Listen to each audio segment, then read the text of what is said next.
beautiful Tuesday, 19th of November, 2024. I'm gonna shine all the way. Oh, if you don't know, 2025 is exactly 42 days away. Is it?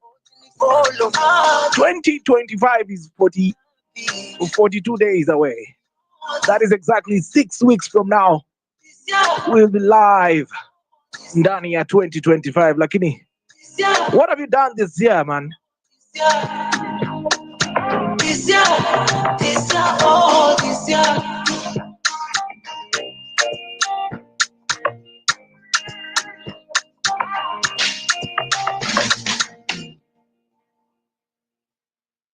Thank you so much for being here, ladies and gentlemen. Of course, I want to tell you that Mavo on the beat. Yo, for real. I want to tell you this, that at 5 p.m. on the East African time, exactly 5 p.m., we're going to be starting this conversation here of Home Run with PP. My name is MC Peter. Thank you so much for being here. There is so much that is going on in our country right now. We are going to be getting into that. Of course, the political scene keeps getting fire and fire. Man, you already know, man.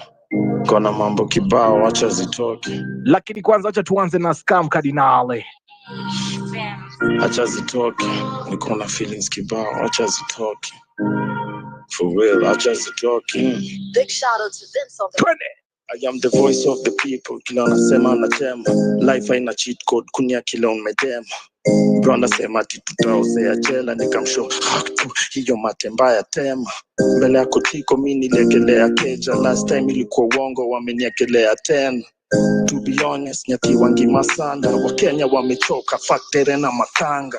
Siwezi cooperate na ma-corporates. Wanashindwa nina operate aje of late. Mada niombe, rende ini protect. Usiset kila ndo mheta neza kuwa na kuset. Yeah, type shit. Cock mingi nkana shindana na Pepsi. Sidai boltsi. Juni ngumu sana trakiwa kwa mat G. Nilipigwa cuffs G before nidunge cufflinks. Nilipatana nae VVIP. Nikamshow I wanna treat you like Bibi and me. Come home I wanna eat you like Idi and me. Cancel plan zako situmia kill. Damn ratchet, malaya in brackets. Mwache akikusho ako allergic to latex. Usitoke bwana atakiwa na demo ngapi. Mwache juni mlezi na naletaga nothing. I do it for my family, you can't even confirm G. Nimebeba 5 kids ndani ya Toyota Camry. Tawikaje skade, tukiwa in public. Unakuanga merejo, omera ituanyire. Hata wanchukie kama Sudi. Tutawin Oscar very soon G. Min Mandela sungri, kani heta Sudi. Tutaongeza chumvi. Hawawezi assume he. Yeah, for real, man. You already know, man. For real. Kona mambo kibao, acha zitoke.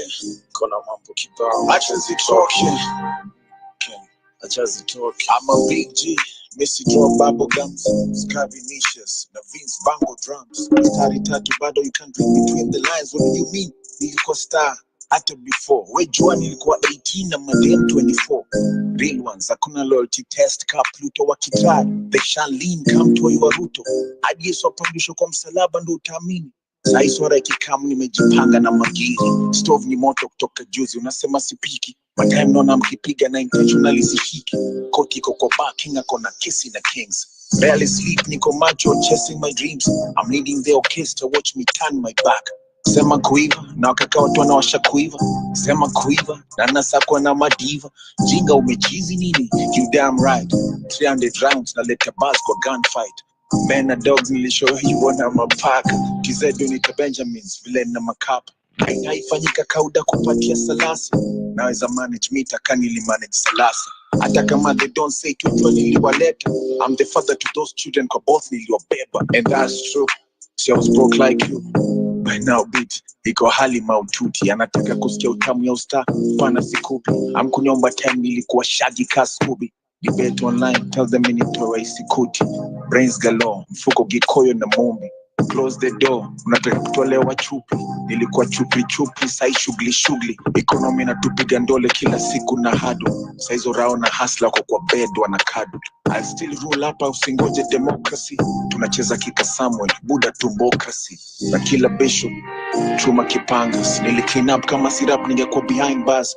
Usituone na masuti, tulishika daga. MTV ilikuanga na mahaga.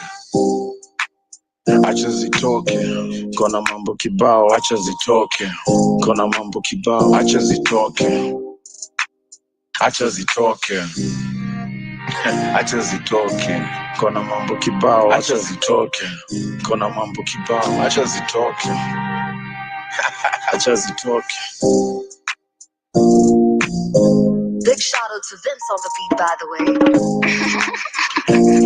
Scam Cardinale. It's the lifestyle. Scam Cardinale featuring the one and only King Kaka gets us to 2 minutes to the top of the hour. Ladies and gentlemen, welcome to Home Run with Pipi. We happen here each and every weekday from 4 p.m. all the way to 9 p.m. East African time. Na kuambia kwamba hapa hivi ndani ndio home. Na sijacheza jingle siku mbili sasa, mnaweza fikiria mmepotea. Let's start it like this and then open the mic for you guys to interact with me. Let's go. This is Home Run with Pipi. Yeah, man. You are listening to Home Run with Pipi kama kawaida. Request the microphone. It's our conversation hour starting right now. 5,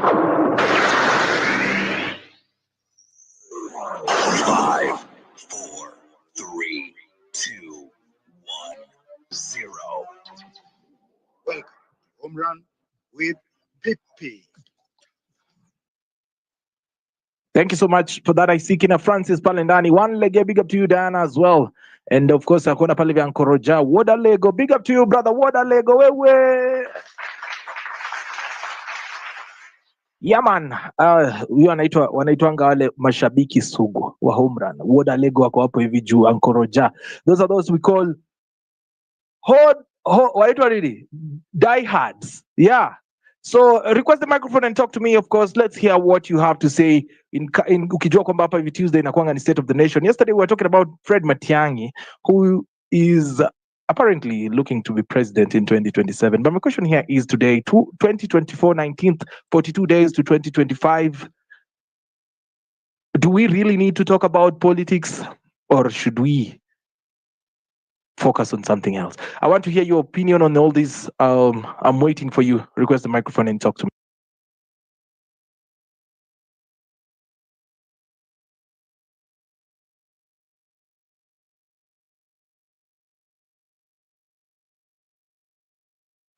So apparently there's been a war between the Catholic Church, actually the church, basically with the presidency. Yeah, it seems to be brewing nicely, as many churches are also joining today. So the Council of Bishops, NCCK, National Conference of Churches, were there. Yeah, they were here. They have written a good list. Let me just see if I can get that, Kisomo. Yeah, man. Can also retweet the space, let people know we are here. And of course, you can request the microphone and talk to me directly. We are live. We gotta do that. We are live. Wow. Yes, that is good. That is now better. So apparently the guy who was out to get rich quick, huku nje hawatretrieve rahisi. So this guy was caught, was found dead, and when they did his post-mortem, they found his nuts in his body. Like they made him eat his balls. Endeleni kutafuta pesa ya haraka hapa hivi nje. Mtalishwa miili zenu mshangae. You will be shocked. Yeah, you will be shocked. Continue this quick rich schemes zenye mnafanya huku. Mtaona siku mrefu sana. Talk to your brothers. Tell them I work hivyo. Yeah. There are people who are bad out here and they will take you to Sayun very fast. Yeah.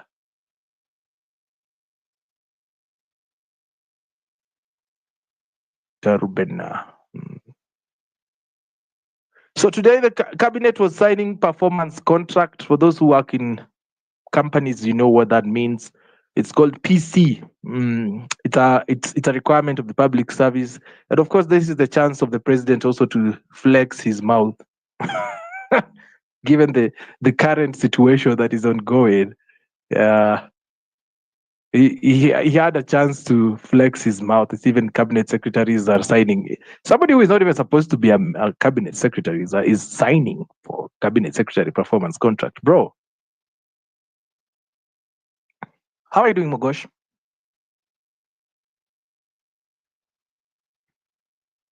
Mogosh, unanisikia? Hey, Mogosh nimemuita ka connect. All right. You're listening to Home Run Pipi kama kawaida hapa hivi ndani. Tuna tackle mambo kadha wa kadha. Tomorrow I have a special session, but I'm going to be talking about it once the poster comes out. We have a very important conversation tomorrow from 7 p.m. and we'll be having very awesome guests, medical doctors. You know what I'm saying? Especially mambo ya shift venye imekuwa, you need to understand how to take care of your health. Yeah.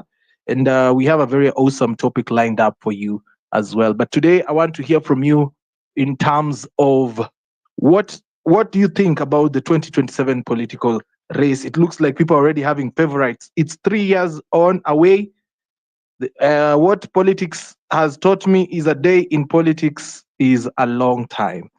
PK, how are you doing? How you doing, Pipita? I'm doing amazing. I thank God. Yourself? Oh, oh yeah, I'm just doing fantastic, and yes, I'm trying to be wonderful. It is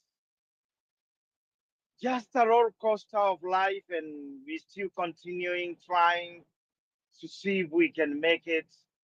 But above all, we trust in God that everything gonna be well. But it is amazing how human beings behave when they are given power. It is just amazing. People turn around and make everything look like they have never seen things before what they were talking about. It is just as crazy as it can be. Um, I just want to point out a topic just in a second.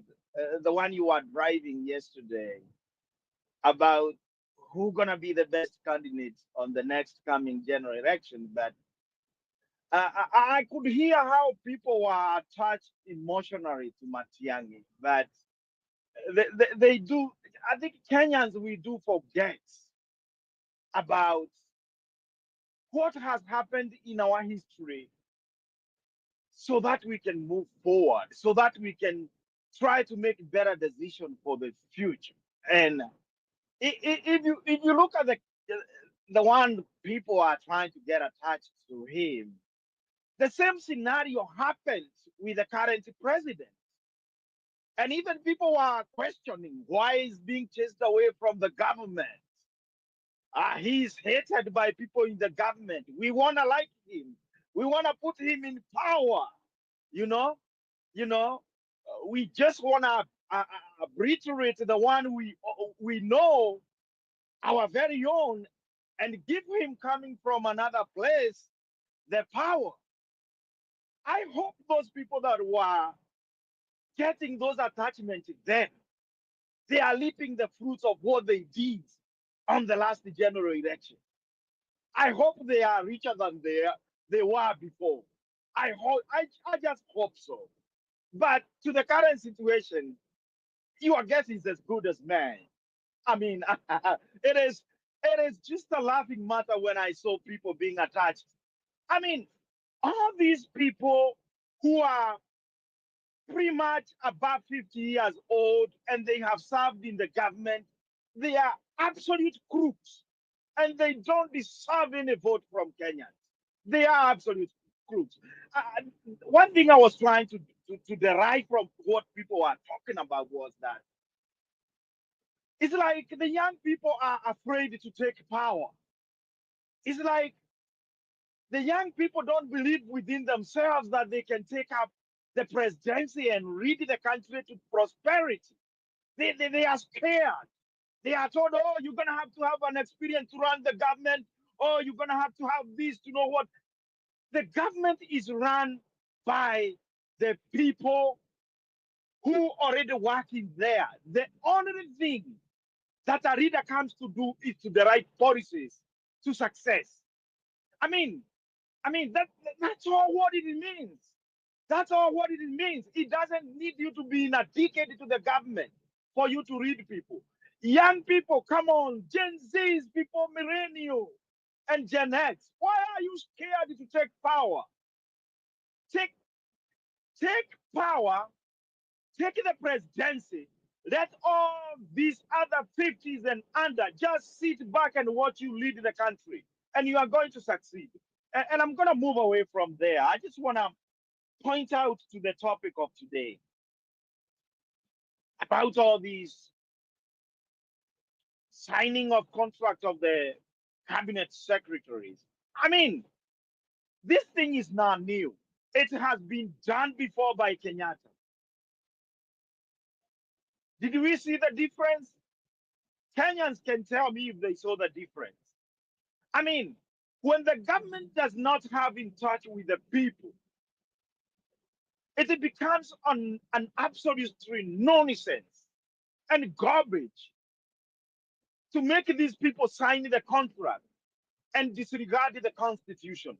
The constitution of Kenya is the basic and most fundamental contract for any government employee working in either elective office or employed office. I mean, that's the most absolute contract. All what this president is trying to do is just a show up, a game of conning Kenyans.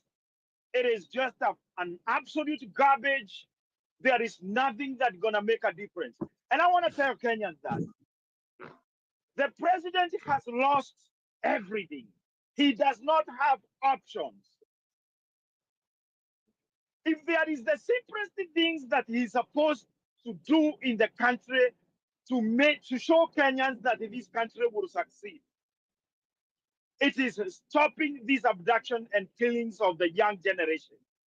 Because he wanna arbitrate the young generation because he knows all the votes,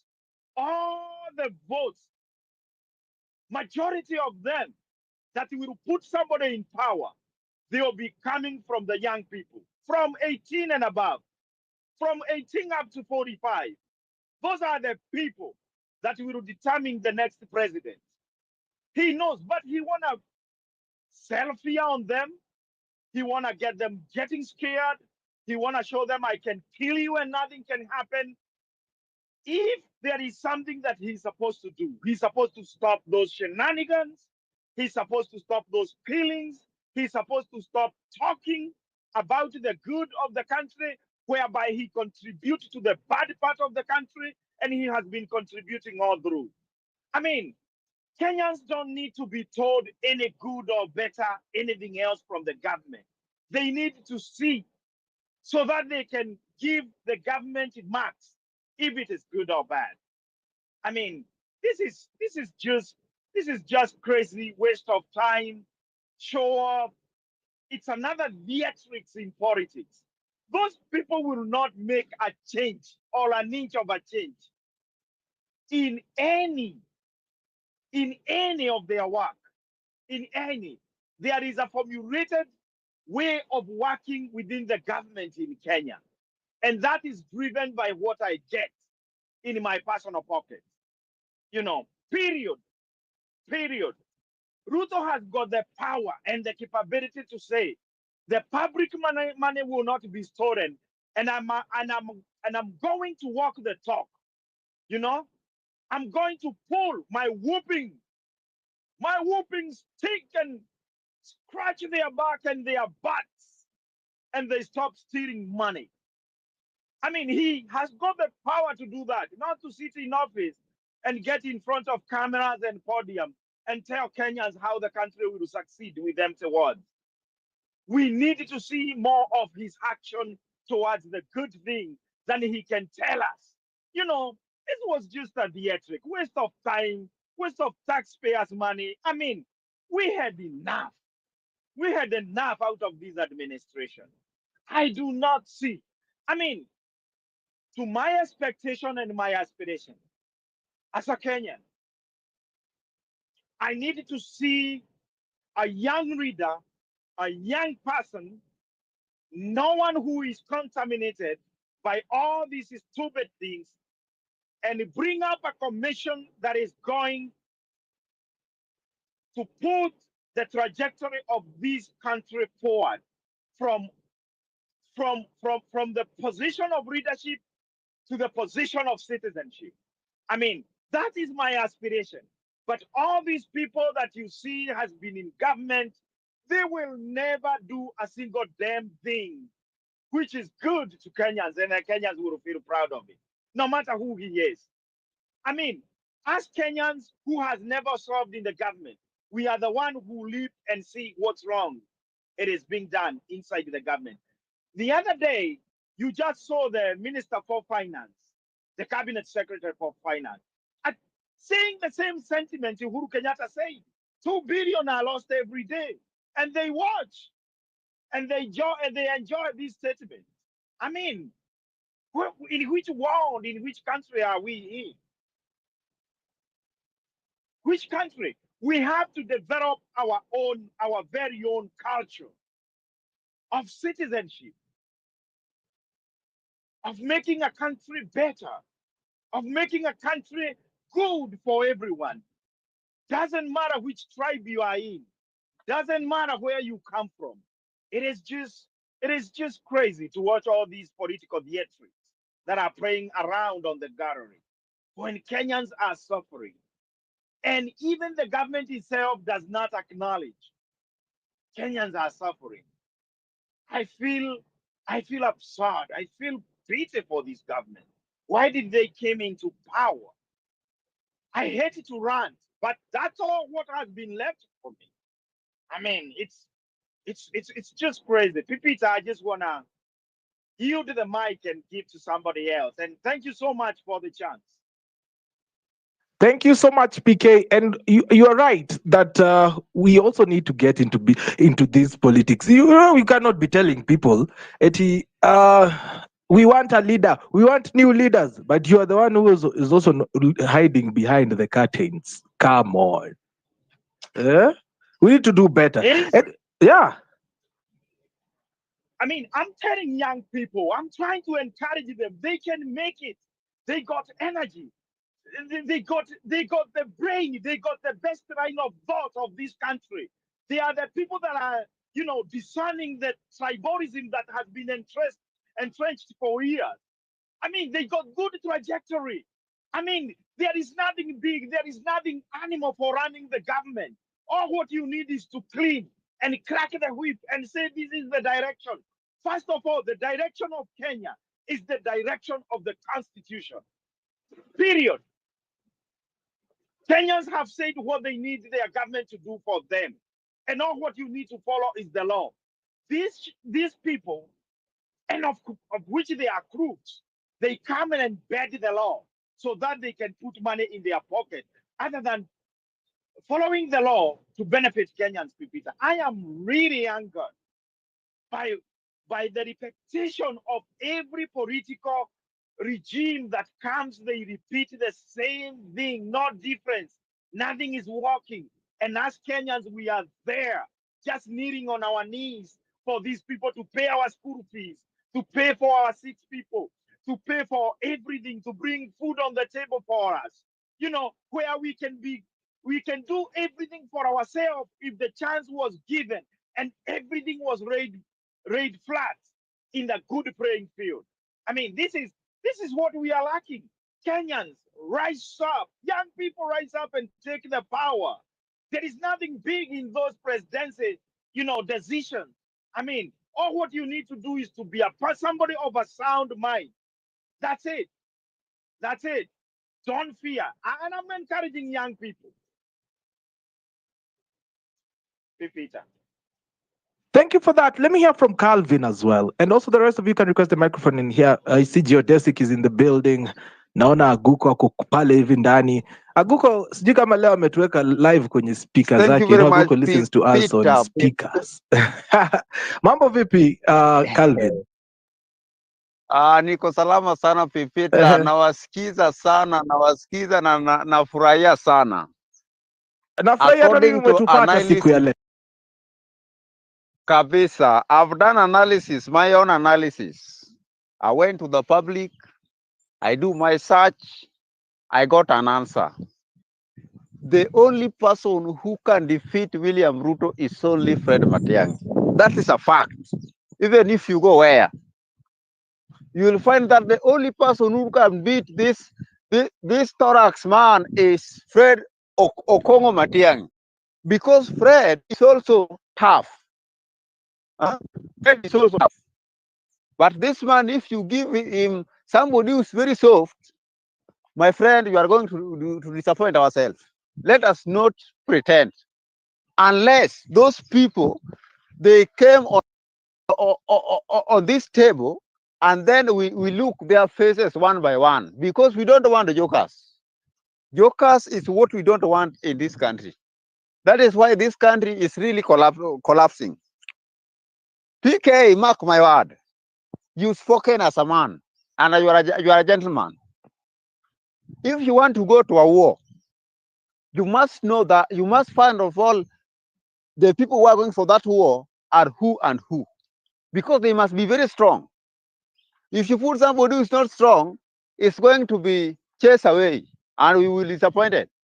Pale pa wanajeshi wakienda kwa vita kwa mawindo, ule ambaye ametangulia anaenda kupiga hiyo vita, akilekeza nyuma hivi, na wanajeshi wote kuna mtu wataanguka chini. anaongea.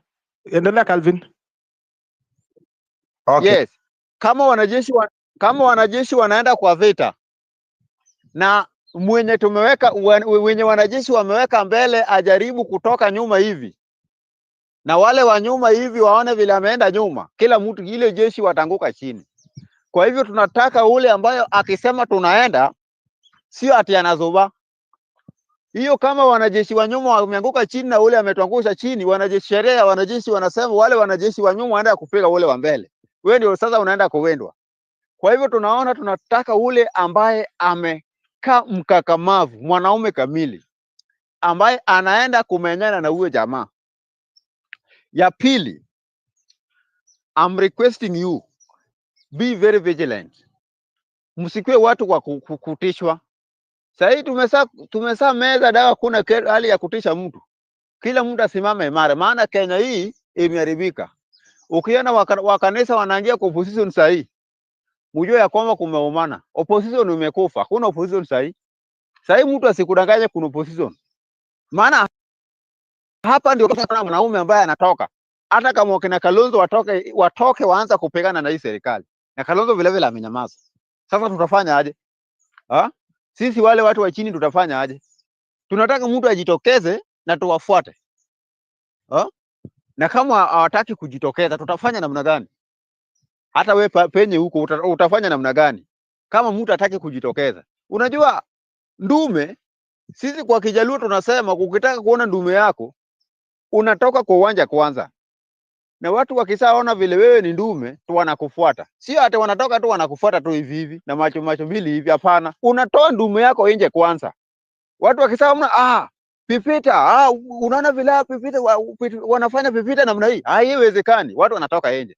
Lakini kama wewe utaki kutoka nje, utaki uchapwe kiboko kidogo, uwekwe tear gas kidogo, ndio hao wanajeshi wako waona vile unapigwa. Unajua hiyo inakuwa ni zubaa kabisa.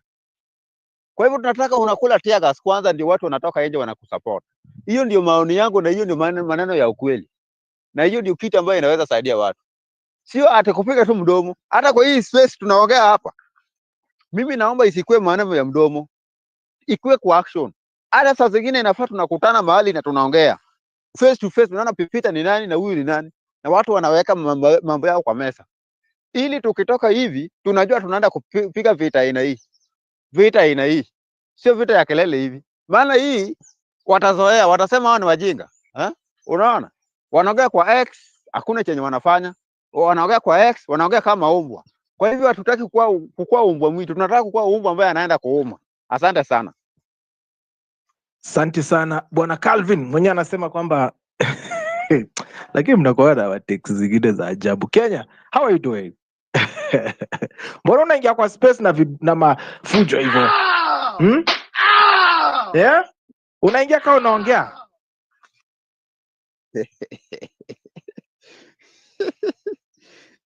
Kenya is home. Doduor, how are you doing?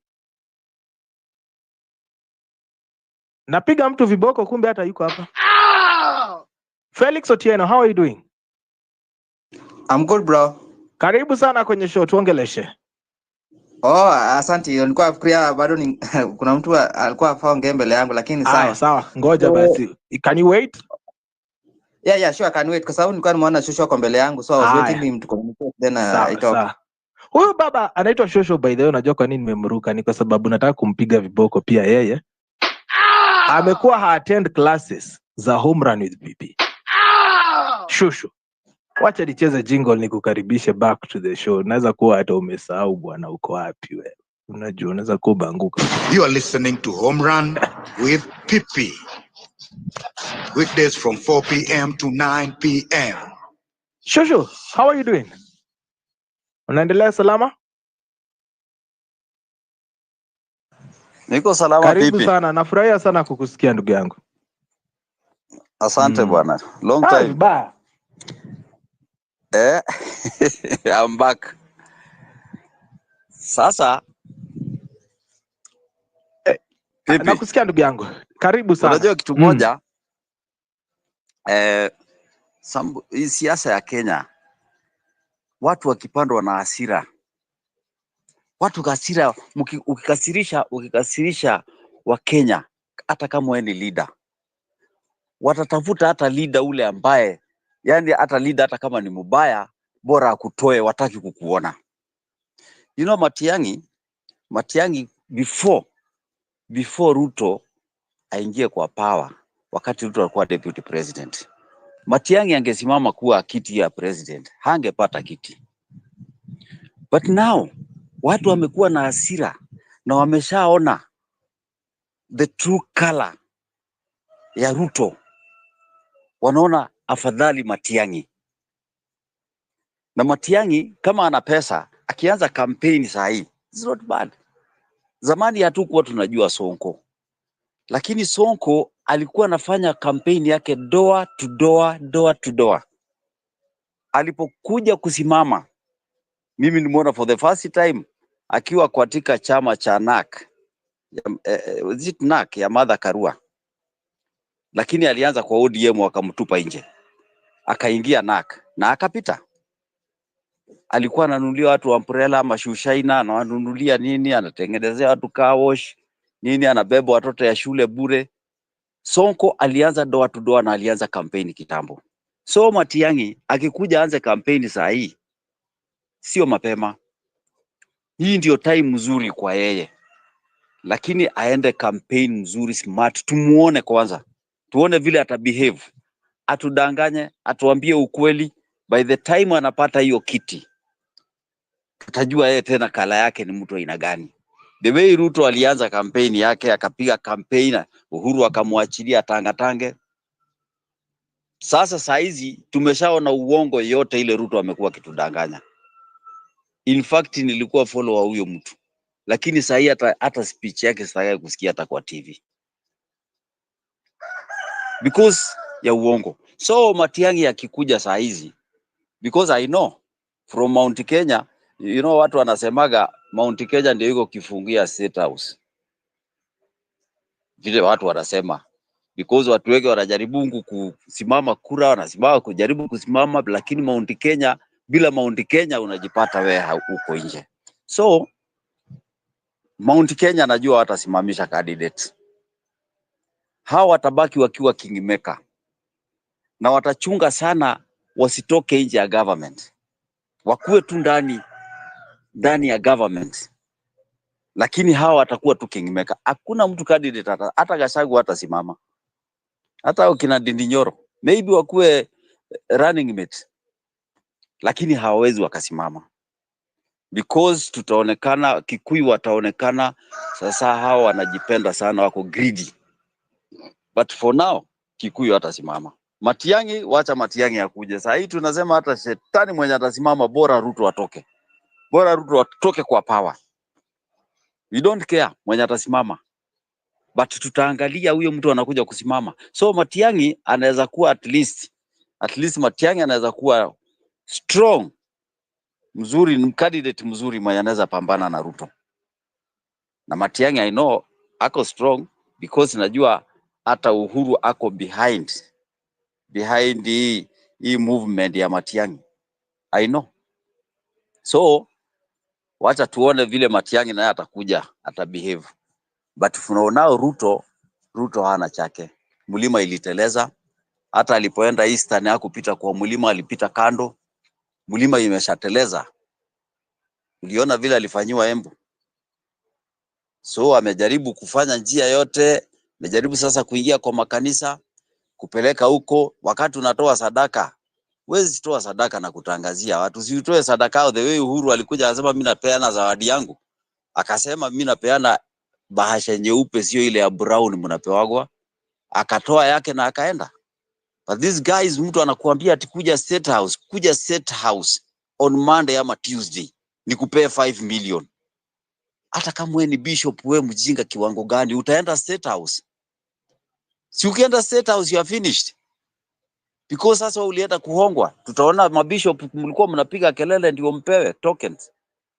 So hata the way bishops wanasema watarudisha hiyo pesa, watazikataa. Hata huyo mwenye aliambiwa aende asiende State House, wacha wakae na pesa yao.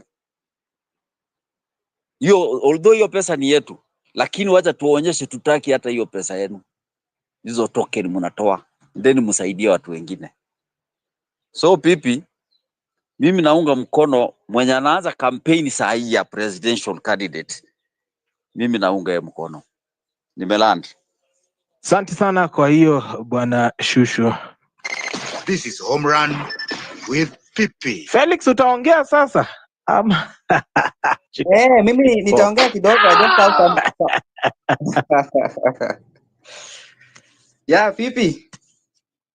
Yes, Jomba, ukwaje? Niko fiti kabisa. Aha.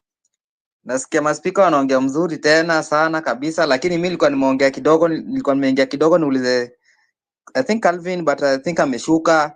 But I just have some little bit of question and some rebuttal kama itakuwa hapo, maybe niko enlightened, maybe mimi kulingana na view yangu venye naona, pia anaweza kuwa right ama anaweza kuwa wrong, but I stand to be corrected. So for example, yes, people are saying yes, Matiang'i is there, Matiang'i is going to stand, Matiang'i is the best candidate. But siasa ya politics ya Kenya itaki mtu ndio anasema ati Matiang'i is the best. But siasa ya Kenya, Matiang'i mwenye ako US sahi, unataka ati akuja ati ashike ground after 1 year, sijui 2 years ati akuja ashinde kura atoe Ruto. That is jokes. Kama Kalonzo ameshinda hapo, Kalonzo Raila hajakuwa akiongea for some few months na Kalonzo amepewa opportunity to shine. He's not shining ati anapanda mlima na kina Waititu hapa and down na kimbia hapa na hapa. He's expecting to get those votes as ati akue president. That cannot happen. Kama mtu anataka kiti atoke akuje kwa ground. People time ya Azimio even before Uhuru joined Raila. Mukisa Kitui came. Watu wakaona sasa ndio tumepata the right candidate you have been longing for. Somebody who is smart, somebody who is from where? Mukisa Kitui hata kumaliza miezi 2 ya campaign alikuwa amemalizwa na ground. So hii mambo ya Matiang'i ndio watu wanamsukuma. Don't think that government pia imenyamaza ati hawana intelligence ama hawana venye wata counter attack Matiang'i. Matiang'i anaingia hapa anaweza kuwa hata na makesi mingi zenye hata venye ataanza hata campaign itakuwa ngumu kwake. The last time you saw what happened to Matiang'i, juzi hapa nyumba yake kibomolewa hapa karibu, mpaka Matiang'i ametoroka ameenda Amerika. Hata kurudi kwake hapa sijui ataka atarudi venye watu wanapiga kelele sijui Matiang'i. So we have to look somebody kama wenye wako hapa, somebody who is ready to stand to die for Kenya. Even Kalonzo si ati ako ready. Kalonzo kuna watu wako nyuma yake wenye wanamsukuma. Na let me tell you, watu wanasema ati Mount Kenya watasimamisha candidate. Mount Kenya will simamisha candidate. I'm assuring you that Gachagua is working out on building a party. And that party will be launched very soon, probably by February hapo Raila akisha fail ama akipata hiyo kiti yake hiyo anapigania. So after that is when we will know the direction ya Kenyan politics where it is going. But as it stand, Mount Kenya will atasimamisha candidate.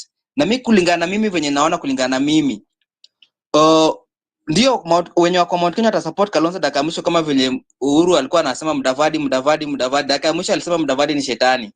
And that's how he lost those votes from hiyo pande nyingine. But sasa hivi ukiona sasa hivi venye wana support Kalonzo, itafika dakika mwisho they will drop that Kalonzo. Ama mtu mwenye ako nayo anasimamisha sisi tunaenda na huyu. Na hapo ndio utasikia Kalonzo amepenya na akaungana na Ruto na akasema Ruto tosha. Na hapo ndio kiti watasema ati tena watamela na wamepitia katikati. So we have to look for that strategy. Unajua tusione tu ati tunataka tu tuone ati ndio Ruto si ati ni mzuri. Mimi mwenyewe naona amenifinya kulingana na kitax na kipayslip yangu imejifinya. lakini watu wanataka kuja kumtoa kwa kiti, lazima wakuje na strategy mzuri, si kubweka kwa internet juu Matiang'i na Matiang'i kwa US. It should be in ground fighting. Anafaa kuwa na mobilize watu wake, anatengeneza marafiki. Do you want to tell me after atakuja 2026 ndio mobilize akuwe president? Ama tutamkampenia hapa kwa Twitter ndio akuwe president? We need to be serious. Hiyo ndio maoni yangu. So I stand to be corrected maybe, but when mimi naiona bado hiyo ni jokes. Hii ni jokes. Bado hiyo ticket iko chini kabisa. Lazima akuje na nguvu, kwa sababu ticket yenye Ruto anatengeneza pale si mchezo. Ukiangalia ticket yenye Ruto ako nayo ameshachukua, for example, kama Oparanya ako pale, Mudavadi ako pale, Wetangula ako pale, ako na Credit Baraza, akina Aluale. Alafu huko akakuja ako na timu ya Raila pia amejiunga naye hapa, ako na Joho, ako na Mason Kingi, ako na Salim Vuria, ako na kina Aisha, ako na Jicho Pevu, nani hiyo ni Mombasa. Sasa you need bana, it's not just talking hivi. Strategy inatakana pale. Imagine kubiti hiyo team, lazima ukuje na pesa mingi na mtu mwenye ako serious. Na ni thorax. Ruto atedi siasa safi. Ruto hata kama ni kuua atakumaliza. Siasa yake si ati ni safi wenye ati atakumembeleza kama Uhuru ati anasimama juu ya gari na NDP. You saw what he did to Gachagua. He was very active na hata he doesn't care. Gachagua juzi amekuwa Embu. You saw where he was. Hata kumsalimia jina yake iti kwa mkutano. So siasa yake si safi venye watu wanachukua. He is rough. So mimi hiyo ndo naona. Maybe mwingine anaweza rebuttal lama kama kuna issue anaweza sema tu. Asante sana Felix for that submission as well.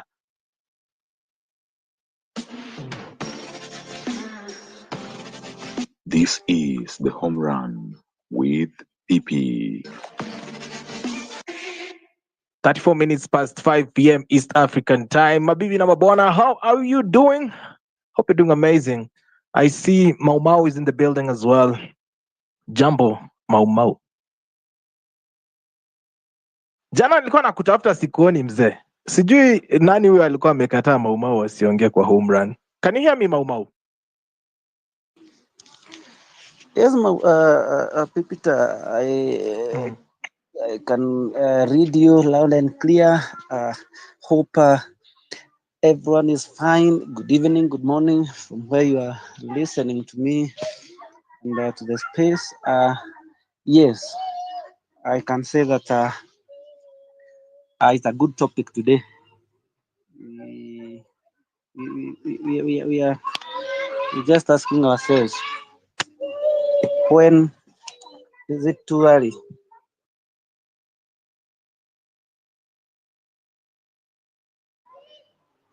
Is it too early for the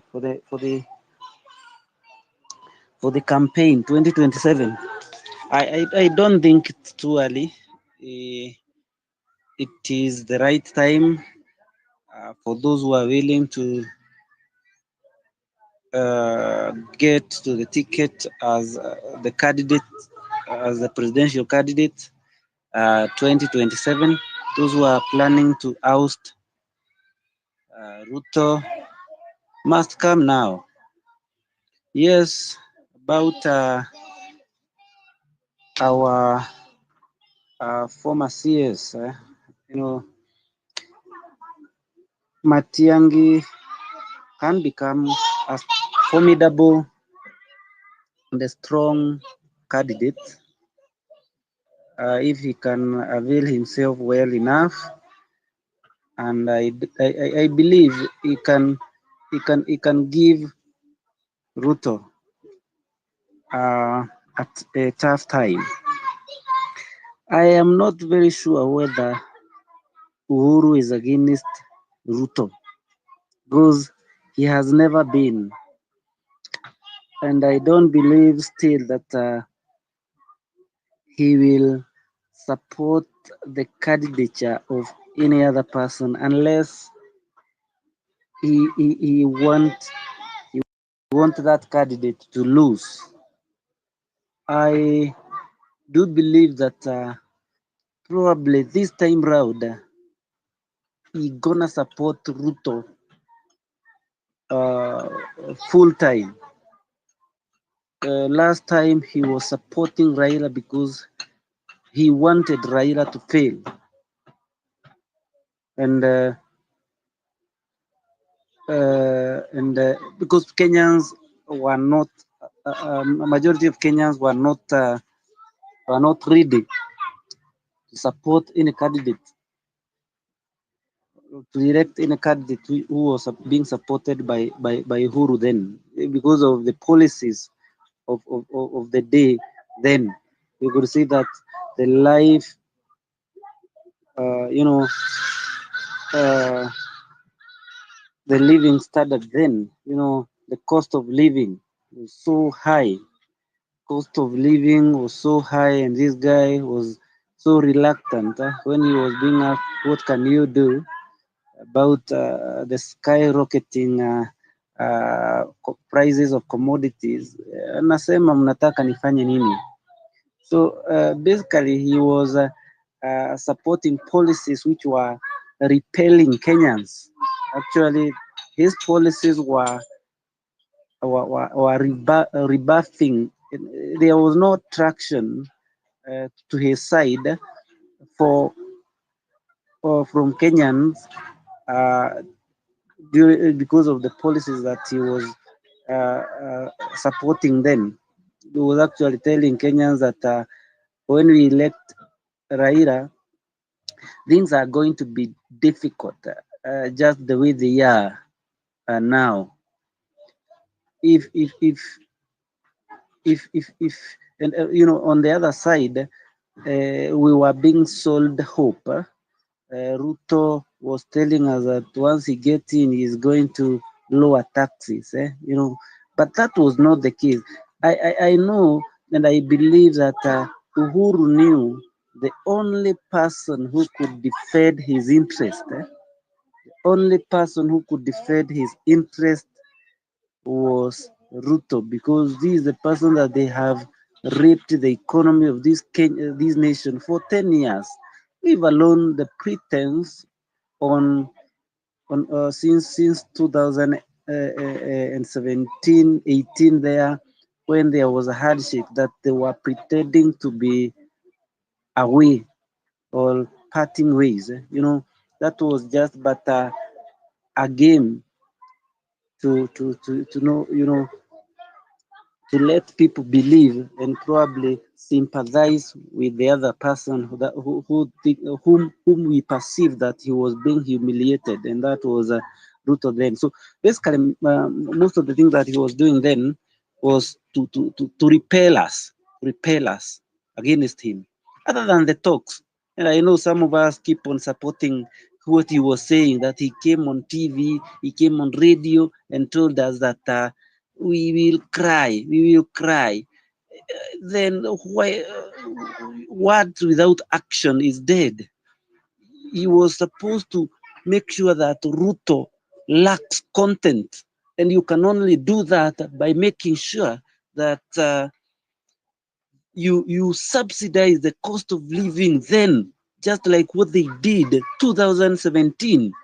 2017, they subsidized the price of unga from 180 to 90. But Kenyans forget so easily, and you get carried by the wave of the day.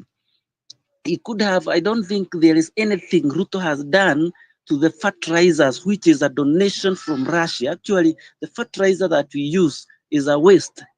Russia discarded in Africa, and it's not only Kenya where this fertilizer is given for free. The African states are only told to go and pick it and do shipment fee. So the expenses that they incur is only for shipment. Uhuru, and this does not start with Ruto. It was also there with Uhuru, the free fertilizer from Russia donation. So if he wanted to to make Uhuru lacks content, to make Ruto lacks content, it was possible. It was possible because the only thing that he could have done was to make sure uh, was to make sure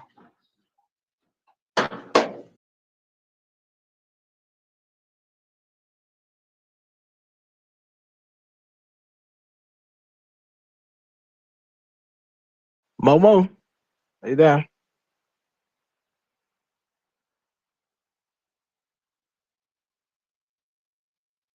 I can't hear Momo. Momo seems to have dropped from the space. Simon, how are you doing? Simon Mideka. How are you doing, Simon? Can you hear me? Okay, I have some news, ladies and gentlemen, shared right there on the Jumbotron. While I'm trying to reconnect more speakers, you can request the microphone and talk to us. Welcome to Home Run with Pipi, ladies and gentlemen. This is Home Run with Pipi. Na kama kawaida hapa hivi kwenye Home Run with Pipi tunajikazanga kufanya mambo different, yani mambo mwax. And tomorrow, that is Wednesday, we will be having Home Run with Pipi kama kawaida from 4 p.m. all the way to 9 p.m. But at 7 p.m. we will be breaking and going to another special space yenye itakuwa inaitwa understanding antimicrobial resistance. For those people who don't know, ukienda pale hospitali daktari anakuandikia dawa 2x3, unanielewa?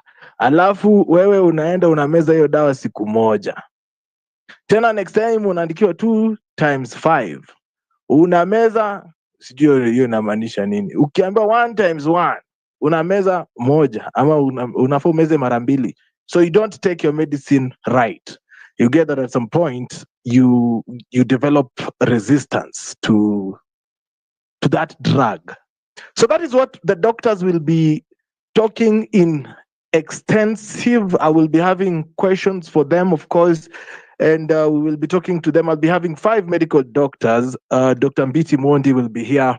Dr. Sharon Oginda is in the building, of course. Dr. Ismail Luta will be here. You know Ismail, guys. Dr. Reno Omoro, Dr. Mashedi Collins as well will be here. And of course, the Masinde Muliro University Students Antimicrobial Stewardships chapter. They are the ones who have organized that understanding antimicrobial resistance. And I would really appreciate, guys, if you showed up to support us. Imagine that is our first space collaboration this month. What? Natumaliza mwezi bana, space collab. Thank you so much as well from the MUST chapter for that honor of recognizing the work that Home Run with Pipi is doing. And of course, you guys showing up for Home Run with Pipi has made us a brand that people want to associate with. And of course, the level of conversations that we hold here on the show have made us noticed. So retweet that tweet yenye nimeekelea hapo hivi kwenye Jumbotron, of course, where we are telling people that tomorrow on Home Run with Pipi we have a special edition after the trending topics from 4 p.m. to 7. Social conversations, engaging topics on your phone anywhere. This is Home Run with Pipi. It's a big thing. It's a big thing here for Home Run with Pipi, you know. Yeah, because right here kwenye Home Run with Pipi, we have been having what we call Wellness Thursdays. And Wellness Thursdays, we basically talk about health, mental health, and all that. So for us to have actual doctors in a full speaker panel, it's just something that I like. Nimefurahia sana, but I'm going to enjoy it tomorrow, of course, with questions. Of course, we've had Dr. Mbiti Modi speak, very powerful speaker here, Ismail.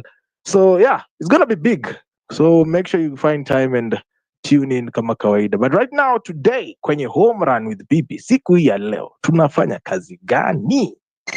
This is Home Run with Pipi. Kama kawaida mnavyojua, Tuesdays tunakuanga na kitu ambayo inaitwa State of the Nation.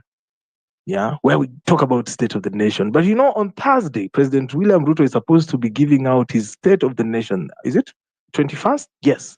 He'll be giving out his State of the Nation address. Of course, it is mandated by the Constitution. And of course, he's going to talk about fertilizer and bei ya unga. So he will say the price of unga will be 99 bob and below. He will also tell you the way the economy has greatly made strides. He will talk about the way he's working to partner with the churches. He will, yeah. Okay. Sawa basi, sitawaambia ke nilisoma kwa notes za Hussein. Mtafikiria nilisoma notes za Hussein. They are so predictable these guys bana. Si hata siku ingine hata wajaribu. Social conversations, engaging topics on your phone anywhere. This is Home Run with Pippy.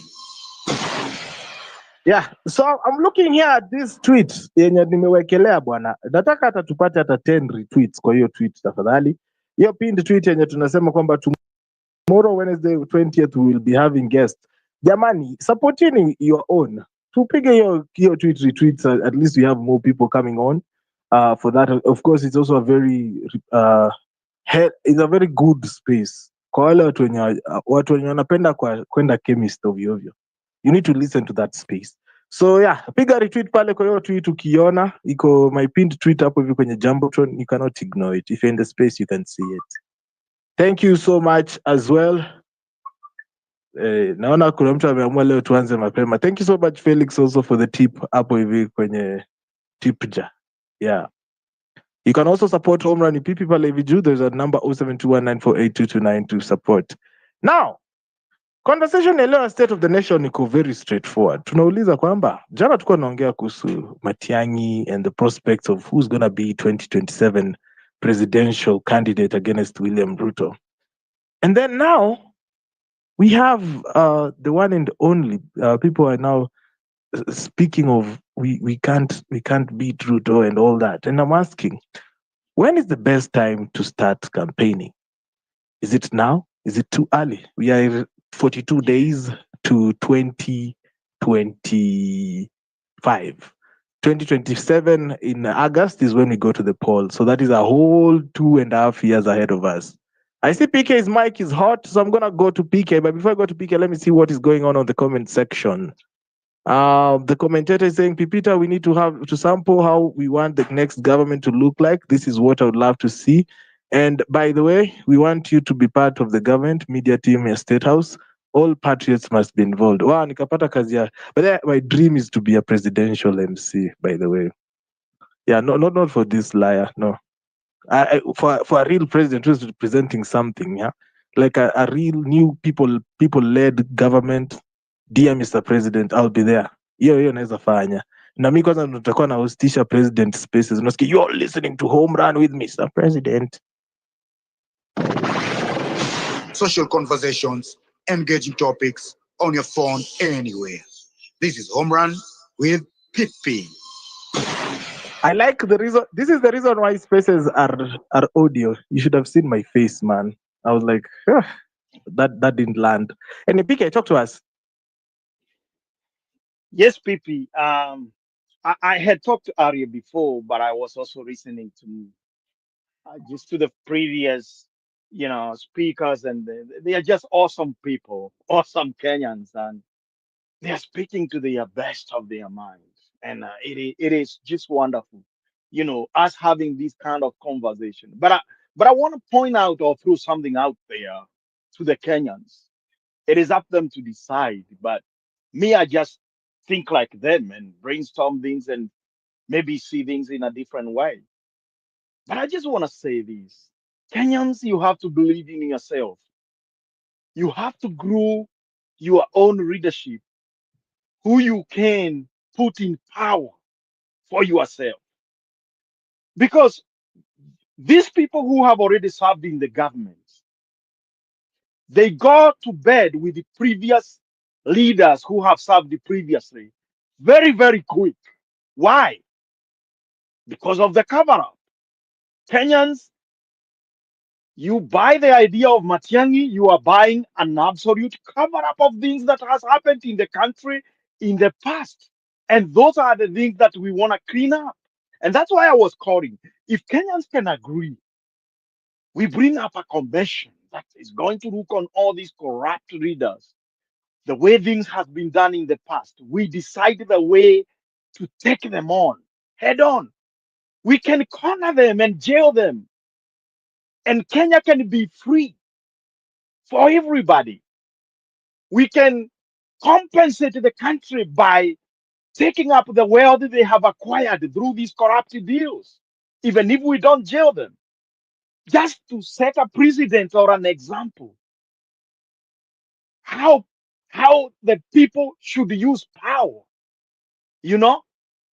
But I feel Kenyans are always excited to see somebody who has been there before, somebody they feel they can connect them with, but they are not conscious about the things that has happened to the country that are bringing them to the knees. Now they say they are suffering. This is this, this is the way of thinking I want to bring up to people. I mean, young people, come on. If a brand new leadership that is going to agree with the public that we are going to overlook at these ailments of corruption, bad governance, you know, and unworthy delivery of services to the Kenyans. We are going to look to them holistically and we see the reason why. How many signatures has been paid by the president for deals from people outside the country that is crippling the economy? You know, we look at this holistically in every dimension. And we want a president that will be there for 5 years, not to do any development. I mean, not to bring anything new, but to fix what has been wrong in the past so that we can be able to wash ourselves to the present. But I like your passion, you know, I admire it. Yes, Matiang'i is good. He was speaking his mind. He was the man who was putting the chest forward when he's putting up the policies. Yes, he was a good man on that in that way. But understand, once Ruto came in power, the very first person they tried to pursue was Matiang'i. You don't understand or know the deal that was put in place for this regime not to pursue Matiang'i the way they could have tried to obliterate politically, you know, him politically, you know. I mean, we have to open our eyes in a 360 angle. We are looking at every dimension of this country and how things can be and how they need to become.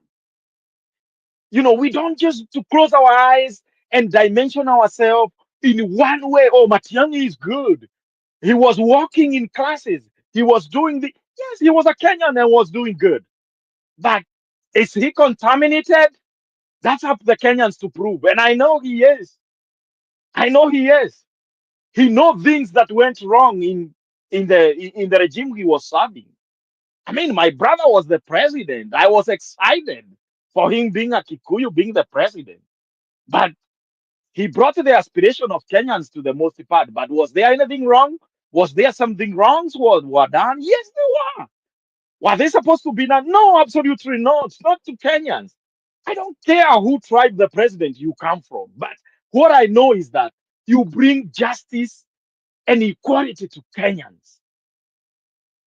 When the life is good in the mountain, the life should be good in Eldoret. If the life is good in Kisumu, I mean, the life should be good in Mombasa. You know, Kenyans, let's not close ourselves to the way of thinking. Let us look things in a wider way, and we look things in a posterity way. The president that we are aspiring in 2027, we don't want any development. Kenya don't need any development so far. It need a correction of wrong from the past. You put a country to the trajectory of ushering to the new country that will be moved by the rule of law and the policies that make common sense. You know, I'm just bothered. I just listen. I mean, Kenyans, you good, but don't forget. Don't forget, we were told after 2 years, you guys, you are going to cry. It is happening. Oh, the guy we did not listen. Today he's an angel. He's doing good. He's behind the guy we are trying to push right now. I have heard Kenyans saying that. Well, Kenyans, are we going to fix this country in a better way using the old version? I mean, come on, give me a break. Give me a break. You know, we can't be putting old readers on our on our chest. Then we tend to live in the abdomen, and anything they puke we swallow. Come on, Kenyans, get out of the way. Understand your future is contained by the decision you make today. Come on, this economy, this country is great, has got good things, hardworking people. I mean, I like the energy of the population. But when you go to the ballot and the way you think who should start, I mean, you lose the way and you lose it terribly. You lose it. This time, Kenyans, just understand you are not going to be a close minded population. You are not going to be a close minded people when you are going to the ballot. Look at the country today and in the future.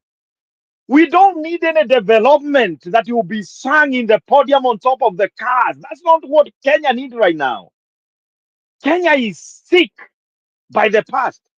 We can get to the balls of these guys through a lawful way and squeeze them through the law, right? We get the stuff they have accumulated, the wealth they have accumulated. How do you tell me? And this question is asked by Kenyans all over on the internet here in Pipita's show, that show us what you have invented. Show us what company you are running. Show us the background of wealth of your family for you to be a billionaire in Kenya other than serving the government. I mean, we have made government to be the only source of accumulating wealth. And Kenyans, you tend to understand and appraise that. Come on, if you can't afford a packet of unga, and you are still singing the song of people who have been there in the past in the government, or you can afford to feed yourself, but you can't afford to pay the school fees for your child, right? Either way, or you can afford to pay for your sickness in the hospitals, for your health. Understand there is a wrong thinking in you when you come to the ballot. I mean, I am not of the person that is going to buy these old people shenanigan ideas. No, I know young people have the energy. They have the power of the vote, right? They have the brilliant mind and young mind that are going to think in the modern ways, not in the past, right? And they can take up the mantle and put this country for all generations to enjoy.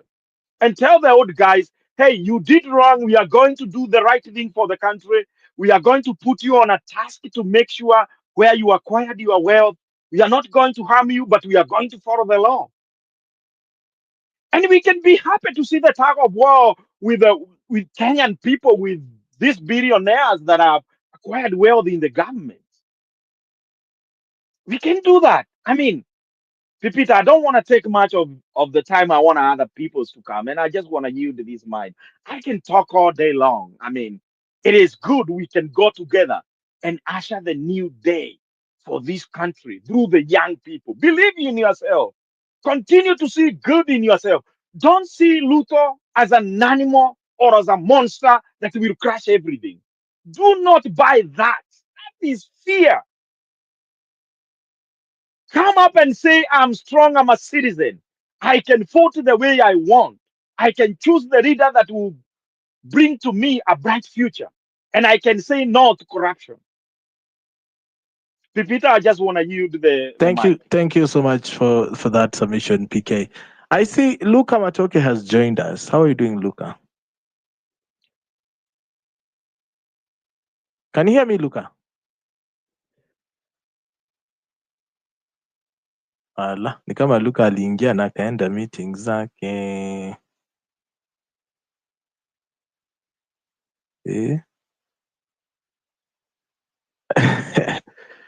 Felix, I can see you. Talk to me. Luca, you'll have to request again. Oh, I should go or not? Yeah, talk to us. Oh, I wanted to ask PK something. You know, PK, I understand your point. You are speaking well. You have good ideas, but the biggest problem is like you are reasoning like an elite. Unajua when you are inchi za nje, una reason from a different perspective. But see, tunataka sa reason like a Kenyan, the Kenyan who is deep from Turkana pale chini Madeira down to Kisumu in Kondele. Those people, Kenyan politics is tribal based. That is what people don't understand. People might say, oh, sijui nini, sijui Kenyan people politics is tribal based. Now, that's why you hear most of the people, why are people fighting at your mtu wetu akue pale, mtu wetu akue pale? You can see even the appointments in our government. It's not Ruto who has started the appointment of government for everybody. Uru appointed everybody in Parasato from the head to the toe. Everybody almost were from his region. And nobody, people complained, they did nothing. And the main reason why people are happy when their people are there, you can see example of the people who are hired in KRA recently. The KRA, I don't know what this, who are trained in paramilitary recently, revenue collection officers. The data was removed last month. You found out that the people who are in the government, they selected their own people, almost 1,000 plus, 500, and the rest of people you are given 500 positions to share amongst yourself. You find that you are 50, 10, 20, even some even don't have their people in those places. And that's why you see when the people, those people who are benefiting, they will just be happy to support the government of the day because their people are benefiting. The other time you are seeing the MP, the Minister for Education, dishing out the appointment letters. How will you tell those people who have gotten those people from their committee who have gotten those things that this person is bad? They will just praise him because there are people who lacked the basic employment they needed. They have gotten it at the right time. That's why even if you tell somebody, for example, from maybe in Ugunda where Wandai comes from, that he has gotten the last mile connectivity which he has longed for almost 20 years, he will say Ruto is working. He will be convinced because that is something he has never seen since his life. So this basically what needs to be done is civic education. But Kenyan politics is tribal. You cannot ignore that, and that's why I was telling you. First, if people want Matiang'i to win, Matiang'i must be on the ground and start hitting the road. Instead of staying in USA, is waiting for people to politicize him to politicize him. That is what happened with Mukisa Kitui, and I told you the same example. Mukisa Kitui was a very strong opponent, and somebody Mau said something here, which I see, which I didn't see it coming. Uhuru, the way I see Uhuru, he might join Ruto hand in 2027 to support his interest. You know that currently they have not been in good terms because some of his companies have been in sham with the government of the day. But for him to achieve those and the things he is doing in Northland City and so forth, he must support the government of the day. So I see his hands coming there. The way he came on in Embu, I see the same. He will support Ruto in 2027, and that might also change the demographic of voting pattern. So if they are supporting Matiang'i, he should be here. He should be doing something on the road, campaigning, strategizing, looking for friends. You can't look for friends for 2 years and expect to win. The same thing happened to Kamala with Trump. Kamala was given 4 months or almost 5 months to election to win. You can't win that. America is a civilized nation which people are fighting for policies. You can't come for election in 5 months and expect to win. Cannot happen. The same thing, he should be here. It's only 2 years plus. By 2025, people will be campaigning. He should have a party. He should popularizing it. That's why even you see Morara is very popular, more than even some governors in this country, because he already has a party. He's fighting up and down. He's mobilizing youth. He's giving his agenda. That's how people start fighting. People are picking their spaces. You can see Babu when he's fighting for his space here, and there. People are building alliances, but you cannot win an election without an alliance, and you cannot build an alliance 2 months or 3 months or 1 year to election and expect to beat somebody who's been in power for 12 years. Somebody who is going to constitute IEBC. That's too funny, bana. We need to talk more than what we are seeing. Tufungue macho tu tuongee ile ukweli niko kwa ground. Hiyo ndio mimi naona. Haya, asante sana kwa hiyo maoni Felix. Naona pale hivi bwana Luka Matoke ameshindwa kuconnect. Naelewa kwamba show pia tunafanya na watu wazee, lakini ndugu yangu kufinya request button pia ni kitu ya kukosa kujua bwana Luka. It's 6:07 p.m. Ladies and gentlemen, thank you so much for tuning in here ndani ya Home Run with PP. You are listening to Home Run with PP. Weekdays from 4 p.m. to 9 p.m. All right, you're listening to Home Run PP, ladies and gentlemen. You can support us here on the tip jar 0721948229.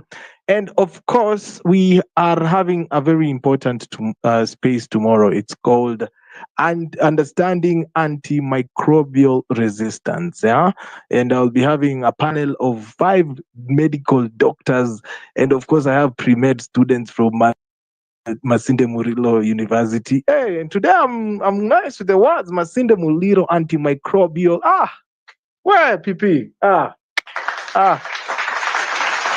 Yeah, antimicrobial will be in the house, of course, and they will be here to talk about what is anti microbial resistance, and of course, well, come on, and hospitality, and the importance of completing the dose, and what are the effects of overdosage and underdosage, and all those things. You know, medical jargon. I have the questions, of course. I'll be dropping them for them, but make sure you retweet that tweet so you can have as many people as possible to come.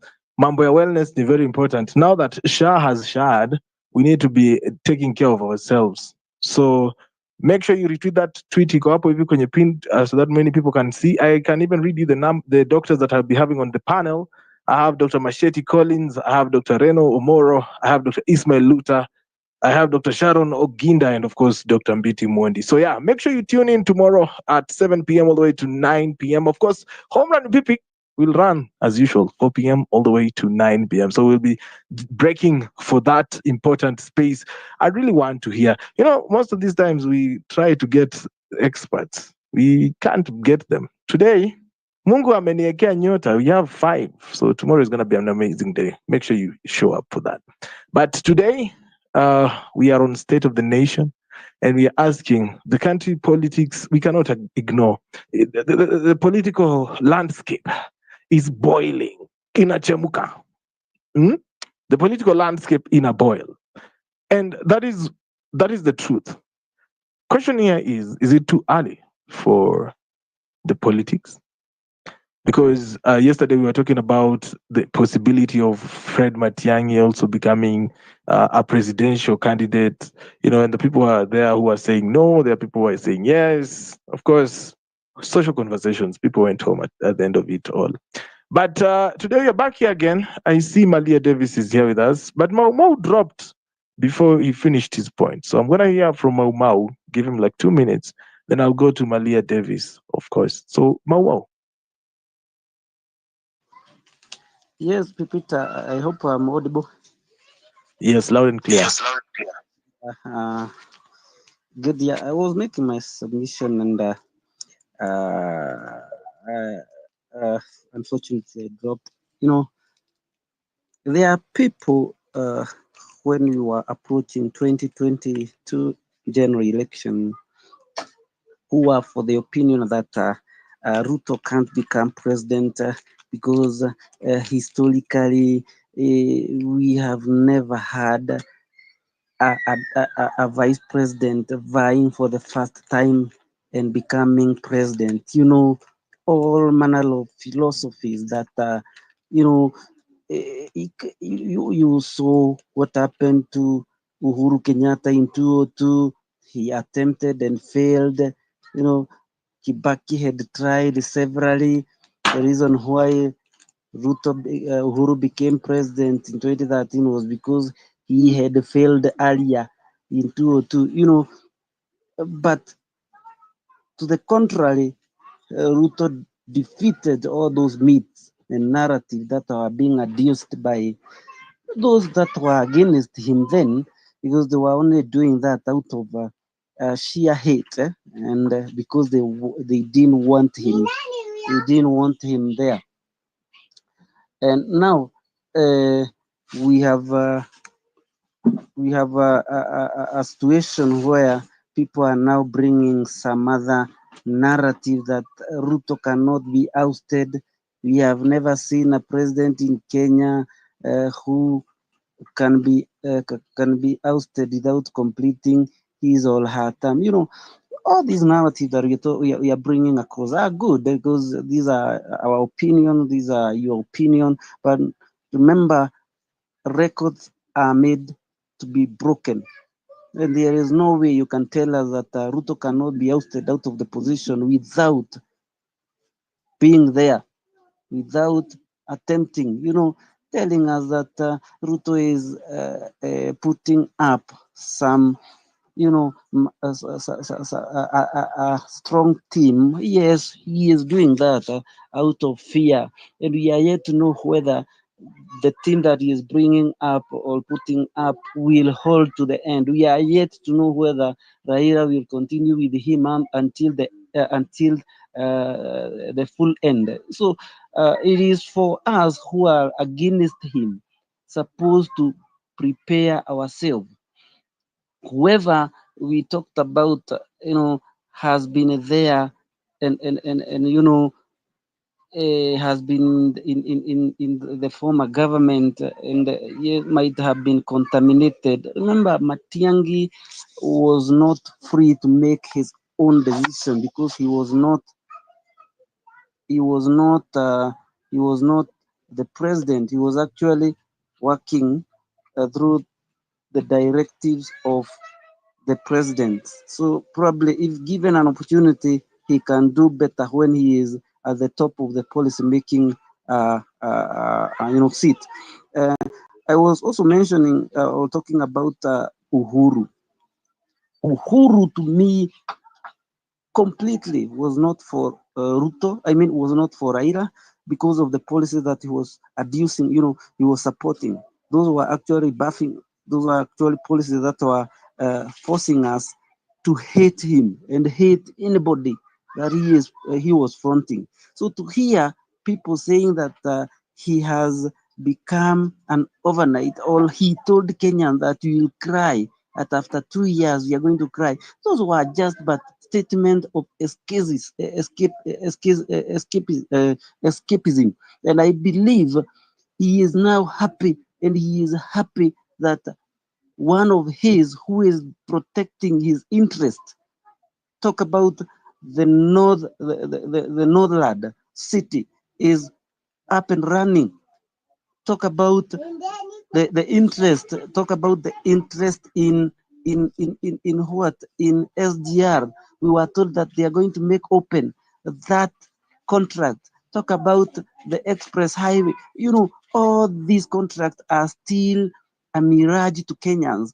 And they are so because the person who is there was positioned there particularly to cover up the interest of this gentleman. Remember, the person that is still behind Ruto, and he comes from the family of Kenyatta, is Kongo Muigai. Kongo Muigai is a cousin, and he is the one that propelled the agenda of that family politically. So let me tell you, and he is the link between wale wanaitwa kiama.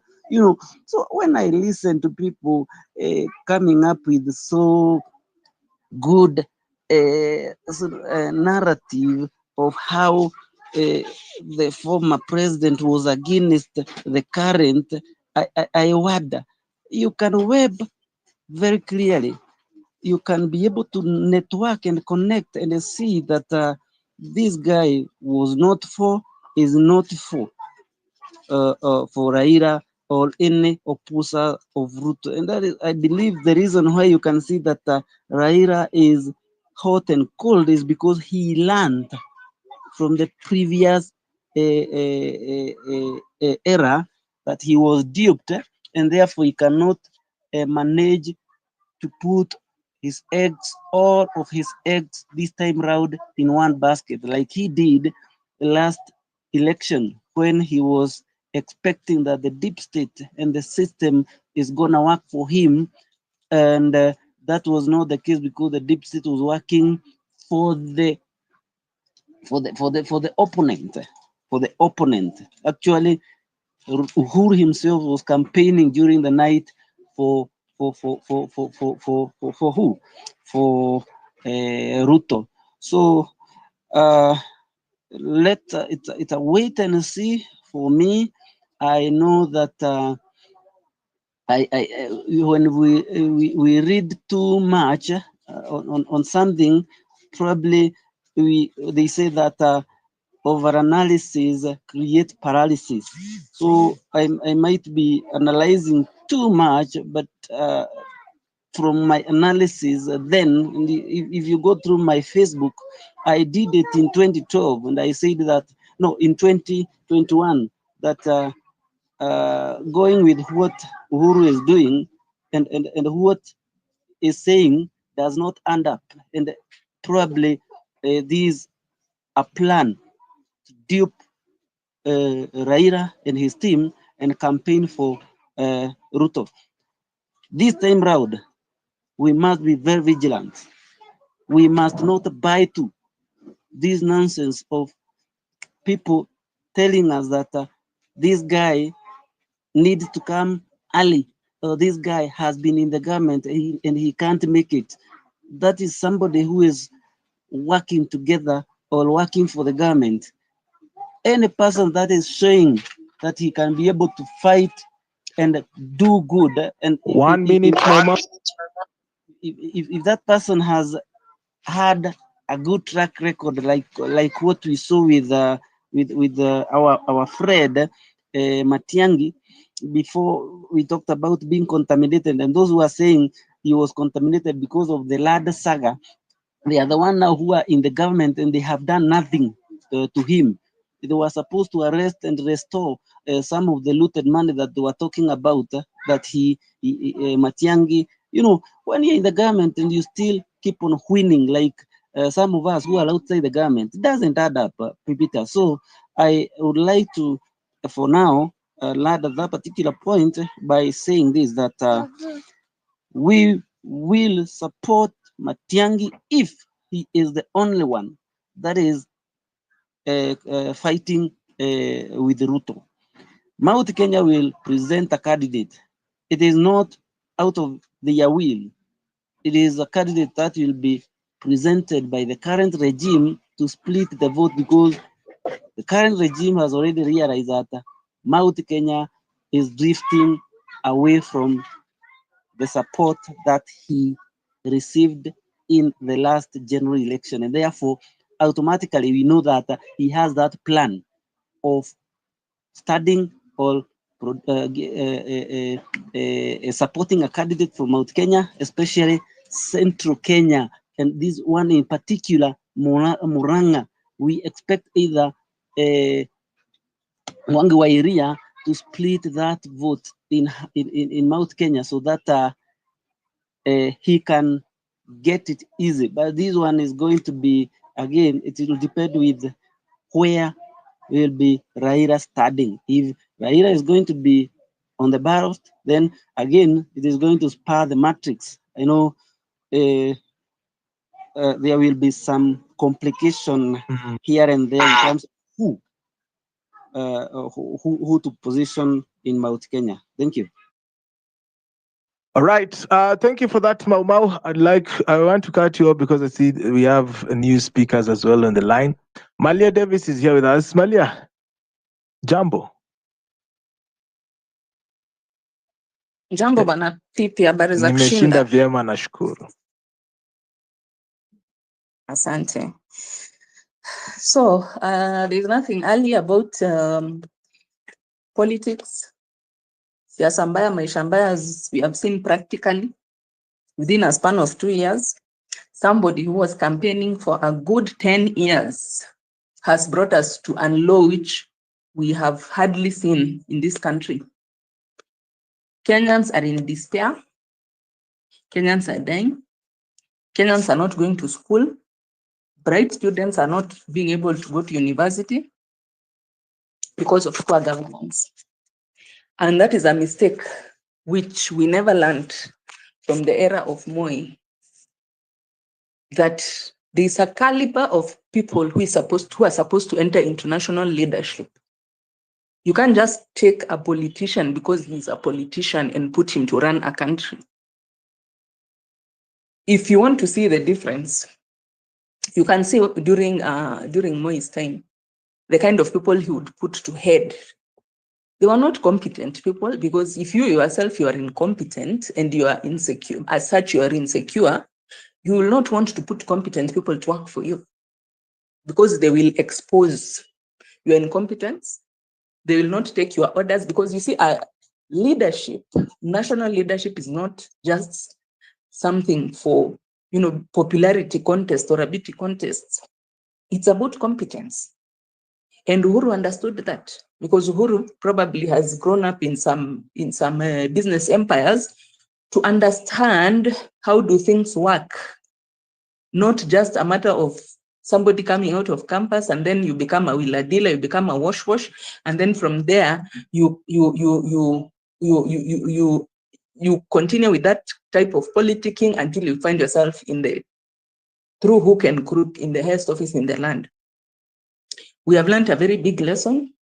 We don't amateurs. We want people who, and I said yesterday about people being idealistic. I am very, very, very realistic, because idealism is what has dropped us in this problem we are in, that somebody comes and there is no history of any performance anywhere. In fact, the history is smelling like there's no tomorrow, and because they are coming to promise you heaven and earth, you just give them your vote because of empty rhetoric. So if you're expecting an angel from heaven, can you please forget? Even that Murara, people have already started unearthing. So they have started unearthing things which are not very savory about him. Like, for example, that he has been cited in clubs. But anyway, my point is this: let us not miss the trees for the forest for the trees. That we are nitpicking here, that Matiang'i did this, Matiang'i did the other. We said here yesterday very clearly, when you are a CS or a chief cabinet, whatever it is, you are under orders. So you cannot take culpability for everything that happens, because you are acting under instructions. You are told to do this, you do. So that one, we cannot blame him 100% of what happened, unless if he was the one who was the president. If he was the president, we blame him because the buck stops with him. But as I told you, in some of these dockets like security, sometimes, or even other cabinet posts, you find that the CS is not even the one who's being given the orders. He could have been, he's the one who is there as the head, but Kibishu is getting orders directly from Uhuru. That's very possible. It happens very much. Those who have worked in government know that. You can be a CS and the president is working with the PS.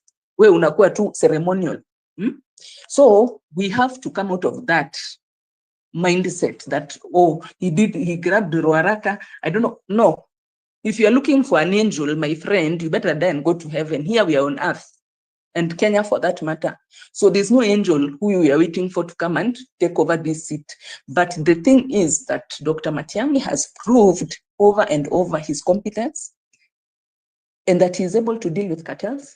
He's able to deal with the very big problem we are having in this country of lots and lots and lots of cartels and deeply entrenched corruption, which is affecting the whole country, which is affecting every sector in this country. So our problem is, and in fact, I don't want to hear somebody here coming to tell us about Mount Kenya, that Guru is going to support a Mount Kenya or Ruto is going to put a Mount Kenya candidate. We are tired of Mount Kenya and Kalenjins. We need somebody else. This country does not belong to Kalenjins and Kikuyus. Okay? So we don't want, in fact, this is the break that we need from this tyranny of nonsense. I am from Mount Kenya and I'm saying I will not put my vote again for another leader from Mount Kenya. We have had enough. We need now other Kenyans to also lead. And we need competent people and people who've proven themselves. And Dr. Matiang'i has proven himself on several dockets. He has proved. You tell him to get this done, he gets it done. And that is what we need. That is the problem that we're having as Kenyans.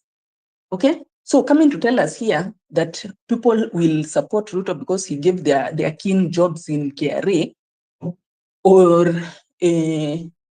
this other one brought last mile the village. That is not what we need right now. We don't need tokenism. We need systems to work. We need an HIF to work. We don't need last mile for one person or two people. We don't need KRA jobs for 50 people from my community.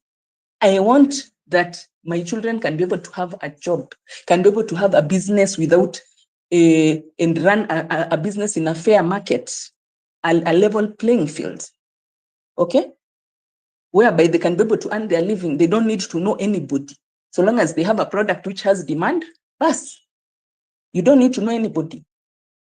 Those are the kind of things why I'm proposing this, Dr. Matiang'i, because Dr. Matiang'i is somebody who understands these things. We are tired of this trial and error with some people who have never done anything substantial. They have never even managed a ministry. And for it to bring tangible results, nothing but scandals. If you look at the dockets which were held by this guy, when he was the DP, he was just busy campaigning the entire time. So what did you expect was going to happen?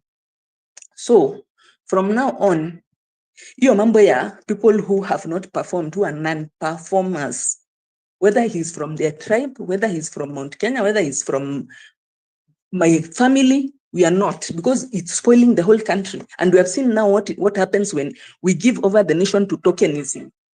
That let 50 people from my tribe, let this guy come and run the country, so long as 50 people from my tribe will get job in KRA. What about the hundreds and thousands of people who now cannot be able to access medical care? The university students who are brilliant, but they cannot be able to have university because you put somebody there who does not know anything about running a nation. And I don't know why this is so hard for people to understand.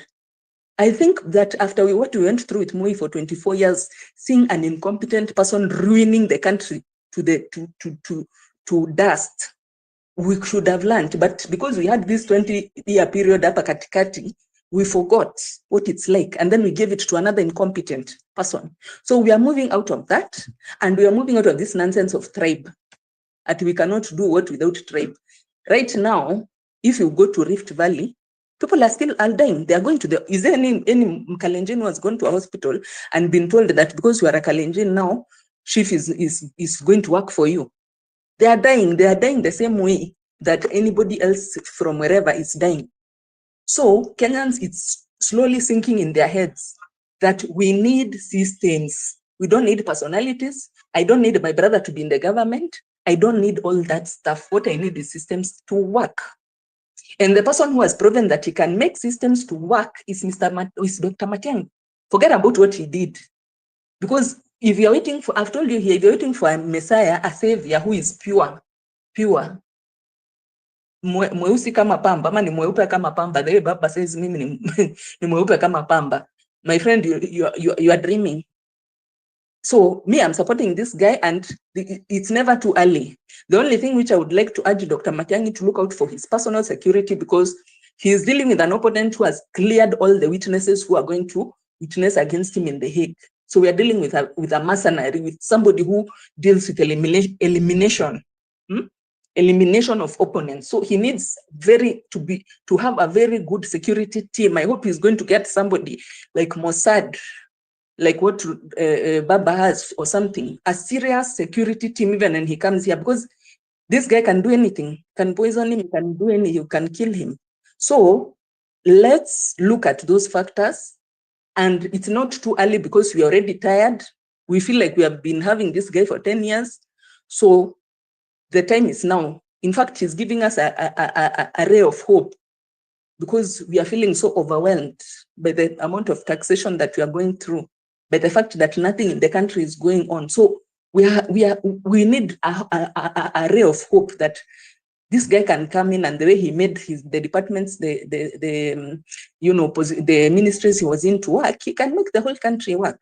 Because all what he needs to do is just to get people who are extremely competent, the same way Uhuru did. Uhuru was not appointing his friends or his politicians. He got people who are competent, and they came and they delivered. So even him, he just now needs to come and put, even if they're outside the country, get them, let them come and do the real work of streamlining, because what we need right now is systems to work. Thank you.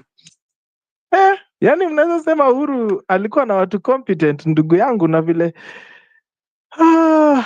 ametuweka kwa deni ya 8 trillion one man army. Hey. Sawa, nimepumua. Asante sana. I see the one and only Western Shilaho is here, and because I know Western is wale watu wa kutupatia a very long submission. Allow me, Western, to jump you by one person. George does not come to the mic unless he has something serious to say. So George, ni nini imekuleta kwenye kipaza sauti? Are you there, George? Unmute mic. Yes, I'm there, PP. How are you? I am well. Karibu sana. Asante. It's been a while. Yes, ndo nakwambia tu mimi nakuona hapo hivi kwenye listeners. I'm like, okay, sawa. But uko sawa? Okay. Yeah, niko sawa. Maybe if you're okay, I can proceed to give my submission. Yeah, go ahead, bro. Talk to us. Okay. Thank you. So let's respond to the topic today, which is it too early for 2027 politics? For me, I feel like it's still too early. And my first reasoning would be, I think as citizens, first of all, we had things that we expected from the current government. And in a way, I can say that we haven't received even 50% of what these people promised. And what we should be doing now, for me, I feel, is we should be putting the government into account, maybe asking them or even finding ways to demand for the things they promised us, because we wanted service delivery. Tukianza kusema sahi, the government is 2 years into governance, and tukianza to think of the next bunch of leaders sahi, that's like saying we've lost all hope, unaona.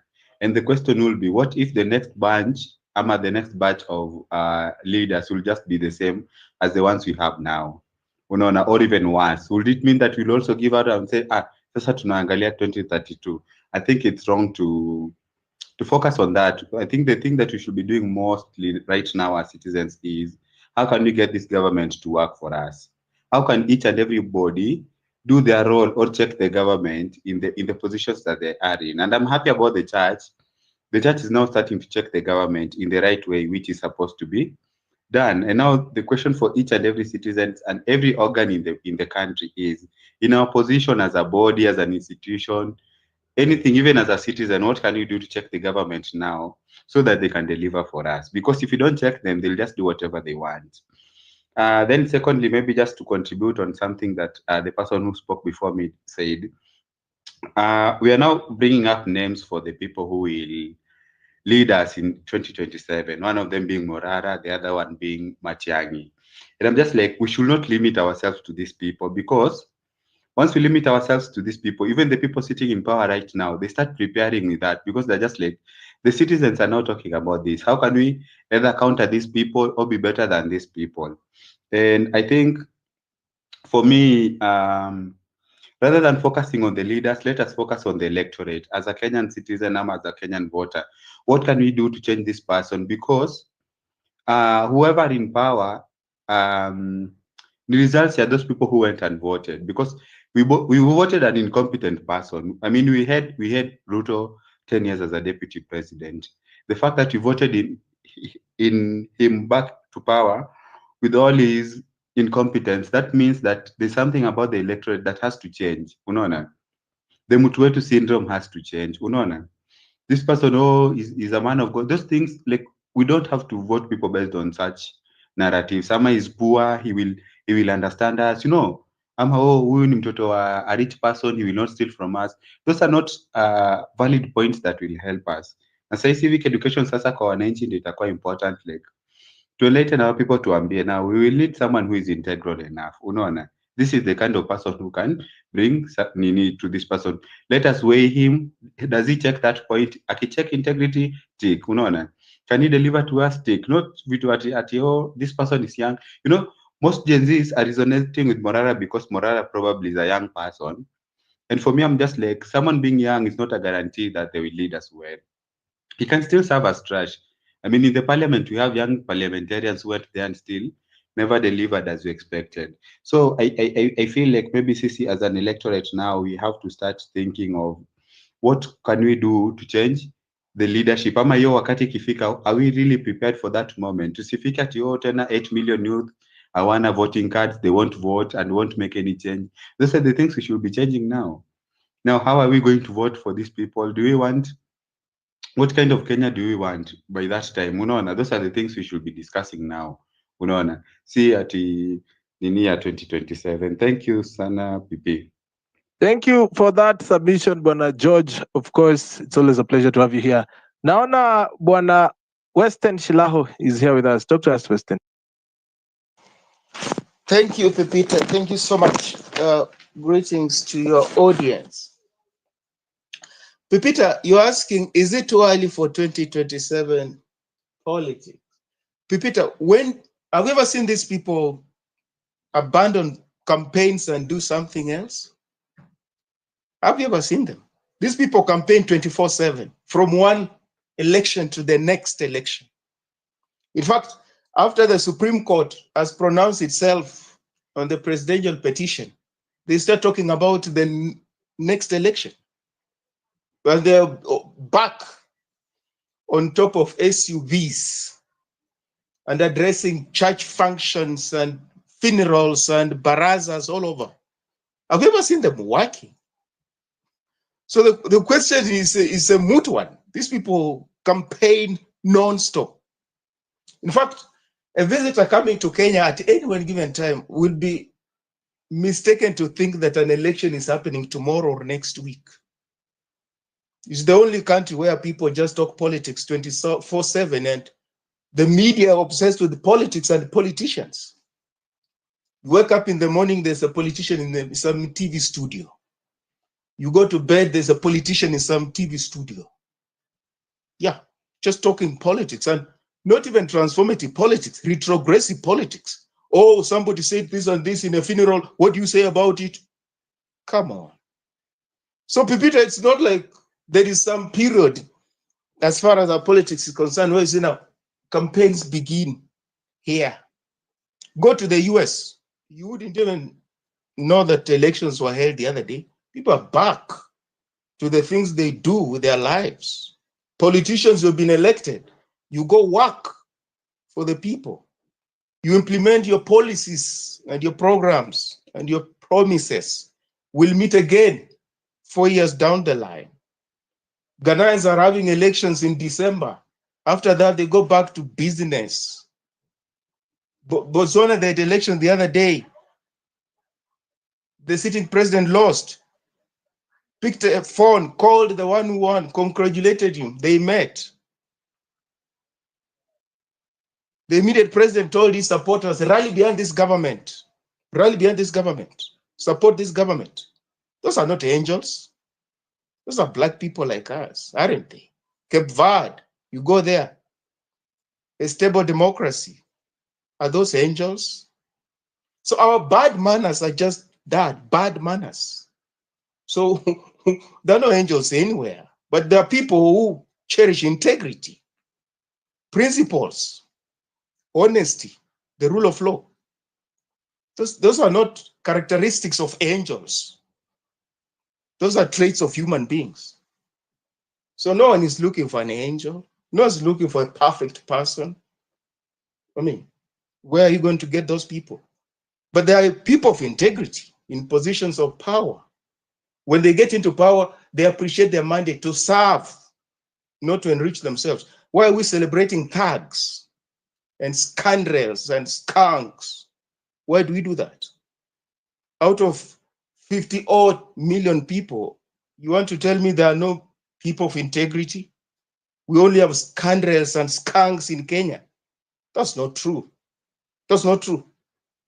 Scoundrels may be loud, may be having a lot of money, but they're not representative of our values, are they? They're not. They're loud. They impose their will on everybody else. They're not representative of the society, are they? So let's not be cynical. You think that the other thing, I've got a problem. This anti-Ruto movement is laced with bigotry. Bigotry. Bigotry. Yeah, he's done awful things. He's done really reprehensible things. That's factual. But we must also appreciate that there's bigotry in this movement against William Ruto, and we have to call it out for what it is. So if we say William Ruto, I mean, is this awful person, then we ask, what happened to Pio Gama Pinto, Jem Kariuki, Tom Mboya? Were those politicians taken out under William Ruto's regime? Were they? Were they? Were they? What happened to victims of post-election violence 2007, 2008? And if you see the reports and the statistics, majority of the victims were taken out by state apparatus. What happened to those people? Were they taken out under William Ruto regime or Daniel Moi? Were they? Were they? What happened to the elections of 2007, which was stolen and we almost dissolved into civil war? Did that happen under William Ruto? Did that happen under William Ruto? Did it? And what happened to the election of 2017, which was annulled, which means there were irregularities, and irregularities is just a euphemism for elections were stolen. Yeah, who was in charge at that time? Who was in charge? Okay, we can say William Ruto stole because he was the deputy, but who was in charge? Let's be honest. Who was it? So this revisionism is not going to take us anywhere. For us to think that Kenya was working from 63 until 2022, that's when we fell into the abyss. It's not true. It's not true. It's rewriting history. We're cherry picking. That's what we're doing. It's not going to take us anywhere. We're cherry picking. The country was just as atrocious under Jomo Kenyatta as it was under Daniel Moi, as it was under Mwai Kibaki, as it was under Uhuru Kenyatta. Yeah, and we must admit, for that is what will enable us to get the country working. But this cherry picking that, oh, we've got some, individuals who worked for Kenya and there's, well, Daniel Moi came and destroyed. What did Daniel Moi destroy? What did he destroy? Who was subjecting people to oath and saying you can't vote for this person and that person? Was that Daniel Moi? And these things are written in the history books. Was that Daniel Moi? Was it? Was it? It was not. It wasn't. This polarization we see in the country, when did it start? Harmony, this ethnic disharmony, where we define one another as mortal enemies. When did it start? Do people remember the elections of 1966 called literal general election? The state was unleashed against Jaramogi and the people like Bildad Kagia. When Bildad Kagia was dismissed, how can you support somebody who is uncircumcised? Have you read history? Have you read? Have you people read history? Yeah, Bildad Kagia Kikuyu was stigmatized. How can you support Jaramogi, a Luo, not circumcised? 66. We're still having this primordial politics. Yes. Anybody who was associated with Jaramogi was completely dismissed and stigmatized, and the state was unleashed against them. Yeah, elections that were held specifically to deal with their Jaramogi and his allies, to get them out of government. Was that under Daniel Moi? Was that under William Ruto? Yeah, we choose to remember. We choose to remember. Yeah, you can choose to remember. We don't. We don't. We have perpetrated atrocities against one another. Please, let's own up. And by saying we, it's not me and you, Pipita, and these people. The people who have had in power before, some of these people are hosting as heroes. They're not heroes. They're not heroes. Why did the country go up in flames in 2007? If Kibaki is this person who was a good leader who did things that we celebrated, how come? How come? How come the country almost went to the dogs, and the dogs say, no, we don't want this country. How come? How come? Have you read the ICC charges against the Ocampo 6? Have you read? Have you read? Or did you follow the proceedings? They were there in the media at that time. You can go, YouTube videos are there. One of the accusations was that a Mungiki militia had a meeting at State House. Who was the president at that time? Who was the president? Yeah, that was one of the accusations by Ocampo and the ICC, wasn't it? So this notion that, William Ruto is the worst thing that ever happened to this country, oh, Daniel Moi, it's not true. It is not true. And it's not going to take us anywhere. It's not. Because we're dishonest. We are fraudulent. We don't want the hard conversations.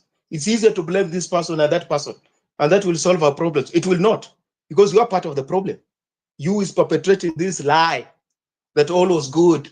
From 63 to 78, the country was working. From 78 to 2002, there was chaos and barbarism. Everything went to the dogs. And then, some other rescuer, came, Messiah, from 2002, 2013, 2022. Yeah, that period was good. Really? Really? It's not true. It is not true. It is not true. So the bigotry that has, that is accompanying this anti-Ruto movement is not going to help us. That bigotry is not going to help us. It's not going to help us at all. Will not take this country anywhere. It won't. Because he will fight back. He will fight back, and he has a chance to fight back, because we are not opposed to it because of corruption. So we can justify, Matiangi's corruption. Why don't we justify William Ruto's corruption? Which corruption is acceptable and which one is reprehensible? Which one? Where you steal 1 billion is acceptable. This person steals 2 billion. That one is not acceptable. Is that true? Is that true? Suddenly, no, we don't have angels. So William Ruto is not an angel. So why do you have a problem with him? Why do we have a problem with him? Why? Yeah, we have a problem with him because of the person, because of the ethnic group, not because of the corruption, not because of extrajudicial executions, not because of tribal appointments. We have a problem with him because of his ethnic group. Yeah, that is it. Otherwise, why would you sanitize Matiang'i? If you are committed to good governance, the rule of law, why would you sanitize Matiang'i? Why would you do that? I want a country that works for everybody. Okay, there are people who were there before. Why are we sanitizing them? Why do we do that? What did Rigathi say that time when he was throwing barbs against Uhuru Kenyatta? What did he say? He said he picked him from where? From drinking dens. Did you hear? So what is this that Uhuru Kenyatta was working and doing business? What did Rigathi say? He has said those things publicly, didn't he? He said it. Yeah. So you forget about that. You say, no, this one was working. He was running businesses. William Ruto was just a thug, wheeling and dealing. Please, please, please, let us learn to be honest about what we say and about the country. Let us be honest. Let us be honest. Dishonesty will not take us anywhere. And if we are not invested in taking out this establishment, we like the status quo. Things are working because the person who is in charge is the person I admire. It's from my region. Well, that is dishonesty. That is cynicism. That's being cynical. Yeah. Certainly, it's not the establishment, it's the person. When we know clearly it's the establishment. And William Ruto is part of the establishment. Yeah, that's why he's not holding these people to account. Because he is part of the establishment. Yes. Why doesn't he hold them to account? Part of the establishment. If you go through the archives, and there are videos where Uhuru Kenyatta donates money to the church. Why didn't we raise questions at that time? Why didn't we? Suddenly there's a problem donating money to the church. Even the church itself has a problem with it. When they were receiving money before, whose money is that they were receiving? Why didn't they raise questions about morality? Why? Why didn't they write letters? Why did they return the money? Yeah, Uhuru has even built a church and given it to the Catholic Church. Why didn't the Catholic Church say, no, a politician can't build as a church? Yeah, because we're selective. We're very selective. In our relationship to morality, to values, to ethics, to the rule of law, to justice, we're very selective. We are very selective. And that's why they say, if people get the leaders they deserve, I think that person had Kenya in mind. You had Kenya in mind. You get the leaders you deserve. You had Kenya in mind. Others wouldn't be somersaulting like this. You know, gymnastics when it comes to fairly grave issues where we can even try to justify, and that the people will hear us and think that we're making sense. Which sense are we making? Which sense are we making when we're justifying a rot? And in the same sentence, we're condemning someone else for the same rot. Does that even make sense? It doesn't make sense. Matiang'i, if it's true, has enlisted the services of Mossad. What is Mossad? Mossad is an intelligence organization of the Israeli government. Why would you invite Mossad in your politics? To do what? To do what in your politics? Mossad, the Israeli intelligence body. Why would you want them to support a candidate for you? What are they getting in return? What are they getting in return? You know, this, we're glossing over things. What are they getting in return? So at the same time, you want to invoke sovereignty. You're a sovereign state. Where's your sovereignty? When a candidate has been hoisted on you by external actors, and very controversial actors for that matter. So whose interest will your president serve? Whose interest? So you're complaining about William Ruto serving external interests. You want another president who clearly has been put there by some suspicious interests, suspicious actors. What is the point? We can't look at things logically. Is that what it means? So you say, oh, Matiang'i didn't have a choice. What choice? What choice? In criminal justice, for them to establish that you've committed a crime, they look at three things. Did you have free will? Did you have knowledge of what you were doing? Did you have freedom? Then they can establish you committed a crime. Matiang'i could have resigned. If the instructions he was given, he couldn't agree with them, he would have resigned. He could have resigned. He should have resigned. He did not. So how do you blame the president? How? Read the European Holocaust. Read. Those who took Hitler's instructions were tried. You could not go to court and say, no, Hitler gave me instructions. I sent these people to the gas chambers. No, you had a conscience. You knew what you were doing was wrong, morally reprehensible. Taking people and gassing them. That's wrong. They were tried, weren't they? They were tried. Individual culpability. Your mind was working correctly. It's not like you are a mad person. You knew what you were doing was wrong. So why would you blame the president? Why would you blame William Ruto? When a minister carries out clearly reprehensible and illegal instructions, why would you blame the? Was he mad? Was he mad? He couldn't resign? He couldn't refuse? You see how we justify the wrongs that are happening in our government. And at the same time, we want to blame people. No, there's a lot of corruption or extrajudicial executions or tribalization of the state. But the same things we can find reason to justify when they are perpetrated by other actors. How is that normal? It's not normal, is it? It can't be normal. It's not normal. So why are we not consistent? You can find issues with William Ruto. You can find issues with Uhuru Kenyatta. You can find issues with Matiang'i, with Mwai Kibaki. Can't you? You can't, eh? So you cherry pick. You choose who is a hero and who is not a hero. You come up with your own history. Who to celebrate and who to condemn. Who did wonders? Question. Who did not do wonders? Is that really true? Is that really correct? It can't be. It can't. cannot. Western. Hey, Western. Yes, is that Pepita? No, it's the doctor. Who is that? It's the doctor. Oh, yes, the doctor. Western. I just wanted to say that maybe we have you limit your time a little bit because I've seen several hands here. Maybe they have something new to add on before you continue. Oh, Pepita I'm sorry. has not said anything, so it's important.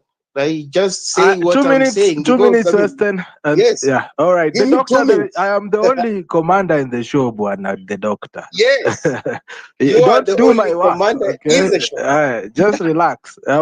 Western akiongea Yes, hivyo arudi hapa tena. So let's give you 2 minutes. Sirudi, At the top of the Sinaenda. hour, I'll take the mic.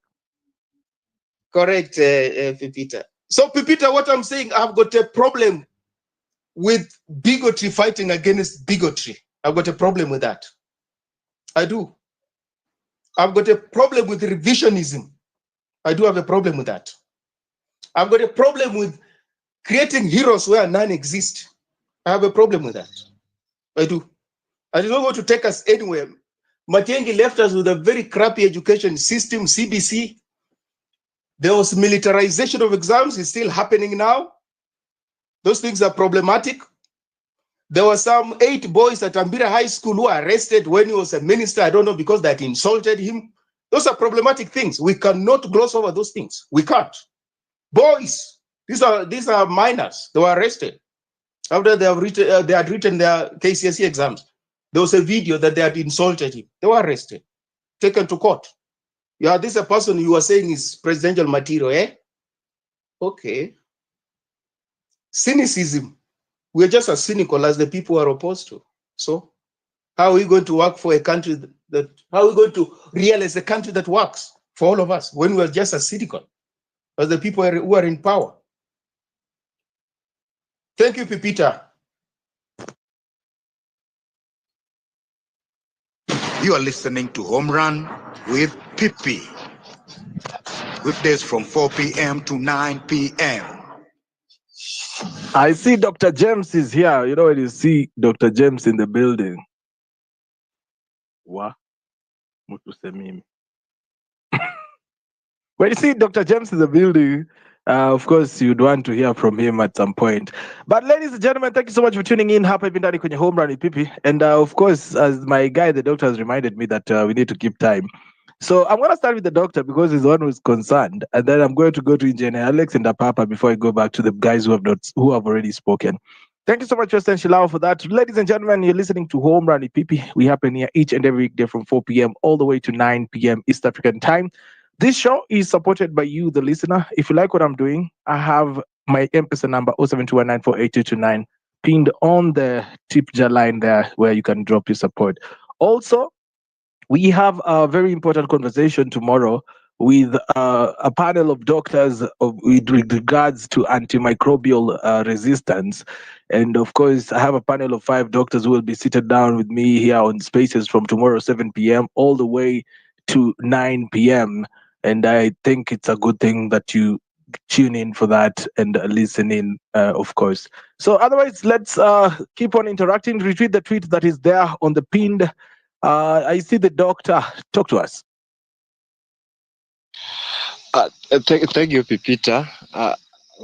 I want to somehow disagree with what Western was saying, that we can just correct this regime of William Ruto rather than coming with issues like the foreign government was ilikuwa mzuri or whatever. But Western, I would like to ask you a question. If you say that the former regimes have not been working since during the era of Kibaki, I think that is his second tenure in office. I think he tried. We are not saying that he was 100% working, but from my point of view, I think he tried a little bit. He tried, and that's what we want. Not people who come up with ideas that doesn't work, like we have Sha and Shift. These are ideas that automatically doesn't work. And the issue of Matiang'i, I think Matiang'i has been one of the secretaries from the appointment of President Uhuru Kenyatta. And to me, I see he's the best candidate for this to vie for this presidency 27. He's a man who is strong, a little bit strong, and if he can get some support, he can make very good presidency, because we cannot say he's 100% sure or he doesn't make mistakes, but he made mistakes, and we acknowledge that. But to my point of view, Matiang'i is the best as per now. I'm not saying that he's the only person that we all should line on and totally agree with him, but we can correct him, because this, if we look at William Ruto, if we say we can start by correcting this government of William Ruto has been corrected severally, and these ideas of coming with different things, yes, maybe to his opinion, he think they might work, like SHA, the funding model. You can come up with one thing, you try it, you see, you implement it. If it doesn't work, then you know how to correct yourself before bringing other things up. Because if he could come with the funding model, try it up. If it doesn't work, he leave away with SHA, deal with the funding model first. Then after it works, he comes with another thing like SHA or whatever. So I think President William Ruto is not bad, but from my view, he doesn't listen. Yeah, I think. Thank you. Thank you, Papi.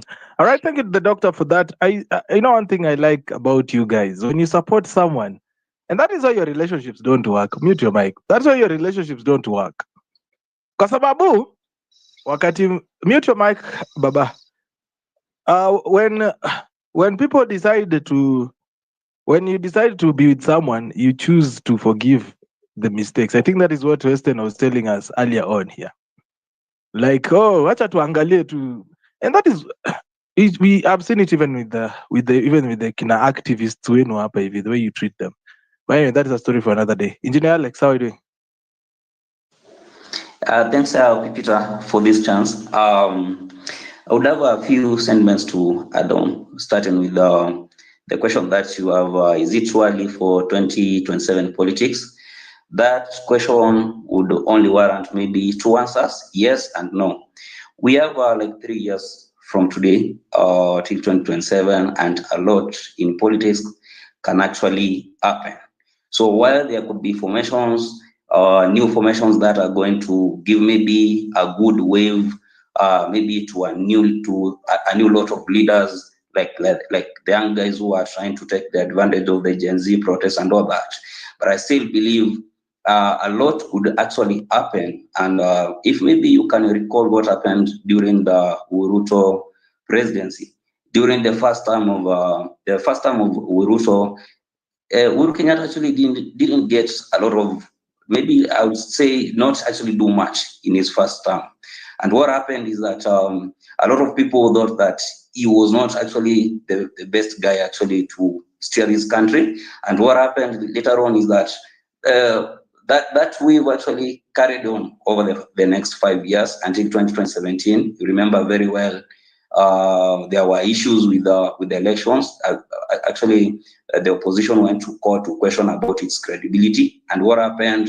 Maraga and his team nullified the election. So if you check, that trajectory actually could be repeating itself with William Ruto.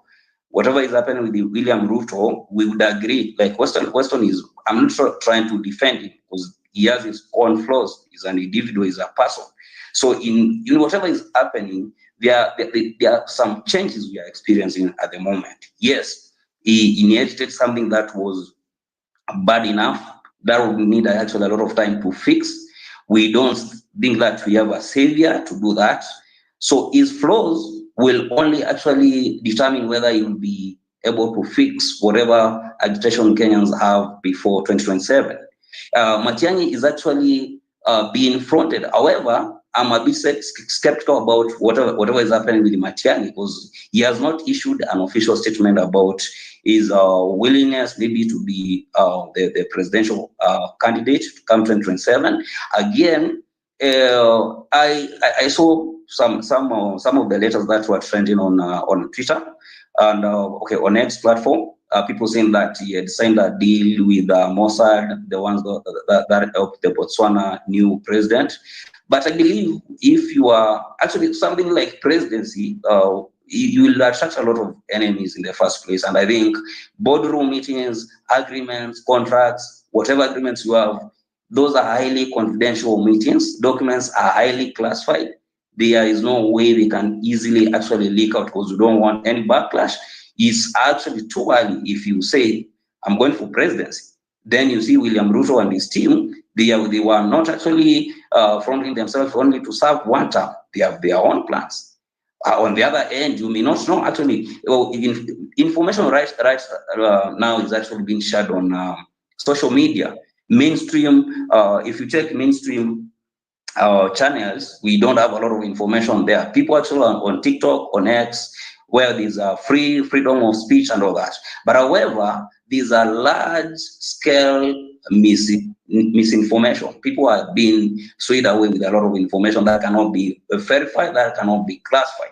So in this case, you see, if Matiang'i is actually fronted, maybe he could be using maybe the current regime proxies. He can be fronted and funded to go for presidency. So he's going to sway away the new sheriff in town, who is Gen Z. So now on the other end, then these don't forget the Murima. We are still going to have the tribal voting basis. It's not going to change overnight. So if you what is happening, you'll find that Mount Kenya, they still believe they need a share of the government after supporting William Ruto. But again, they will have their own formations. So we have demographics that are not going to see what the young people are seeing. But now I'm happy the young people out here, and actually they are saying enough is enough. We want also to be heard, but they need a plan.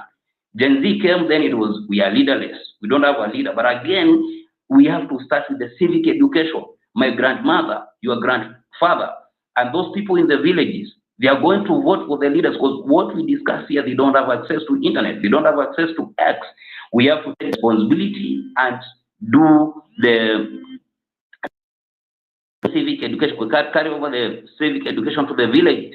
We have to talk to those people in the villages, explain to them why good leadership is important today. So at the end of the day, there are very many things that are not in place. We would not want to say, because I'm pretty sure that UDA will not be an outfit come 2027. I know the owners of UDA, they have a plan for that. But there are things that are critical at this moment. When the new regime took over, the economy of the country, while it was on a trajectory of not being actually good as far as cost of living is concerned, then there are a lot of things that are not working. While actually Ruto was able to inherit that, at some point people actually feel that he should have actually maintained the status quo, but he already had his plan. However, if you check the current roads, those people who are within Nairobi, roads are actually in a bad state. Potholes are everywhere. You saw the other day he was in Kayole. That road is Pine Road, over where he was attending that church service. That road is poor.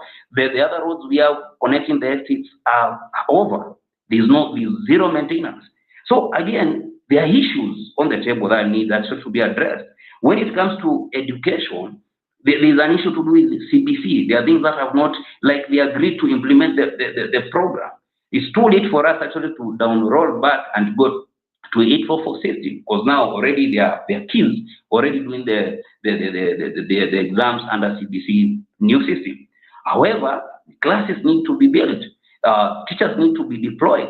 So these are all a lot of things that need urgency. However, 5 years, if you think, is not actually time you could say, I'm here to do this.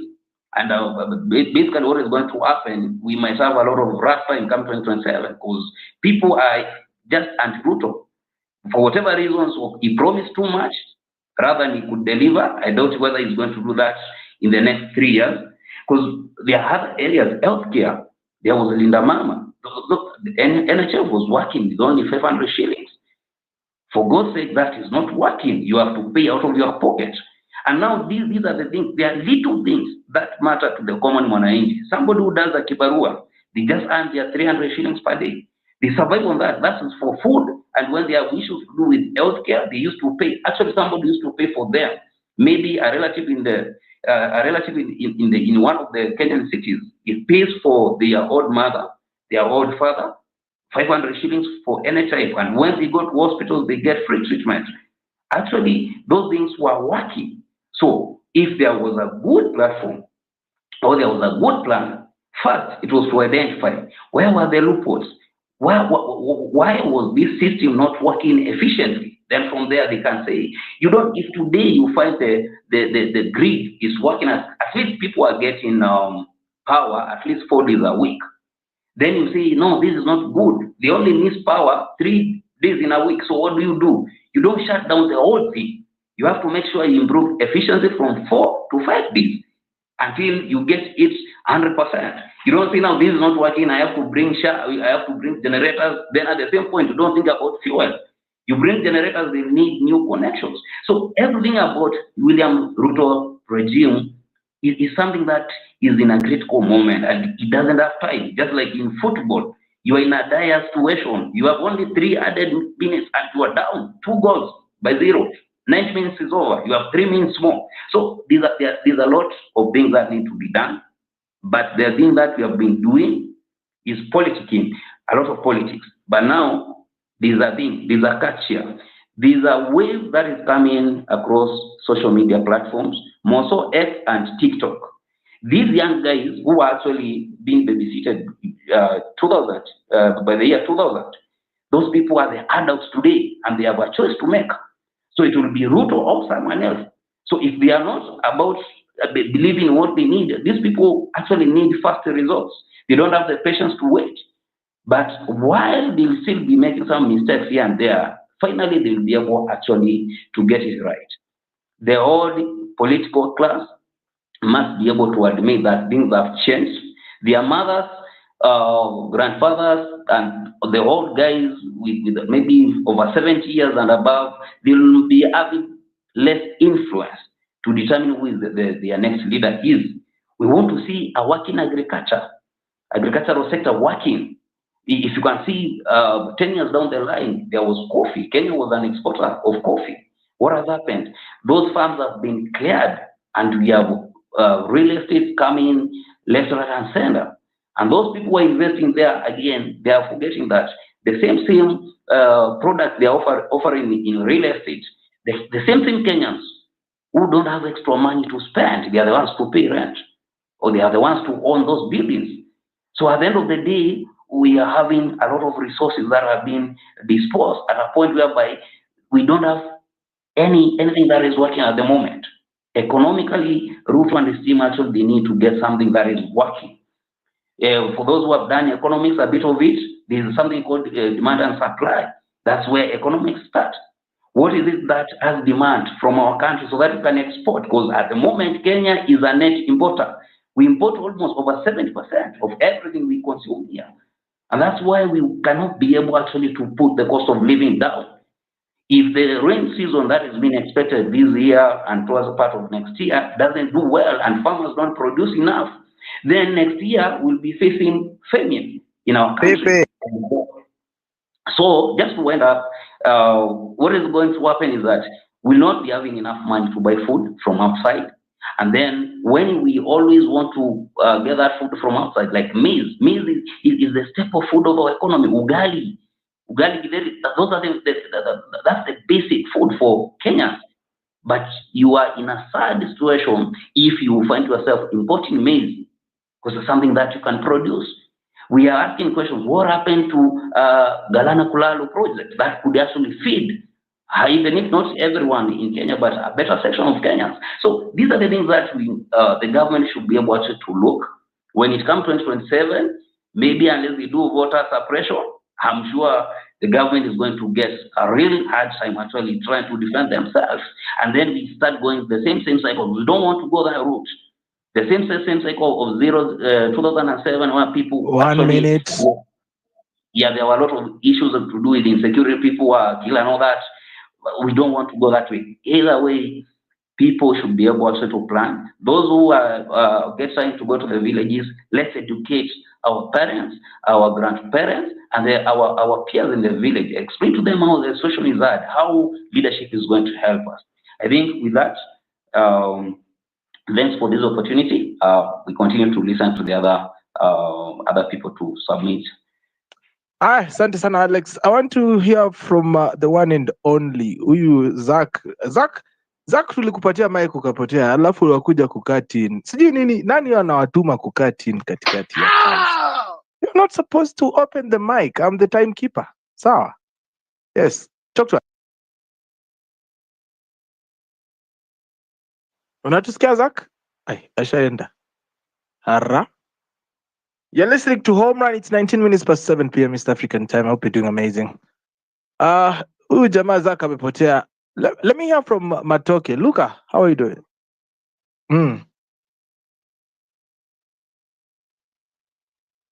Get the hii nini vizuri ifanye. So pipi, I have an issue. Nimesikia mtu akisema hapo hivyo the western guy ati we give Ruto a chance. Come on, are we jokes but kama saizi hata mia tu ndio tunateseka pipi. Are we really people serious? Okay. Tell me, I want somebody to explain to me 10 things hii mwaka tumeanza that this guy has done that we can stand and say, okay, kuna hii 1, kuna 2, kuna 3. Because me, if I said somebody was talking about did I say Ruto be given a chance? I mean, that's a misrepresentation. I didn't say that. Kwa factual, Zach. Western did not say that. I did. Oh.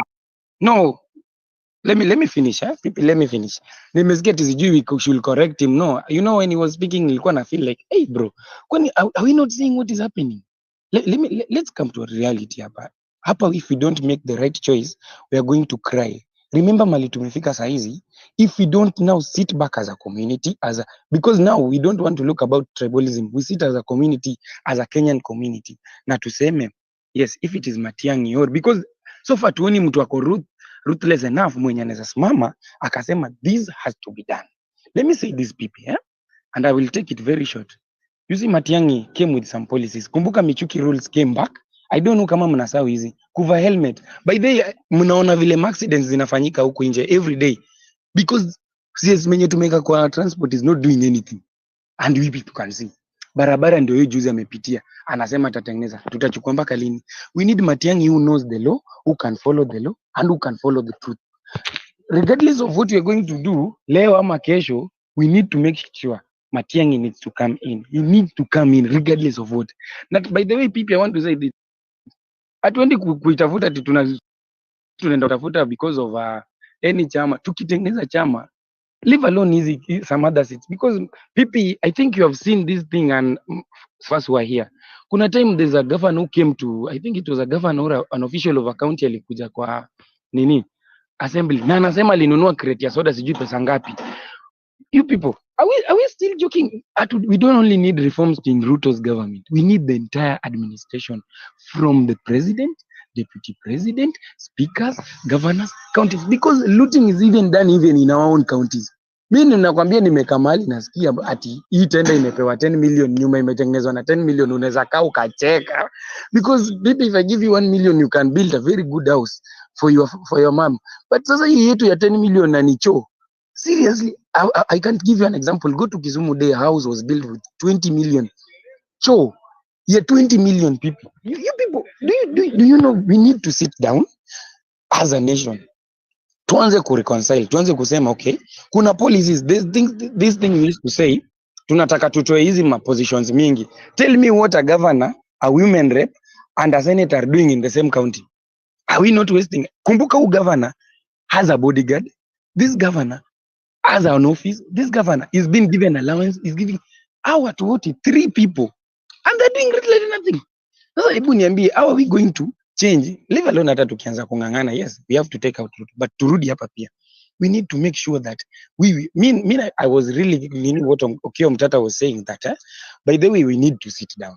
Tukaeni chini. Then tuseme what is the function of the kama MPs wako pale na kuna MCAs na kuna governor na kuna senator na kuna women rep, then ukimaliza hizo, you see governors are crying that hawapewi pesa. Ask me, MP anafanya nini pale National Assembly kama haizi kuja akasema why is it that the governors are not being allocated money to work?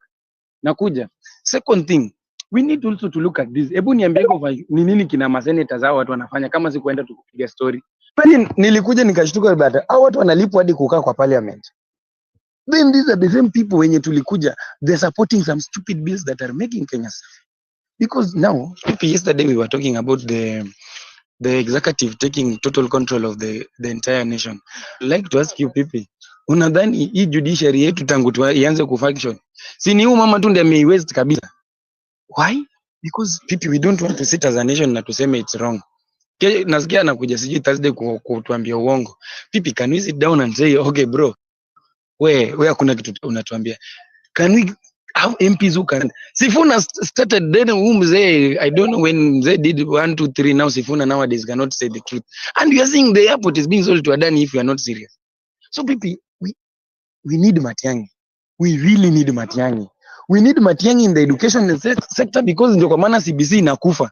This is the Matiang'i made it clear that we could make sure alikuwa anafuatilia ako kwa interior na anafuatilia education system to the point unaona vile saizi hizi manini kuibiwa kwa mtihani ziko mingi. Hebu niambie wakati Matiang'i what happened? Alikuwa, do you know it was only during Matiang'i that ulikuwa unapata CS boom into another school. Kidogo alikuwa anatembea kaingia kwa shule. Huu wetu umemwona kwa shule lini? Si kama angoje shule chomeke ndiye aende ama kukuwe na crisis na ingie. Because we don't have somebody who is willing to work for the nation. People, I don't want to talk more. Forgive me. Asante sana people. I want to go to the one and only Mau Mau, then Luka Matoke. Mau Mau, you have a rebuttal? Yes, I'm here and I have been waiting for quite a while. Yeah, indeed. I would like to say this, that there is no one who is saying that the former government did or the former regime, there is no one, and I'm on record saying that the mistake that or the problem that we are going through from our leaders, especially who are at the apex of leadership, especially the presidency, started with Mwai Kibaki. And I would like to say this, that so many things happened during his regime. He turned the economy. But the moment he said that Moi retire in peace, that is a moment he missed, because the precedent that he did set then is the one that is eating us up to date, because whoever is coming after him is coming to cover up the person that is there. And that is why we are saying that the only person that can take this country to the next level is somebody who can be installed through revolution. We start afresh. That one aside, there is nothing that we're going to get here. We don't see anyone who is good at all. Marara is here. Yes, we say that he has never been, contaminated. Then he is young. Some of us say he has been seen in pubs, things that you cannot even understand or substantiate. Give a video of him taking beer.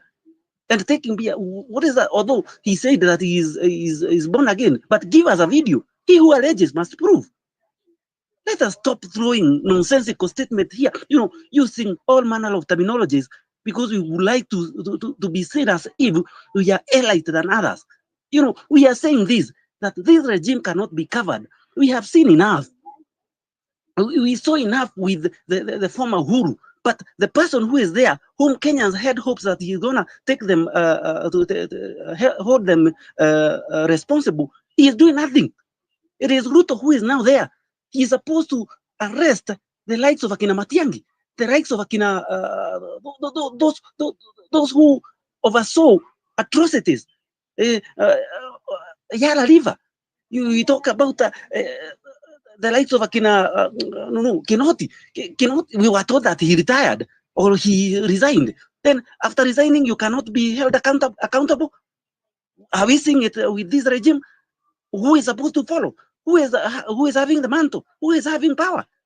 He is not. He is doing nothing. Then if you keep on blaming, shifting blame that the former regime never did, and when we position one of ours there, he is not doing work. For how long are we going to continue shifting, blame shifting? No, we can't. We cannot continue like this. Let Matiang'i be. If he fails, then we can go revolution way. If we have another person, if we can be able to bring Maraga, the former CJ, then and he show that he is willing, then he is the best. But if he is unwilling, what can we do? You are telling us that we continue correcting this government. It was being corrected by our Gen Zs on 25th. Then he told us that he is going to even abolish the confidential kitty. He never did that. We saw them saying that they are not going to be holding Harabes. We saw them doing so last weekend. Telling us that the former regime, Catholics, because there was a wrong then, we justify another wrong. Two wrongs cannot make right. We call evil evil. If there were killings then, they cannot be justified by killings now. We need somebody who can hold responsible those who are killing now and those who killed then. If we cannot get them now, then what are we justifying here? Let us stop this pessimism. Let us stop trying to justify something that cannot even hold water. This government cannot. If you are defending this government, unless you are drunk. I was part of it, and I can remember last year, I defended this government because I was thinking that we are attacking it so quick. We thought that they have not been given enough time. Yes, they are now 2 years down the line. Anything that they are touching is collapsing. There is nobody who is siding with the Rigathi. I cannot side with him, and I cannot side with Uhuru. I'm not siding with anyone. The only thing that I want is service delivery, and this government has proven that it is lies after lies. Tell me a single thing.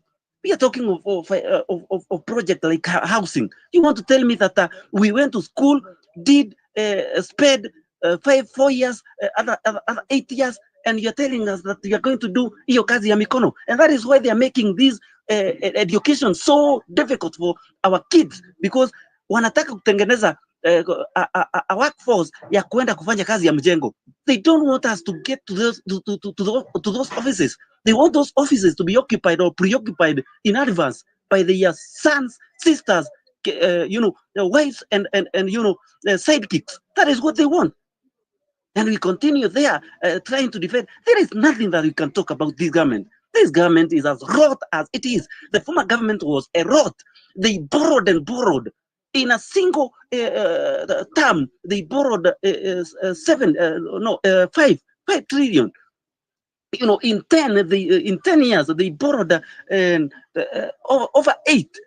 This government, Uhuru took over when the debt of this nation, the public debt, was at 1.6 trillion.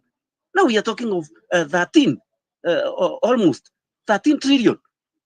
And the person who is at the helm lied to Kenya that he is going to reduce tax, he is going to reduce borrowing.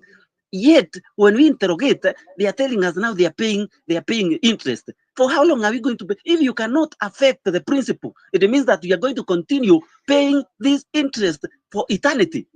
So stop lying to Kenyans. We know much. We know that budget start with executive and stop with executive. You cannot tell me that Ruto was not involved in budget making. He was. Even now, Kidiki and Rigathi, they are also being involved in budget making. They know what is happening. Stop lying to us. All the members of parliament know, because it must go through there, and they know how much is going to be borrowed, because they know how much tax KRA is going to collect. So what are you telling us, my friend? that we are living in a fallacy, we are living in a lie. We keep justifying something that, it makes some of us feel that we are still mark timing. We are still going in round in circles. If we cannot discuss things and say that the current regime is wrong, let's put any other person there. If he is not going to perform, we'll change him again. Until we get the right person who is going to work for this nation. Whether it calls for a revolution, we start afresh. Yes, Ruto is protecting interest of Uhuru because it is Uhuru who installed him in pretense and guise that he is supporting Ruto, he is supporting Raila. Who didn't know that if Uhuru was to support Ruto publicly, Ruto was to fail? Why did he decide to support Raila? There was NIS intelligence. Anyone knew that everybody is against the policies of Uhuru. Why? Why did he decide to support Raila? Because he knew that the side that he's going to support is going to lose. And that is what happened. He has happened now. He has happened now because he knows the person that they have been together for 10 years, looting SGR, looting everything. We know they are still there. Yes, Northern City is up and running. You can see that the likes of Akina, I don't know whichever cities that were started by the former regimes of Kibaki, they are still doing hanging out there. Yet he is running quick, fast. Yes, who are these investors who are doing that good work? Yet the one that is supposed to benefit public is not doing so. Let us stop these hanging on one of ours. Yes, ati huyu ni mtu wetu. Mtu wetu namna gani? Ananisaidia na nini? As we speak in Mount Kenya, we have so many CSs. Who are they gaining? Who are they helping? They are only helping their families. They are not being, as we speak, coffee is not, coffee farmers are crying. As we are speaking, we can see that the maize farmers, they have all their stock not being bought. I was listening to another space from Carriages, and they were speaking in English. And you could hear how they were lamenting. So my dear friends, comrades, we need somebody who is going to activate and make Kenya work, bring Kenya to the right direction, even if it means that we are going to put Raila there. As long as Kenya is going to move forward, let us stop maneno hapana. Thank you, Mau Mau, for that. Mau Mau is worked up. Look at my talking. Excuse me. Hello. Jambo sana mzee. Uko poa? Mi niko poa, and I hope everyone here Let's keep is these fine. submissions under 5 minutes. Okay, thank you. Now, leo kumewaka. A lot has been said, and a lot is still being said. Okay, kitu mi naweza sema, we live in a democratic country. And as a democracy, everyone has their democratic rights to vote for whoever they want. So, I'm saying this because my father fully supports William Ruto. And I am always against William Ruto. My father supported Mwai Kibaki. And that time I remember I was against Mwai Kibaki in 2007. My father fully supported the Kenyatta, the son, and the senior, supported Moi. But Mimi, I was against all these individuals. It's a democracy. So, if you as an individual umeamua, you don't want to vote for Matiang'i, it's okay. If you want to support William Ruto, it's okay. Go and vote for him. Campaign for William Ruto. No problem. Ensure amerudi ameendelea na hiyo kiti. We will never blame you. It's your democratic right. Okay? Even if someone is good, even if someone is not good, according to some of us, Just remember, even Nelson Mandela, there are people who never voted for Nelson Mandela. When the election of 1860 happened in USA, there were people who did not vote for Abraham Lincoln. There are people who did not vote for that individual, even if history places that guy as a good guy, as the guy that that country is proud of. So even here, there are people who are not going to vote for whomever that you are going to front as we, the people, when you may feel that William Ruto is not good for us. So it is a democracy. So ukiamua wewe, you want to just front your candidate, support them and what. This thing that, you know, so and so is not good. Yeah, we agree. As a support of Matiang'i, I agree. Kuna vitu zingine you went too far. Like what he caused, that the way they were imposing the curfew and families lost their loved ones, like the two brothers.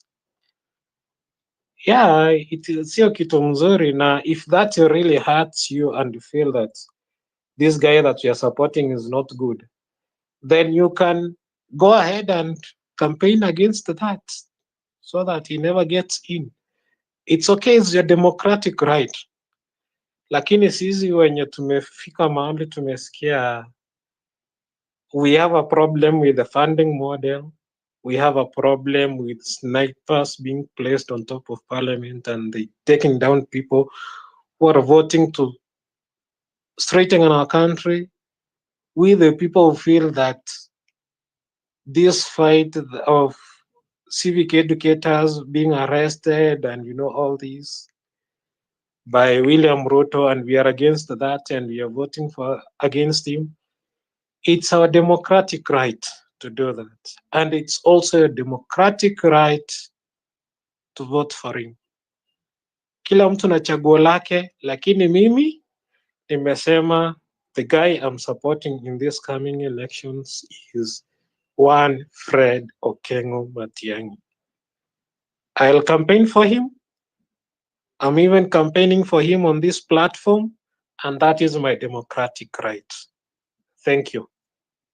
Jamani, tena mnaanza kupiga campaign kwa show ya wenyewe bila hata kuuliza kama tunapiga campaign. Shika hii kiboko. No, Unapiga it is our campaign democratic live. right. Hapana, hiyo ni live. Haya. Let's hear from the one and only Generali. How are you doing, Generali? Na tumeacha hapa hapa, Thank you don't very mean much. so after Generali go to hapa. Yes, thank you so much for the chance. It's been a long day. Nilikuwa nimepanga kuingia your space at very early, but nika branch TikTok, ikabidi niende huko ni inject mpaka nikaachwa peke yangu nimeachwa peke yangu hapo because ukweli ilikuwa inatiririka venye inafaa itiririke. So I'll just say like right now, there's someone who talked yesterday, alituambia like right now we need to cool down. Yes, the election is not far, not near, but it is almost. We just have to bet our cards right, like to fiche kadi yetu kwanza kidogo. We embark on putting this government on toes, like kuwafinya venye tunawafinya hivi, so that at least we can be correcting this stuff, because we have this pending stuff that are still ahead of us here, like this health, the education model stuff that has affected very many students. We have the health issue that people are complaining of left, right, and center. It is the center of talk now, because if there are guys that they have sent on the ground, they have been sent to praise this stuff like it is working. I don't know how Itumbi has trained, but they come there with even less information. Some even don't know what some are saying the SHA and SHIF is different, that SHA is an SSF. So you wonder like which kind of people Itumbi are sending on the ground. So they are embarking on this health stuff because they have known that it is not working. So it is just our responsibility to continue. We continue with the civic education as much as we can, so that very many people can be informed. Right now, all this resistance that the president is getting all over the country, it is a good work. It is an achievement from the civic education that has been done from the spaces, from the TikTok, all from the WhatsApp status of different people. So let us just continue injecting. We inform the public. I believe me, what I always believe, that when now people will fickle and get tired of this government, there will be no need of even holding a meeting to call them. They will just come out of they will just come out by themselves to fight this regime. So we're still on time. We're still on the right track. Let us believe on the course and we'll achieve it. I don't have much to say. Nimetumia nguvu mingi huko mpaka I just feel worn out. I just want to refresh. Thank you. We pumzika jenerali, na napenda sana vile watu wanajiweka wanajiweka mstari wa mbele kila mahali, wanajipata kuongelea good governance. Thanks so much for that. I see the one and only Apapa, habari yako? Unaweza nyamaza tu hivyo upate watu waliongea wote ukaachwa. Peter, good morning. Where are you? Good morning. Mi niko Kenya, so ni good evening. Okay, thank you for the opportunity. I say hi to all of you. Now, I would like to begin by having a different opinion from what Luca said in regards to the democratic space. Yeah, it's true Kenya is a democracy, but then it's also beats logic when everyone is just allowed to make any kind of decision, claiming that it favors him or her. You know, the reason as to why we are having these platforms and these kinds of engagement is trying to find reason in what we are doing, what we want, or where we want to be. So if something is wrong, then it is wrong. Hatuwezi sema kwamba okay, I'm at liberty to do whatever I want, whether it is wrong or right, because you're in a democracy. I don't think that is helping anyone, and it won't help as a Kenya as a country. We just need to have good reason in whatever we are doing. Now, back to a few topics that have been highlighted by the previous speakers. Yeah, in regards to Matiang'i as a person, guys, I believe some of the reasons why we are failing greatly is because we either forget too fast, or we are sympathizers, and in that cause pathetic sympathizers. How can we just forget what Matiang'i has done to this country in a few years earlier? And these are the same sympathy we gave Ruto, and here he is. We are all over crying about him. You know, once we can track the record of someone and we found such grievous mistakes, we can't allow such person to be any near office of high position.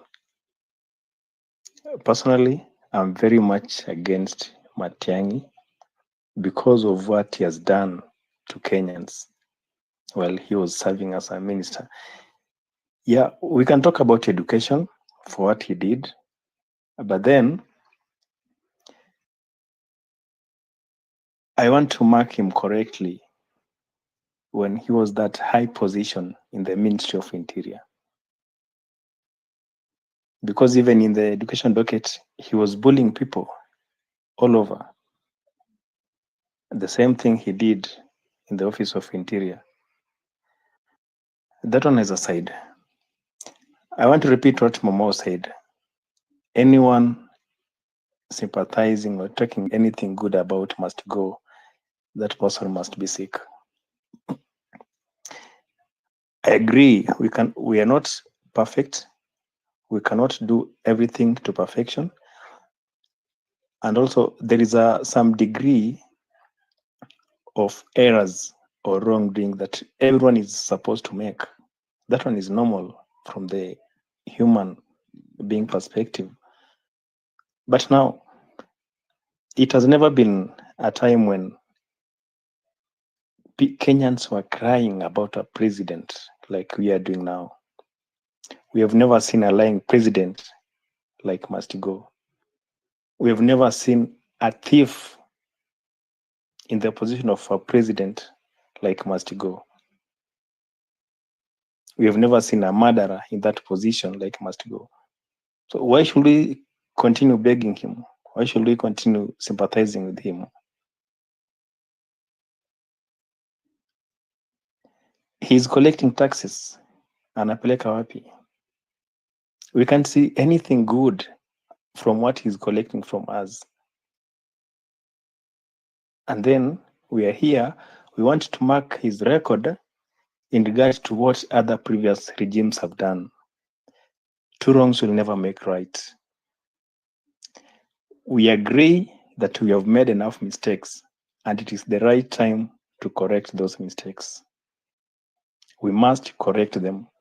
Let us agree that be it bishops, pastors, and everyone else has made enough mistakes. It's a time to correct the mistakes. We must take Kenya where it has to be, where it must be. And I also concur with this point that probably it requires a revolution to bring a good leader. Hii mambo ya ballot, maybe we still have a long way to go. That if we can have a revolution, then we can get a good leader who can steer Kenya to the greater heights. Thank you guys and good evening. Lakini mnakuanga very interesting. Last week mlikuwa mnatuambia Morara is the person to be, yeah? Guys are speaking on spaces kidogo mlie. And if we went against you, you would call us government sellout. Watu wakiambiwa watoe documents, government sellouts. Nyinyi ndio mmetumwa na bloggers. Why? Na nyinyi mnakuanga wakali. So anyway, now tuko kwa Dr. Frederick Matiang'i Okengo. How many months before we move again to another presidential candidate? But let us continue basking in this sun of the incoming president. Na mimi niliwaambia kitu moja sijaipenda na Wakenya, tunapenda delegation. You know, tuna hope hiyo save mentality, yeah? We are hoping that Matiang'i will imprison William Ruto, his deputy president, for 10 years. Oh God of Nebuchadnezzar. He killed, he was there when they killed Baby Pendo, but no, let us not look at that. No, not now. Huyo ni mtu wa Mungu. Na mmeanza kuwa na hiyo tabia ya the Morarans, walikuwa wanafanya hiyo ya amtaki aulizwe maswali. So this guy comes and he says it's actually psyops. Mmewekewa hapo hivi that probably this guy is going to run. And you guys, because tunapenda kuongea na unajua, of course mimi niwekwa Nairobi na hii talk show, so of course I'm just going to let you speak. People become so emotional kwa space. Oh my God, okay, look at my talk.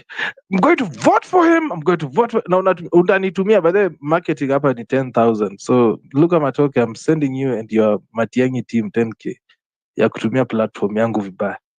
So yeah, you need to be advised. Hakuna cha bure kwa hii Kenya. So yote 9-10 ni kwamba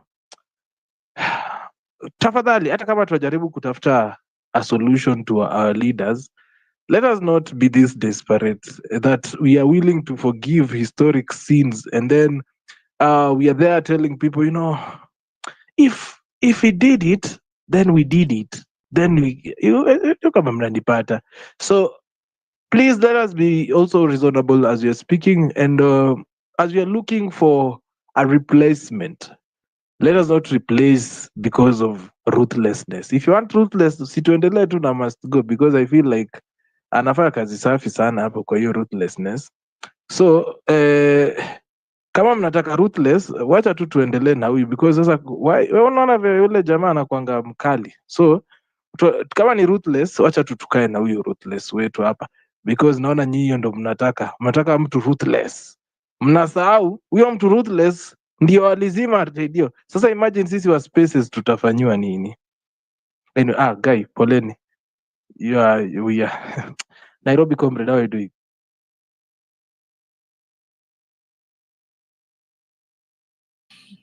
Hi. Hi, how are you doing? I'm fine. Karibu sana kwa show. Talk to I'm us. fine. Yeah, so mimi nimekuja. I've been listening all along since the space started, but what what I want to tell you guys is that Kenya kuna I don't want to call them wajinga. I want just to call them wachawi. Ni ule mtu anakuroga alafu akisha kuroga anataka after amekuroga anataka umsaidie. This is what these guys did in 2022 because they were looking at sympathy ya Ruto. Ruto cried. Ruto sijui alikuwa anafanya nini, anaenda kanisa, he associates himself with the women and ladies. Watu wakamwonea huruma, akapigiwa kura. Here it is, kila mtu ako street, Ruto must go, Ruto must go. Now, mimi naona the same person mwenye alikuwa anaua watu akidump watu Riwayala. This guy from Kisii anaitwa Matiang'i. Ati sasa ndo mnataka ati naona online kupechacha jana ati Matiang'i sijui ameweza sijui Matiang'i nini, not knowing that Matiang'i, Uhuru, Ruto is one thing. Matiang'i worked for Uhuru. Uhuru is the one person who installed this Ruto because Uhuru was afraid that there are some people wakichukua hii power watamshika with all those Eurobonds and everything. Now, nyinyi mnataka kutwist story ati must go ni mbaya. Wacha tulete mtu mzuri. Ateza mtu mzuri ni Matiang'i. Guys, kwani tumefika hapa? Matiang'i akiingia tu kwa power hivi, the first thing Matiang'i will protect Uhuru, Matiang'i will protect Ruto and all those people mnafikiria ati they are ni enemies wake. These are the same people who have been sleeping together, eating together, partying and everything in State House, Mapi, Inje and everything. So if you think that there is some wisdom yenye mnatumia ati kuvote somebody who has been in government kitambo in the past 2 terms or maybe 3 terms or 4 terms, atatakuja kuwasaidia, you are hallucinating. There is nothing you guys are thinking about. These people will wake up and will just continue from where this person who is the current president stopped. Because now, must go anajua vizuri, no one will vote for him. So, akiona there is somebody ati mmependa sana, anaweza hata lose tu. But the moment ame lose, wataungana. Juzi mkiwa Embu simliona nani Uhuru na Ruto wanasalimiana. You guys thought that watu wamekosana, sijui Ruto sijui ako na nini, sijui Uhuru. Nonsense. What happened later on? Immediately Ruto was sworn in, the first person alipewa kiti ni nani? Ni Uhuru. Then came a year later, they are now working with Raila. Nyinyi mmepigana, mmefanya nini, and hizi vitu tusahau. Currently, let us look for somebody who can transform this country. Because mimi, the reason as to why I'm going to the streets is because I did not vote for Ruto. Ningempigia kura singeenda streets. So, ningempigia kura mi singeenda street. But the reason I'm waking up, nimepiga kelele naandika huku mpaka my previous X account ikiwa na almost 5,000 followers was banned and suspended. Hii hata haiko. Sasa nimeanza mpya naona sijui iko na sijui 40 followers. Because I did not vote for him. I cannot wake up to vote for somebody alafu nakuja later on naanza kumcriticize. It cannot happen. So the same people who are making noise here online happy, Matiang'i, sijui Matiang'i, are the same people. God forbid this idiot akiingia kwa serikali. These are the same people watakuwa na convince that wameanza hashtags sijui Matiang'i must go, sijui wameanza nini. Those are nonsense. Hatutaki vitu kaa hizo sahi because we are purely wasting time. Look at the situation in Moi University. People cannot even graduate. The system is corrupt. You look at people like Mandago who scammed people kwa pesa ya scholarship. Sasa ndio ako kwa committee ya kureview what is happening in Moi University. You look at some things which are happening in this country na unashangaa tu, right? So 2027 si mbali because we are only having November inaisha next week. So after November we are having December. After Christmas tunangoja kushusha nyavu 31st. Then after that we're in 2025 itasonga mbio, and then we're only having 1 year to 2027. So if you don't reason enough saa hizi ati tuna flood social media na dirty politics, useless people who are there who are killing people, we are not going to make it. Hii country itabaki tu hivi hivi, mtaendelea kuteseka. Vaccines will be there which are killing people. Sijui unasikia cows are supposed to be vaccinated, mara sijui education model, sijui education funding model, sijui itakuwa nini, and so many shits, because these guys they have enjoyed and they know what is happening. So hawataki sisi to grow, wanataka tu tuzidi tukae hivi ndio nini ifanyike, tuendelee kuteseka hao wakikuwa wanaenjoy. So what I would tell you guys, there is no sympathy, because the moment you are continuing to sympathize somebody, akiingia tu hivi ashike, oh, you guys are dead, because no one knew that Ruto atakuwa hivi. Because I naona kuna some stupid people pia wanahurumia Gachagua, ati so sijui Gachagua was supposed to be impeached. Mimi hata nataka kuimpeach kabisa ndio hata asionekane kwa public, but I'm worried bado anaonekana kwa public, anatembea and everything. So sympathy is what is killing us. Tuachane na sympathy. Hao watu walikuwa siasa from 19 something, these people should go and rest. Sijui wanatafuta nini, and I don't know, I just don't know what we can do, but we need new leaders, because leaders are available who can work, leaders are available who cannot be compromised. Watu wanasema Matiang'i ni mzuri, but Matiang'i was compromised. Wachana hiyo story ya NEC, labda hata walienda huko chini ya maji wakajua Kenya wamefanya, and then later on results are out, tunasema Matiang'i is overworking what to please the media. There is nothing like overworking, because if he is overworking, the first person who was supposed to be arrested was the DCI during Matiang'i's era. DCI George Kinoti alikuwa anatembea tu.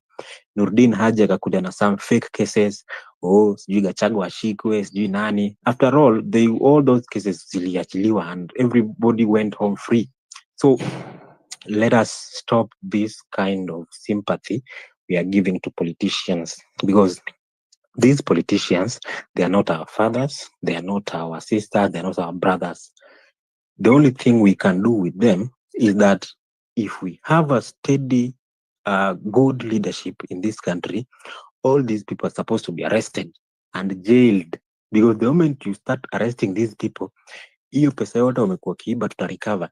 Right now, look at Tanzania and Uganda, a very minute countries kwa hapa nje, wanaenda AFCON 2027 na Kenya, the CS kazi yake ni kufikiria kuuza airport na kufikiria kutembea na ndege akitoa meno, hiyo tu. There is nothing is thinking 1 about. minute. So hata tu nimalizie hapo, but I'm still mad. Asikia ni part. Some of us steal money here, we go to Tanzania, we invest it there. Because when we invest it in Kenya, it will be more visible. You also bring money from Tanzania, some of it by road, na magari. Mnapitia, mnakuja hapa Kenya, you start constructing buildings around here. That is what we do. So if we are stealing 2 billion per day, assuming we reduce the theft, we don't want to stop it, we just say, okay, if you have been stealing 1,000, please steal only 500 shillings. If you have been stealing 100,000, steal 50,000.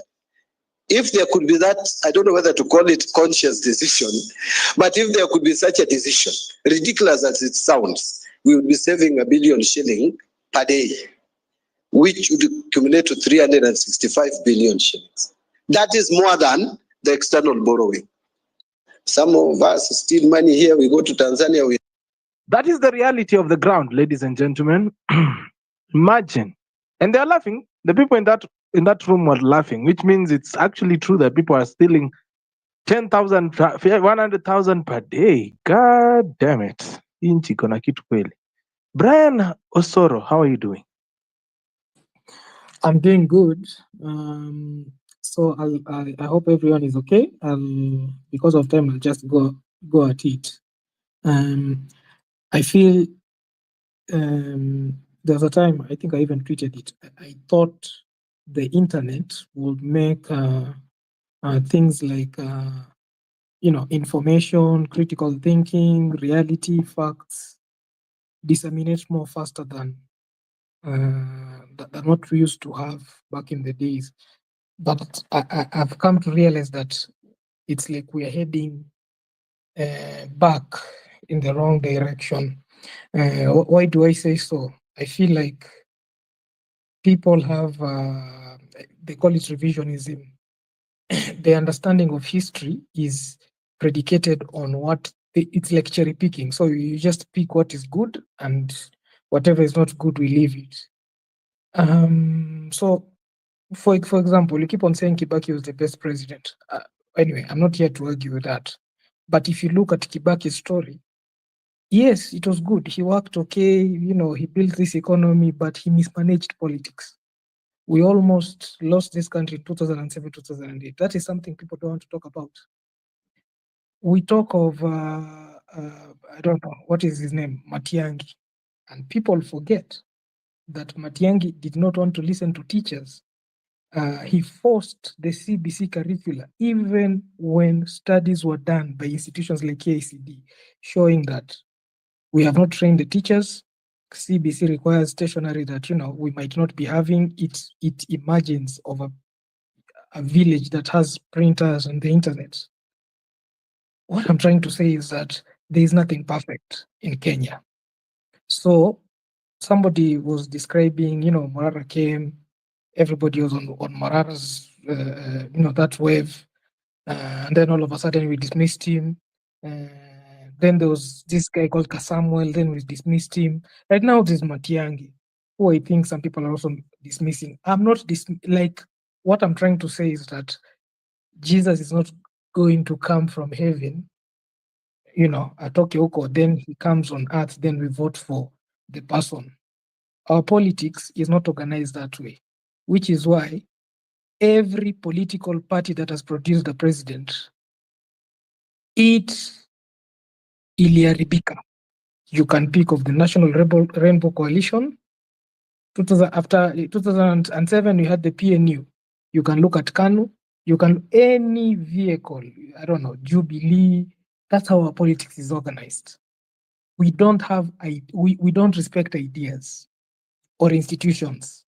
We look at personalities, and I think this is exactly why people like Kinaruto thrive.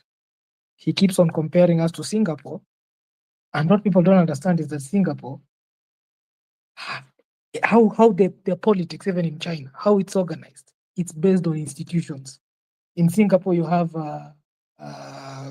what's the name of this party? It's called the People's Action Party, the one by Lee Kuan Yew. 1958. In South Africa, you have the ANC. In Tanzania, you have Chama cha Mapinduzi. You don't have a special purpose vehicle by the name of Jubilee or UDA that is formed, and somebody wakes up and decides that Kenya's problem is housing, Kenya's problem is sheep. No, these things don't work like that. And that's why we get it wrong. And then immediately we don't look at it properly. We feel like it's an individual problem. Not really. I tend to differ. At the moment, there's William Samoei Ruto. And we can be here, we can be trying to paint a picture of this perfect leader that is better than William Samoei Ruto. And I can tell you, it will always be a losing battle, especially with our current setup. You can pick Kalonzo, you can pick whatever it is. It will always benefit Ruto, because Ruto knows he only has to make Raila Odinga happy. Yes, anaweza kuwa amepoteza hapo Central, but if these people are divided, Moi 1992 repeal of Section 2A. What happened? Some of us imagined that you're supposed to lose. Matiba akashika akaenda, Kibaki akaenda hivi, Jaramogi akaenda hivi. Kura ikadividiwa mara 4. Then what happened in 97? The same thing. It is only in 2002 when people decided Wamalo had issues with Raila, Kalonzo had issues with Ngilu. So I thought like all these people had issues with each other. So they decided, let's come together. Now wakaform what is called the National Rainbow Coalition. Achana na hii rainbow ya sahi. I'm talking about the party. So there is nothing like perfect. I would say the kind of language that we are going to use in making everybody understand, because me I feel like language is important. I don't want to stand here and say that we don't need to vote for Matiang'i, we don't need to vote for Kalonzo. No, I feel like that only benefits the current regime, because that will be me sort of creating boundaries and differences between each other. I feel like if we can, I don't know what that is going to take, but if everybody can understand what happened in Kenya in the time of Moi and even in other countries, there are people here who are talking of a revolution. And I would say, yes, it's easy to say that we need a revolution, but can we ask ourselves, where has this revolution thing taken place and what were the results? And I can promise you, even in Africa, anybody here to come and give an example. Many people will say, oh, Burkina Faso. They will say Burkina Faso because they don't know what happened in 1980 with Thomas Sankara. It is the same thing. Alienda pale, everybody was like, oh my God, this is a very good leader. Then what happened? He was taken out. By who? Thomas Compaore. Ibrahim Traore, this year alone, he has had more than 5 attacks.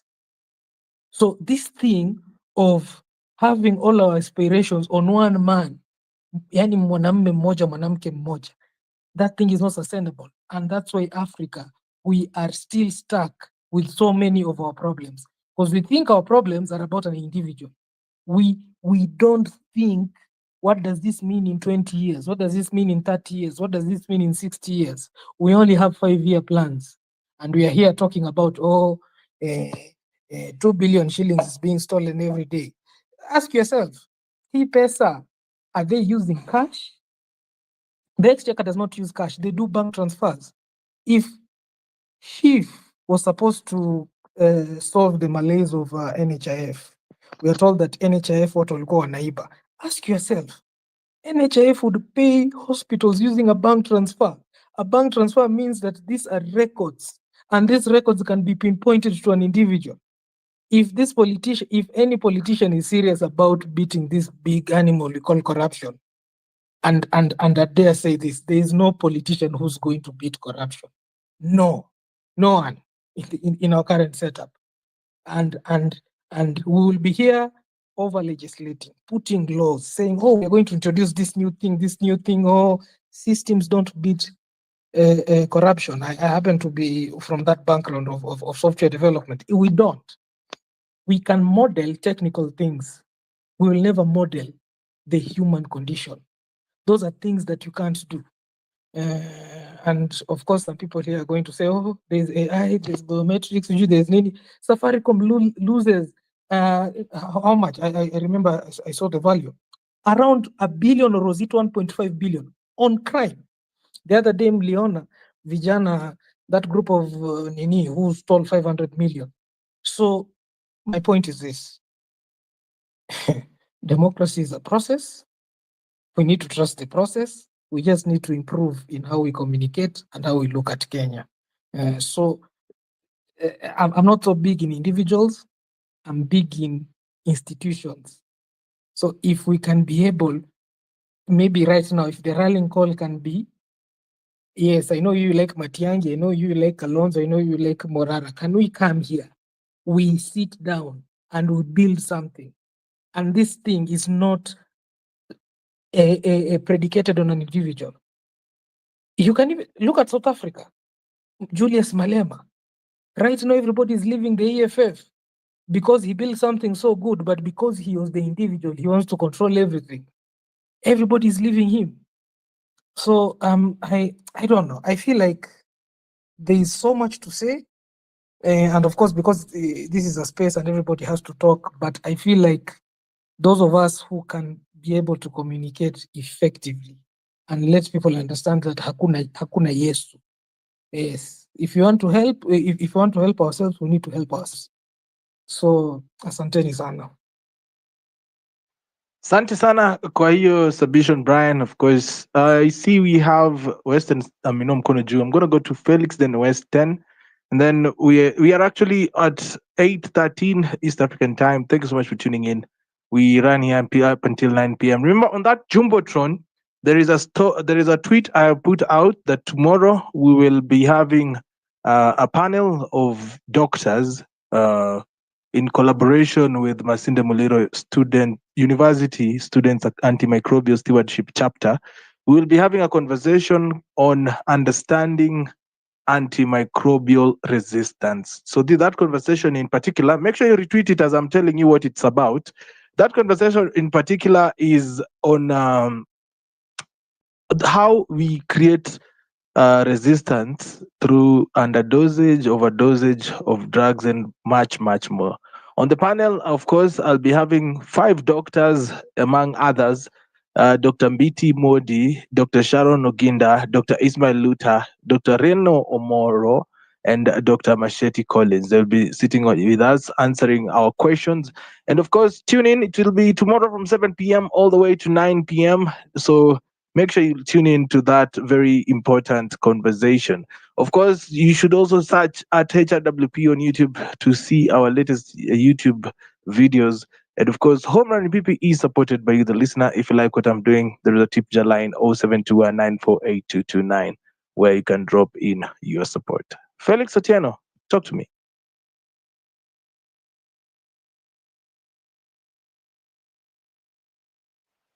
Fellow, are you there? All right, Weston. Thanks, Pepita. I couldn't agree with Brian any better. But one thing is clear, Pepita, I will not rehash what I said because those who listened to me got me. Because I'm aware that no matter how well you explain yourself, someone will misunderstand you. And especially if you've got a preconceived mindset, you don't listen to the other person. You're just waiting for them to finish speaking and then you pick up. You don't listen.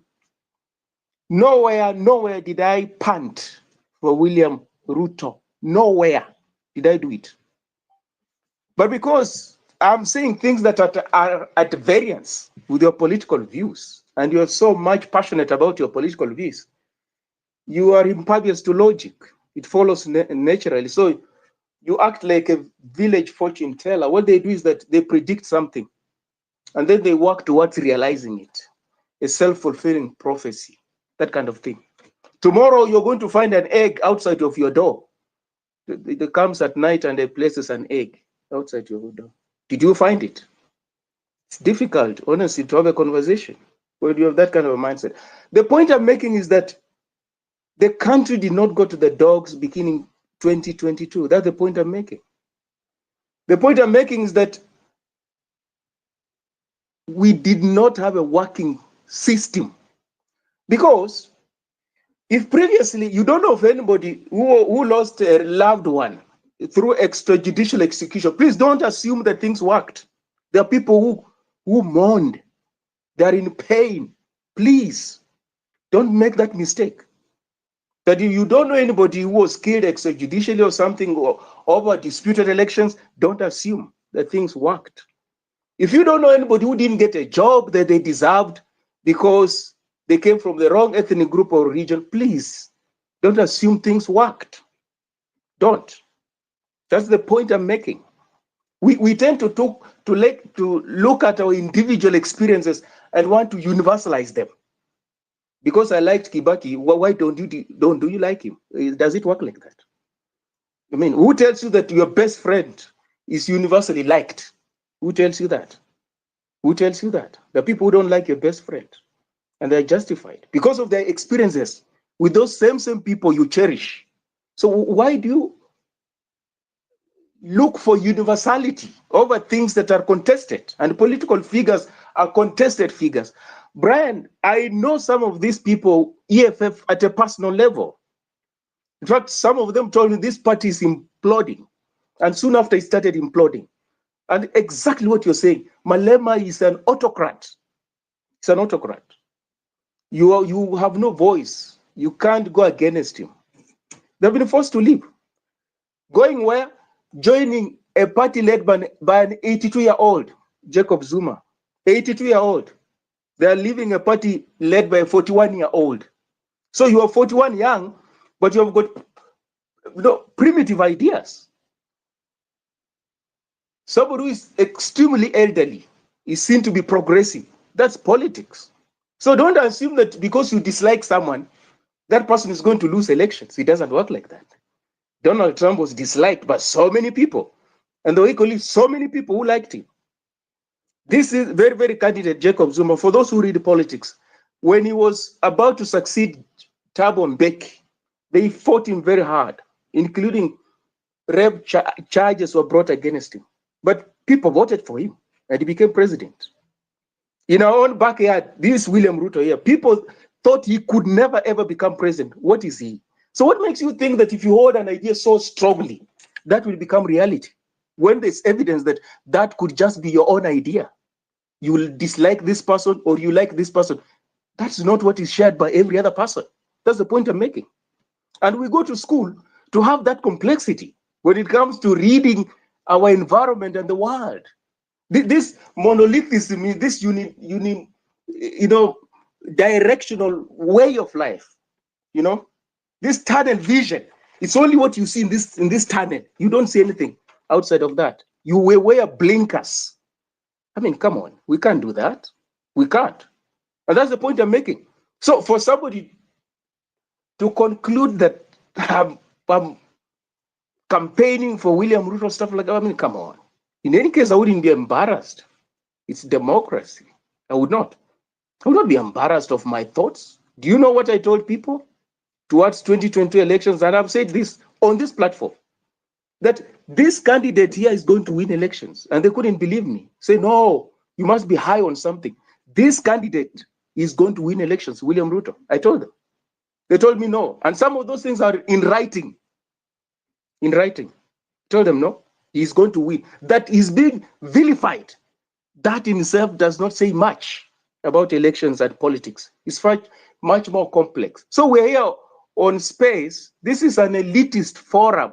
That person who is accusing me of elitism, this is an elitist platform. It's exclusive. It's not representative of the generality of the population of the Republic of Kenya. You have to be aware of that. So if I come here and I express my views so strongly, those are just my views. They're not reflective of the thinking of the rest of the Kenyan society. And that's what humility is all about. And intellectual humility for that matter.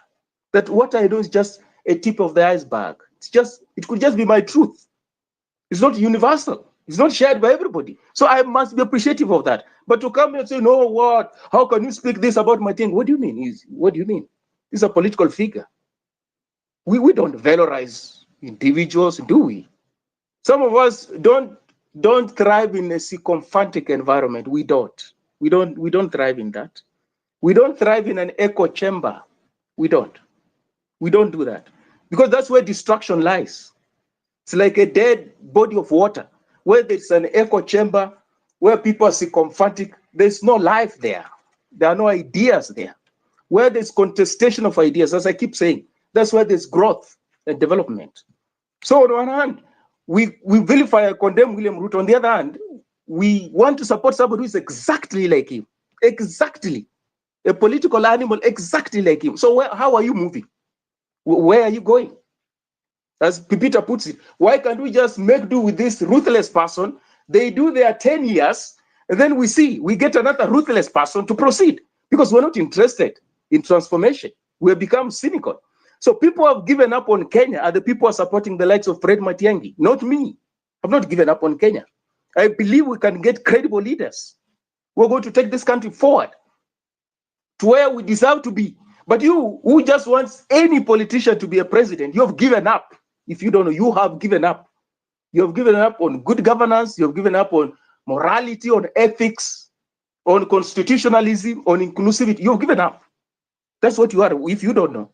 So you're saying William Ruto must punish these people. What happened during a regarding impeachment? You want to tell me people will not also take sides? They will. In fact, you will be the first person to condemn him. If he was to go against the likes of Rigathi, to take him to court, the likes of Uhuru Kenyatta, you will be the first to condemn him.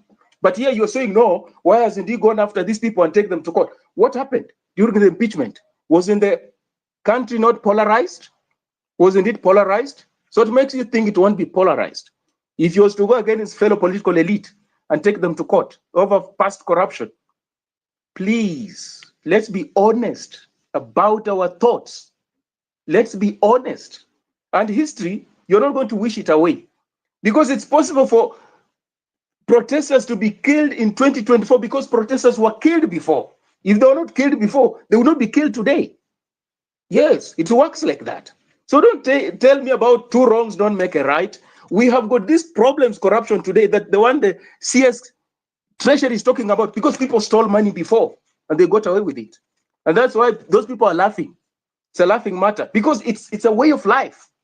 We have normalized it. We have normalized it. So to say, no, two wrongs don't make a right. Bygones are bygones. But these bygones are haunting us. They constitute the foundation of the problems we're facing currently, whether it's corruption, whether it's impunity, whether it's stolen elections, name it. There's a foundation to that. So why do you ignore this foundation? And societies that want to transform must first deal with historical injustices.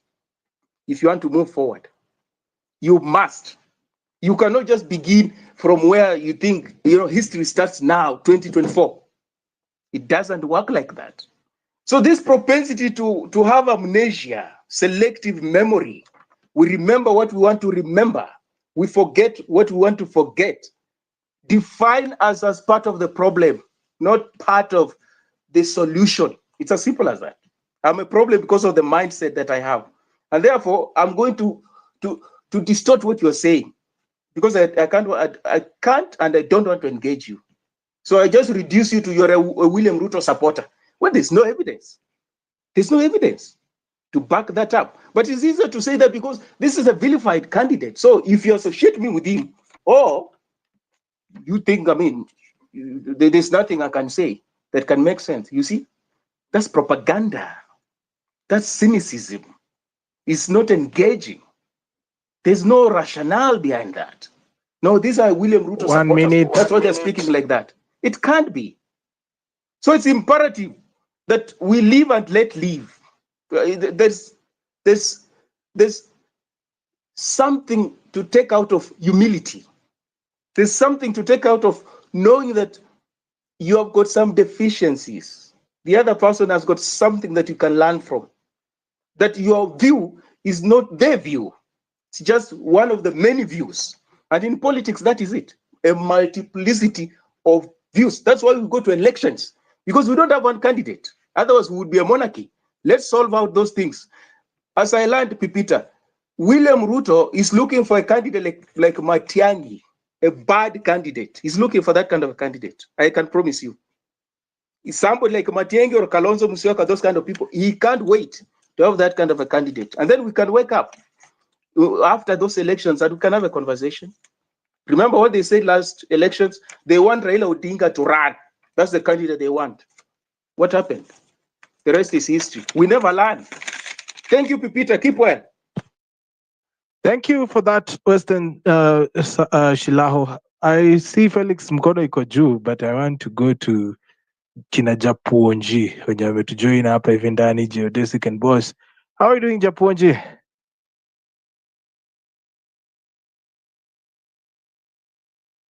Japuonji, unanipata? All right. Boss, how are you doing? Niaje pipi? Poa sana. Karibu kwenye show. Unanipata fiti? Yeah, loud and clear. Thank you. Sasa jana I was here when you're talking about Matiang'i and I just listened. Today I'm back talking about is it too early to politics? Yeah? Actually, politics never stops at any point, whether it's 2027, somebody's already planning for 2032 and all that cycle.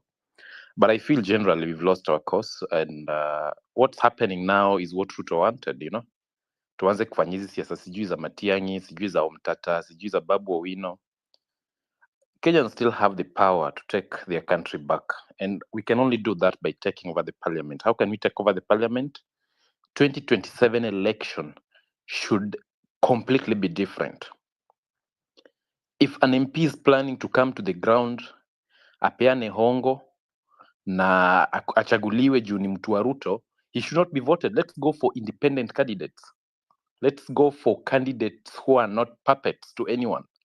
You know, that's the only way we're going to take over the parliament, so that we can elect independent-minded MPs. That's the first cause. Hata story ya Ruto mwachane nayo kabisa. Whether he wins or not, or whoever goes there will still behave the same way. So the other day we had Uhuru and everybody was complaining. We have Ruto now, everybody's complaining. What's the weakest link? The legislature, you know? Because it's the MPs that should put pressure. They should oversight. They're not doing it. They're all puppets. Ni kukimbia hapa, mara waimbe Ruto, mara wafuate Raila, mara wengine wako na Kalonzo. Yet these people were voted by the electorate wenye wako huko kwa ground. Hawa ndio wanapitisha sheria ya kupeana pesa. They are the ones who should be overseeing things to do with corruption. These guys managed to kutoa Gachagua within a very short period of time. Yet in the same offices, CEOs, Parastatal, all these other offices, iko na watu corrupt. And they're not doing anything about it. Because mtu anasema yeye ni mtu wa Ruto, sijui yeye ni mtu wa Raila, and such nonsense. And if there's one election that I know is very simple and nobody can rig, ni ile ya ground ya MP, ya MCA na magavana. That's where we should focus. So that ikikuja 2027, mjamaa akisimama na kuja hapo aseme mimi ni mtu wa Raila, mimi ni mtu wa Ruto, those are the people you should not vote for. Don't vote for somebody ati yeye ni mtu wa ODM, akuje pale ground awaambie atafanya nini. We've been able to get a very useless parliament because of people voting for parties. Ati sisi tunapiga 6-piece. Such nonsense. If we had independent-minded MPs, mtu mwenye amesoma, usichague mtu juu ako na pesa. Somebody who understands what an MP should be doing. Because as we speak, hatuna IBC. As we speak, people are talking of let's consolidate hizo basaris zote, watoto waweze kusoma bure. The MPs are against it, you know? And we are here talking about Ruto in 2027, you know? First of all, hata mtuchague Mtata, hata mchague Babu Owino, hata tuchague nani, these people are made of the same cloth and they'll behave in the same way. They only need a very functional parliament for them to deliver. That's it. Hata hiyo koti yenye inasemekana, it's all controlled from the legislature. If we have a proper parliament that is oversighting, that is calling out all the agencies and the responsible bodies, the country will work. You see, if you talk of Matiang'i himself had so many shortcomings. So actually, Matiang'i will be, if it so happens that he vies, that will be a walkover for Ruto. You know, people are still going back to mimi ni sijui kabila gani nafaa support candidate fulani, and there are these bloggers who used to blog for Raila. They are in between, they're operating in between Raila and Ruto. They still have some sort of hangover. Wamepewa pesa kidogo na huyu mjama, what's the name of this bald PS? They are all over just talking about Ruto. They don't even understand what's going on. They have that hangover from the 2022 election loss. If you go in a country where things are working properly, you won't even look at Kenya twice, you know? Right now, if anybody gets sick, apate cancer, aende hospitali, the hospitals will not even be able to help you. Not because of the experts. Hiyo pesa hutaweza kuraise. Unaona? Our healthcare is down, our education system is down, our road network imepungua. Ukitembea streets za Nairobi hatuwezi drive usiku, it's dark everywhere, and there's somebody who's still shouting tutachagua sijui what's this name, Sakaja. There's somebody who's still here shouting Babu Owino. Watu wanafanana. Babu Owino will go to parliament, atapewa zake, atapigia sheria yenye anataka kura. So this is what I want to say. Let's start talking about IBC. Let's put pressure on that. Let's have the IBC constituted. Then tuanze kuangalia candidates wagani wanafaa kwenda bunge. nani anafaa kuwa MCA, ni nani anafaa kuwa governor. I looked at something, or I watched something that Morara said earlier, and he was asking a very simple and sensible question that, well, magavana yenye wanawaibia ni wakabila gani? If you go to Siaya, Orengo is a Luo. He's among the Luos. He's serving as a Luo governor. He definitely has a corruption case, and it's being covered by the MCAs. Ukienda Muranga, utapata the same thing, whether it's Kiambu, Muranga, Coast. You elect somebody from your tribe as your governor, he's still stealing from you. You don't even see that. You're complaining about Ruto. You know, you've given them MCAs, you are UDA, who can't put pressure on them. So let's take the election conversation to the grassroots.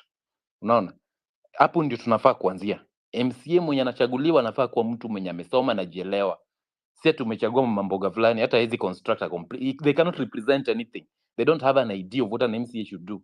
Unaona, mtu akishachaguliwa mbunge, all they run to do is to go get a house along hiyo barabara ya Athi River, or go to somewhere in Kitengela, sijui wapi, build a home, weka stima, tengeneza nice compound, and then chill. They wait for handouts. Wapeleke watoto wao international school, they wait for handouts, kujenga apartment, watu wa rent. These guys are doing nothing. They're doing nothing completely. Actually, in the current parliament, I think is the most useless of all parliaments we've ever had. You know, we vote for young people like Salasia, who should be in the forefront. They've resorted to PR, yeah, na kupiga mapicha, kuweka online ndio waonekane. Nobody is doing anything serious that will help our country in parliament. If you know that the MPs hate you, think of it. They've completely refused to have the bursaries consolidated ili watoto wasome bure. Nao ndio wanaita kwa rambe. Ati mtoto wangu anafaa kwenda kwa shule tuite mbunge. Anakuja pale kwa kanisa mnampigia makofi. Those are the people you should chase even before you think of chasing Ruto. So let's start from the ground. That's where the conversation should start. So we can talk about Matiang'i as much as we want. We can bring all that logic and too much English here. It won't change a thing. Let's first of all fix the parliament. If we fix the parliament, we'll fix the executive, and definitely we'll fix the legislature. Wale wabunge wenye tuko nao saizi, no. Too weak, because they are puppets. They belong to specific parties. And of course, somebody will come up with an argument like, we need strong political parties. It's been abused in Kenya when you talk about strong political parties. You know, look at parties like ODM. These guys get a lot of funding. They don't do anything with that money. You know, they don't stand for anything. They can cross over to the government when they want, if they're not elected. Look at UDA. They are in power. They don't even question Ruto. It's always about giving these guys like Sudi, giving fanatical statements left, right, and center. There's this madman from, what's the name of this guy? There's this madman from Kikuyu. I've forgotten his name. The one who shouts in parliament instead of talking, you know? The guy cannot Ichungwa. even... Ichungwa, yes. He's never been sensible at any point. He's always pro what Ruto says, you know, whether it is right or wrong. You know, guys like Kuria Kimani. Kuria Kimani was a very good, innocent boy in KU. He's changed, you know, completely. So ideally, let's go fix the parliament. That should be the rallying call. Hizo vitu za Murara kusema nataka kuwa president. Tuache hizo ndoto za mchana bwana. You know, let's go fix the parliament. Hata Ruto mwenyewe ataogopa. If we vote for people that we feel, na huyo mbunge akicheza, those are the people you should go. Wao ndio watu mnafaa kusalamia. Hii story ya kutengeneza memes za Ruto, well, then to what end? He's still the president. I'm not supporting him, but the reality of the matter is, we as the population, we are the ones who are taking the wrong approach. We should be putting out posters about constitute IBC, you know? Let's put out posters about the laws that are there in parliament. That's the practical approach. That's the practical. Let's call out the judiciary when they defend wrong laws, and do the same the parliament. Let's call out the police. Let's call out all these institutions, the independent institutions of the government, the office of the auditor general, and all that, you know, instead of making memes of Ruto, putting on caskets of Ruto. It won't change an inch. 2027 will be back on the same spot and mark time. And this is my final shot. If you're a 25-year-old boy today, by the time Ruto leaves government, you'll be 33 years. Another puppet will take over. By the time that puppet leaves power, you'll be possibly 43 years. Part of your useful and productive life will be lost completely because one, we've refused to take the long right path in fixing things, but we've resorted to making memes and making jokes out of them. Thank you. Sasa hata umefanya nimeanza kujiuliza kama ukweli I really need to have those memes. But that is activism by art. Yeah, that is activism by art. You are listening to Home Run with Pipi. Weekdays from 4 p.m. to 9 p.m. As I said, ladies and gentlemen, this is Home Run. Pipi comes to you each and every weekday as he said.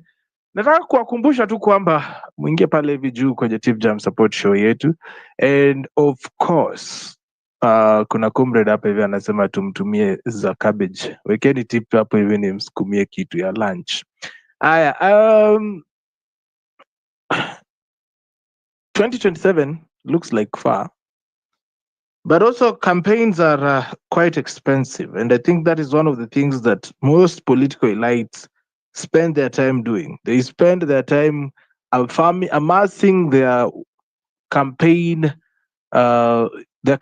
war chest, and that is why you see many leaders, once they fail in elections, they really fall. They really fall. They come down hard because they've literally staked everything. It's like Jake Paul versus Mike Tyson, and they placed the whole stake on Mike Tyson, all their money. So that is why you see it's a high stakes game. Politics is a high stakes game. People are willing to do the worst. Yeah, they're willing to do their worst, absolute worst, just to prove their point to you. And as we've heard, we need to also be active more than just trying to be comedians. Yeah, of course, posting that guy should be dead. All right, you're wishing him dead, but you know very well hiyo ni kazi ya Mungu. We can take part in active, like this year when we took the initiative of Free My Passport. That one was felt. And I think next year I'm taking up the initiative for IEBC, like full time. Ndio itakuwa theme ya Home Run with PP. Reconstitute IEBC. We are going to put all the pressure there. Mpaka hiyo IEBC wekwe. Because otherwise, by law, it's going to also delay the election of 2027. So be very careful about that. Naona my guy Geodesic ako hapa hivi ndani. Geodesic, ni aje mzee? Poa sana vipi, uko aje? Niko poa bana, nikusukuma tu. Inafaa bana. Unajua ukikuja late after Western ameongea manze, unashinda utaanzia wapi? Anawavuruga wote. Nikianzia juu, acha tu nianze na taking the poll. Is it too early kwa politics ya 2027? Ukiwa in an ideal world mahali vitu zina work, no, hata ufai kuko unaongelea ni mambo ya politics sahi ni kutolia watu wafanye kazi. Lakini kwa Kenya tunamaliza na tunaanza upya. Hivyo ndio kunaendanga. And I think nitaanzia tu hapo directly because now the reason why we keep on politicking each and every day after the election swearing in and everything is because kila mtu anajua at the end of the day hatujapata the right answer to our problems each and we keep on repeating each and every time. Unavote alafu unaanza sema ni kama hapa wazee tuliuma nje, let's start again. Unaona? So venye Western alisema, I mean, I concur with whatever he said because it seems generally the bigger percentage of us we suffer from selective amnesia because it doesn't make logic the fact that we keep on flipping the same pages from the same book and hoping for a different results. I mean, it's crazy. And that is what we are doing right now, even the likes of Matiang'i. I liked Matiang'i in the first term akiwa mambo ya education. It was really good because he knew what he wanted to do and what he wanted to achieve. because also he was a teacher, so he knew. I think he knew what to hold it. But when at the end of the day, the power corrupts, and it corrupts very absolutely, and that's the sad tale of Matiang'i. What I can say, according to me, because we all know what happened to Baby Pendo. It was under his watch. What happened to the Kianjakoma brothers? Under his watch. He never said anything. So the same thing we are keep on accusing the likes of Kindiki right now, and even must go for killing in the ICC aspect. The same thing we can still accuse of Matiang'i. So Matiang'i was good before, but at the end the bell got ile wanasemanga the cat has already been belled. So he cannot solve our problems. The likes of corruption, he cannot do it anymore. He cannot come with the same figure he had, because already watu watakuwa na sabotage, and he will be blackmailed by the people who will be in the position by the end.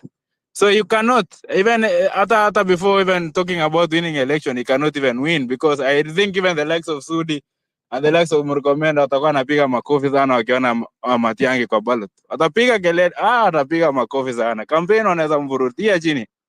So I don't think it will work looking for a tough man or something like that, as people are saying. It cannot work for people like Ruta, because that's what he really wants, as Western said, and I really concur. He really wants that tough guy, or the reason why even he had they wanted Raila is because they know how to handle Raila, and now Raila is on his bed, so there's no way Matiang'i can overthrow that. So there's a lot to think into perspective, and I think we keep on shifting from one place or another. Now we are looking at the same thing, and hoping for the same different result.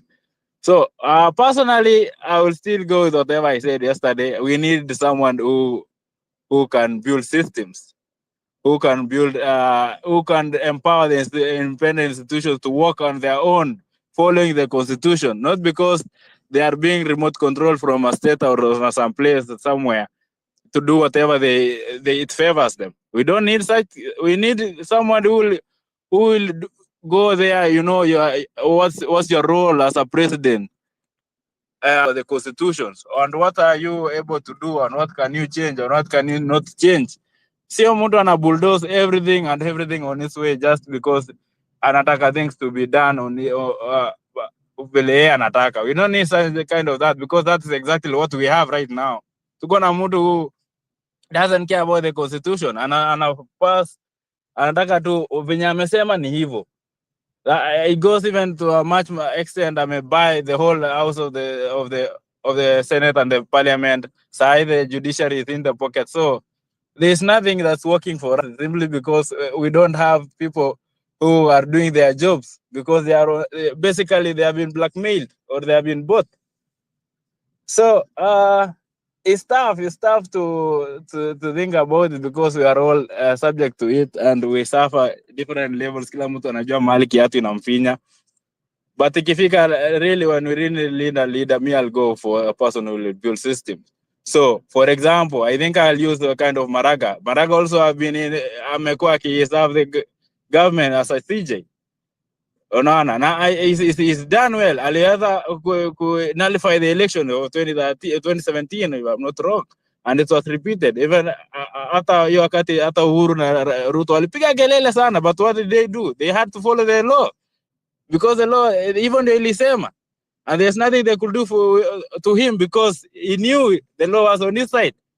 So if we get someone like that, I mean, tunaweza anza sasa ku see things working, like the education system will work, not because someone is pushing it, but because teachers or whoever is in charge knows what to do. The healthcare sector will work, not because they have been forced or coerced to work, but because they know what is supposed to do according to their own ethics, morals, and whatever their the party or the institution of law says. And that's what we need. We need someone to calm things down, not somebody to aendelee kutumia kifua all through and through, because we'll keep on doing that 2020, 2027, 2032. Ni kama tume overreact, tutafute tena mtu mwingine. So they go to all about measuring the the circumference of the chest at the end of the day, and there's nothing being done because that's practically what you are doing. Ikifika the extent where we keep tunaanza kusema maybe Uhuru was better. I mean, this problem started then, you know. So I will go for the likes of the Maraga, or even though hajaonesha chances ya kuamuka, au hata akina Mtata, or even this former governor of Machakos. I mean, those are people that have served and they have been tested. They have shown this they can follow the constitution. And the problem we have at home is not it's not that we don't have things that can work. Things can work if they really want to work, because we have a very good constitution. In fact, if you compare with other African nations, I mean, we are topping the list. So if really we have people who can really follow the constitution, we are on the safe bet. I'm betting on that, simply because after the reason why we have a lot of debt burden is because from the Uhuru regime, they changed the laws so that they can keep on borrowing over and over again, and the constitution was against it. It was well written. If kama unaona hiyo venye nani hata venye Jimmy Wanjigi anajaribu explain how it was done systematically and how we keep to end up in this hole. It was just because people changed the laws over and over, and it cannot be done by someone who is coming to muscle other people. It will be only be done by somebody who respects the law in the first hand, and that's what I'm betting on. Yeah, so hapo ndio mimi namalizia BP. Yeah, thanks. Asante ndugu yangu, thank you for that submission as well. Mabibi na mabwana, I hope you're doing amazing. We are almost 10 minutes to the top of the hour. Thank you so much for being here with us. Remember, tomorrow we have a very special wellness conversation about antimicrobial resistance, of course, with that panel of doctors. Starting 7 p.m., you can retweet the space, and of course, you can retweet the tweet that I have on the space, and right below, there is what we call a link where you can book that space so that you can be reminded. But if you come to Home Run every time, you don't have to click on that link, because we'll be live here kama kawaida from 4 p.m. and then we will switch up to that conversation at exactly 7 p.m. East African time. Japonja amekasirika mpaka akatuandikia akapiga screenshot ya notes zake. Japonji, Pipita. hey, usitupige No, bwana. it's fine. How have you been? I have been well, brother. I hope you have been too. Alhamdulillah, I've been good. I've been trying to listen on and off. Kazi. Unajua lazima we balance these spaces na work. Okay, True. so yeah, you saw my notes. I was trying to get the mic for some time. I heard what Weston was saying, and Weston I think, is very well informed, and I always appreciate the conversation.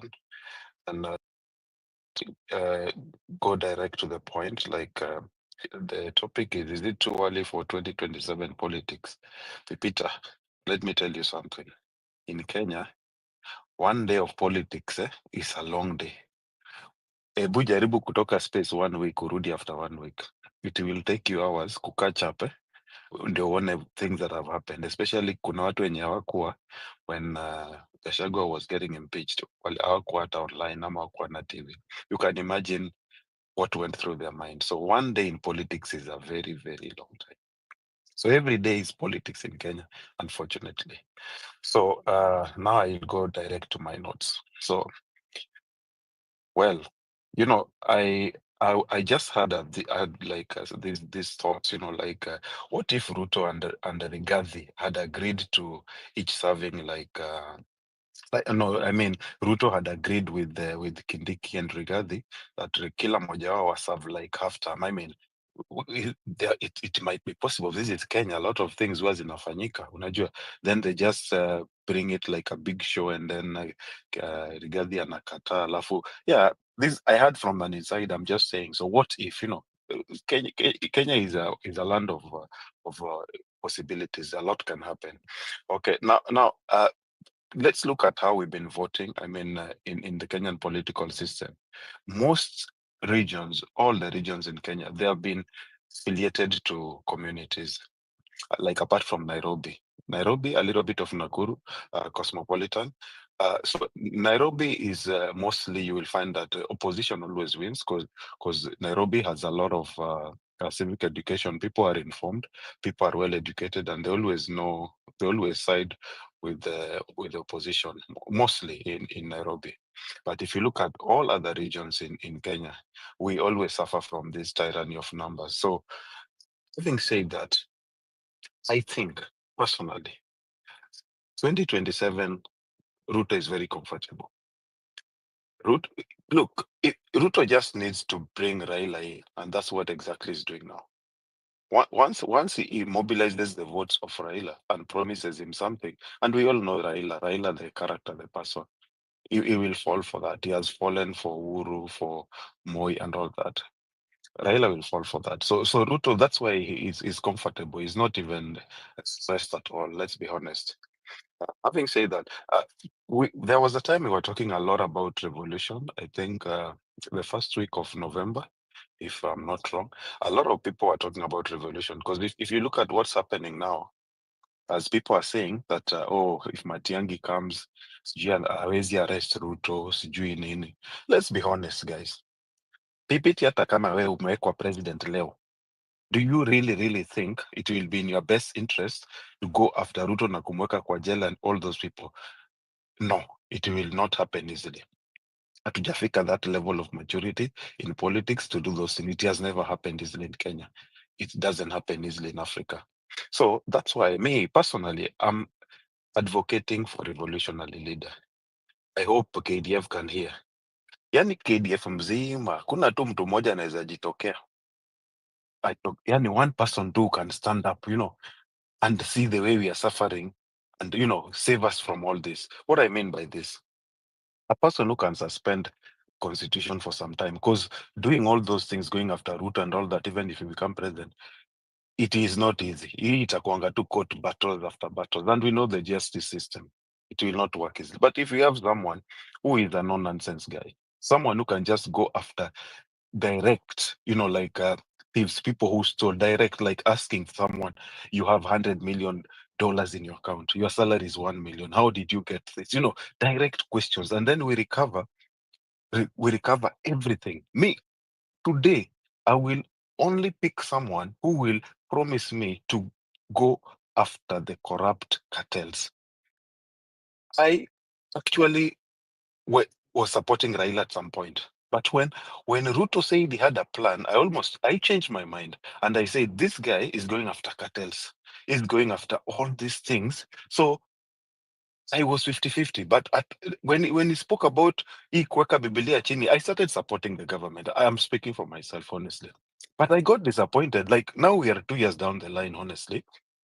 Hakuna hata cartel moja ameshikwa. There is no one no one has returned stolen billions. We all know this. Uhuru is a culprit. Yesterday, I was talking good about Matiang'i, but again, I don't think, and after doing a lot of soul searching and doing my research, I don't think there's any leader there who can go after the likes of the system, Akina Ruto, Akina Uhuru.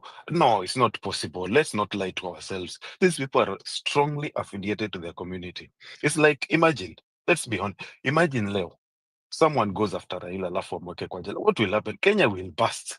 That's what I'm trying to say. It is not easy. So if we have someone who can take over, I hope KDF are listening. I'm not inciting anyone, but I'm just saying it has happened before and it's normal. So they can make corruption like a capital offense. Let's make corruption a capital offense. People are joking too much. How can someone steal like 100 billion Kenya shillings? Alafu is like nothing happened. Alafu he goes and build his own city. I mean, Alafu there's someone who doesn't even have like 10K or this is what I'm talking about. The greed is too much. Huh? We need to find and recover all lost taxpayers' money and all the dubious loans. If Ruto can just take a step back today and work towards getting all the dubious debts, people who stole all this money, I can honestly, me, I will start supporting him if he can do that. if he can stop this taxation thing, he goes back and start following all the stolen money, pesa yenye imeibwa yenye tunajua, we know them. NHIF, people have been submitting the money. Hiyo pesa imeenda wapi? Unajua, before he comes with this shisha, this thing, hii pesa yenye imepotea, where is it? Mbona hiyo kesi iko cold kwa court? Why is the DPP dropping all the cases? Unaona, this is where I have problem with Ruto. Me, I don't care who comes in or what, but if Ruto can do this tomorrow, me, I will support him. I'm being honest. Kwa sababu, if you're losing 2 billion per day, and the CS is coming and laughing kwa press conference and saying, those people who are stealing, please, steal only half. I mean, are we that like hopeless? So we are toothless. There's nothing that the government can do. Uhuru said the same thing. Who are these people? That's why I'm saying only a revolution can help find these people. We know them. Some of us know them, but we can't even name them. They are there in Kenya and they are showing off, they are showing their wealth off, and they are very rich. So, me, I believe whoever may win against Ruto in 2027 will still not the advantage of the justice system and the constitution to go after all those historical injustices. And like the previous speaker was saying, we need to do a reset of the past injustices. Let's start from there. Let's not sweep any that under the carpet. Kwa sababu, you will find that someone was saying, like Kibaki started this when he said, wachana na Moi, let's just pick from there. He could have at least pressed a little bit some buttons to equate a president. So others who are coming, waogope. But nothing happened to Moi, nothing happened to sijui nani. So it's the culture. Ni culture tu kitu inaendelea. Unajua? Alafu people always talk about Kibaki, how he reformed the country, everything. Of course, we give credit where it's due. But we all realize that the second term of Kibaki was where a lot happened. And it only happened because they had a government of national unity, whereby after the most contested elections, they formed a government. And these people didn't trust each other. They were looking onto each other's back. So corruption was less. The parliament was heated. Things were working. Unajua? So there was no room for stealing or corruption. They were always there. So it worked.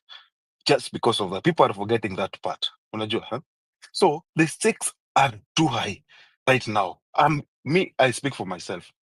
I don't think Morara, I'm being honest, Morara, sijui Kalonzo, these people cannot go after these cartels. Ruto mwenyewe ndio cartel. Let's be honest, we all know that now. So how exactly do you expect sijui Kalonzo nani?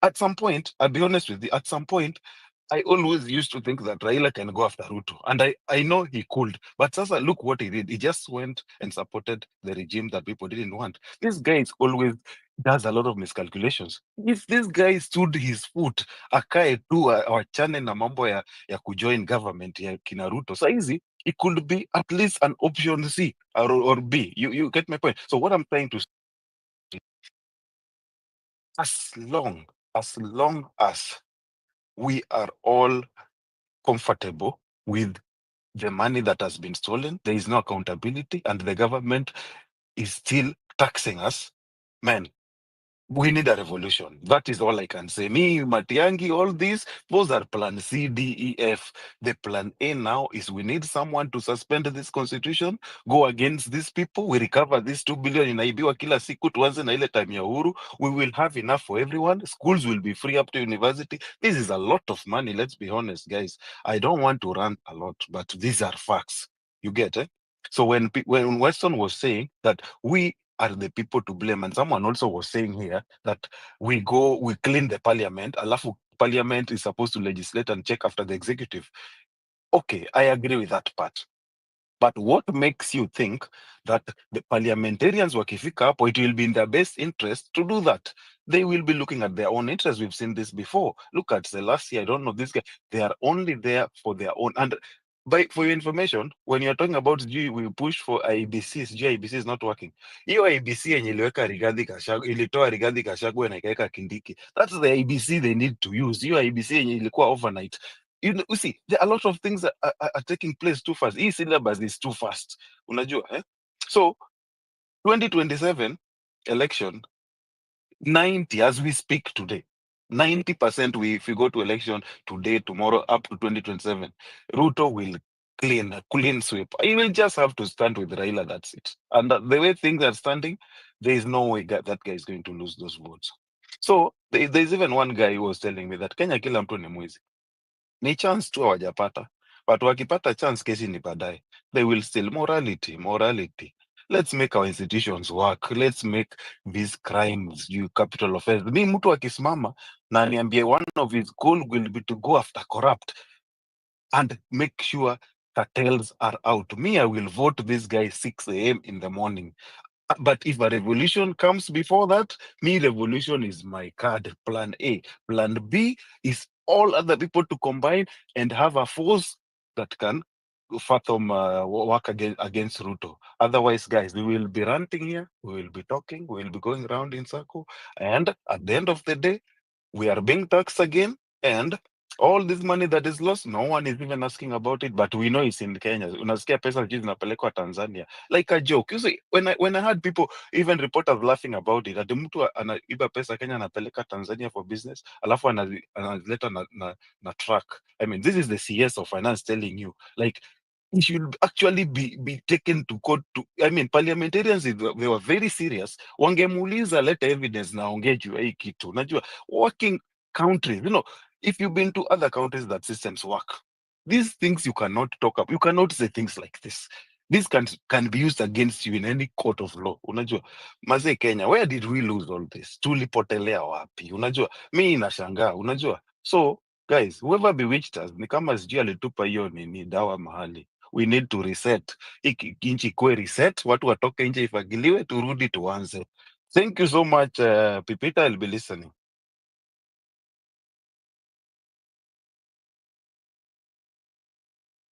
Okay, thank you for that. Nataka kusikia Edwin Makoti, tushafika masaa ya kufunga kazi jamani. Hey. Good evening, Pipi. This is the home run with PP. Good evening, Bwana Edwin. I want to go to you and then I'll listen to Vigilance, who has also been on the line for a minute. Thanks so much, dear Jessica and Japonji, for that submission. Alafu nitamsikiza ndugu yangu Big Boss. Edwin. Yes, I hope you had a good day. Oh, yes, I had. Thank you so much. Pipita, I've been listening to the past speakers na tuambiane tu kweli hapa. Hii Kenya hii venye tu mwenye ametoka tu kuongea saizi hapa amesema we really need a reset. Yaani ile ufaleko hii Kenya, yani in fact hata Kenya ametaja kitu hapo mpaka ikanikumbusha. Do you remember when Duale said talked about sijui anajua watu ya Al-Shabaab wenye wanaua watu and that he was going to name them? Do you remember that time? Now we expect some changes from this guy, from Must Go. What kind of changes do we expect from this guy? And the way things are, I think it is high time Kenyans need to start thinking of how they are going to get rid of these systems and everything that has been happening in this country since independence. Ukiangalia vizuri sana vituko zile zimekuwa zikifanyika zilianzilishwa na mwanzilishi venye tu nilisema, and we really need somebody who can do auditing of all the bad things zenye zimekuwa zikifanyika, all the killings and everything in this country. Na just the way nilisema jana, Matiang'i is not the best option. Huyo kwanza mtoe kwa akili, because that guy is a bulldozer. Yes, we don't, hatuwezi tukarefute hiyo, lakini ni mtu wa aina gani? Iko ile muda kidogo, ni ile msemo mwenye nasikia watu wakisema patia mtu uongozi, then utaona jinsi anaweza kaongoza watu ama chenye atafanya na hiyo uongozi. Matiang'i is that kind of a person. So let us not lie to ourselves that we can atitutoe Ruto and bringing in Matiang'i. Matiang'i is just another Ruto. And that's the honest truth. Huyu jamaa ako na ile scandal kwanza ile ya shamba, hata hajamalizana nayo. Kuna hiyo makillings za Kianjokoma, hizi makillings zingine zote zimekuwa zikifanyika under his watch. Na let us just be honest, that guy is not a best option. Hiyo tu ni ukweli yenye iko. Then coming to these the things that are happening today, nimekuwa nikiona kama today in the morning this joker Must Go telling the CSS and sijui other people at sijui signing performance contract. Hiyo performance contract kwanza ya nini? Do I need that to sign that thing for me to work? Ama is it that these guys they don't understand nini venye constitution ina dictate ya kwamba wanafaa kuwa wanafanyia wananchi kazi? You know, kuna jokes zingine kwa hii Kenya pipita mimi hata saa zingine nafikanga mahali najiulizanga kungekuwa tu kuna uwezekano saa zingine sijui we just tutoke tu Kenya tuwaachie wenyewe wafanye Kenya wanataka kufanya now because we don't get it. It is high time we really need to tell ourselves the truth. One last thing, mimi I'm so happy about what the Catholic Church have done. Warudishia majamaa pesa zao, wakitaka kufanya kile wanataka kufanya nazo, juu wamezoea. You go and do something stupid huko hivyo, alafu you rush to the churches, uende uwatumia wakuja wakusanitize. Hivyo ndio vile huyu jamaa amekuwa kizoea. So he thinks that he can play with people each and every time and fool people. Ai, Pipita, enough is enough. I think time is coming and I've always predicted this.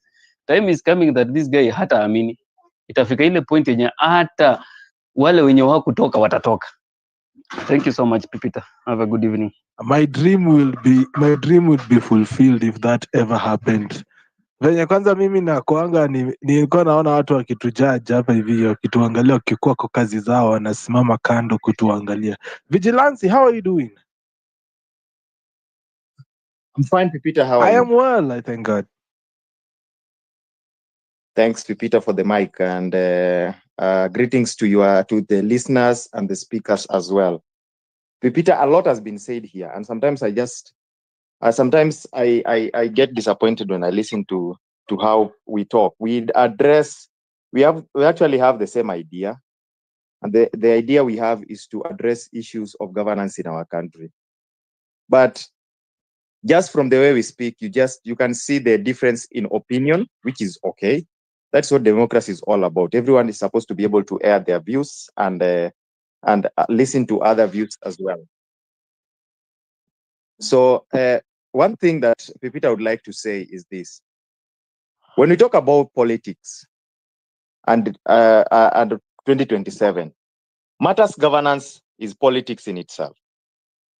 Anything to do with the law is politics in itself. Whatever we are doing right now here, we are conversing, and this is politics. That is the basic definition of politics. There is no other definition of it. And politics is healthy for a country. People need to engage, people need to converse. That is politics. What I don't understand is when we start choosing for ourselves leaders, this is distraction. I wonder what guides us or what guides someone to talk about, for example, I think Matiang'i can change the country because he was harsh on, he was very strict. What kind of conversations are we having? What are those?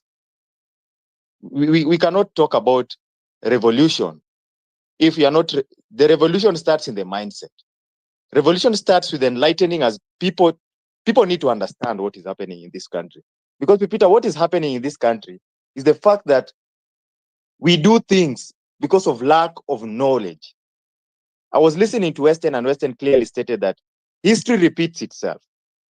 We are talking about corruption today because corruption has been there before.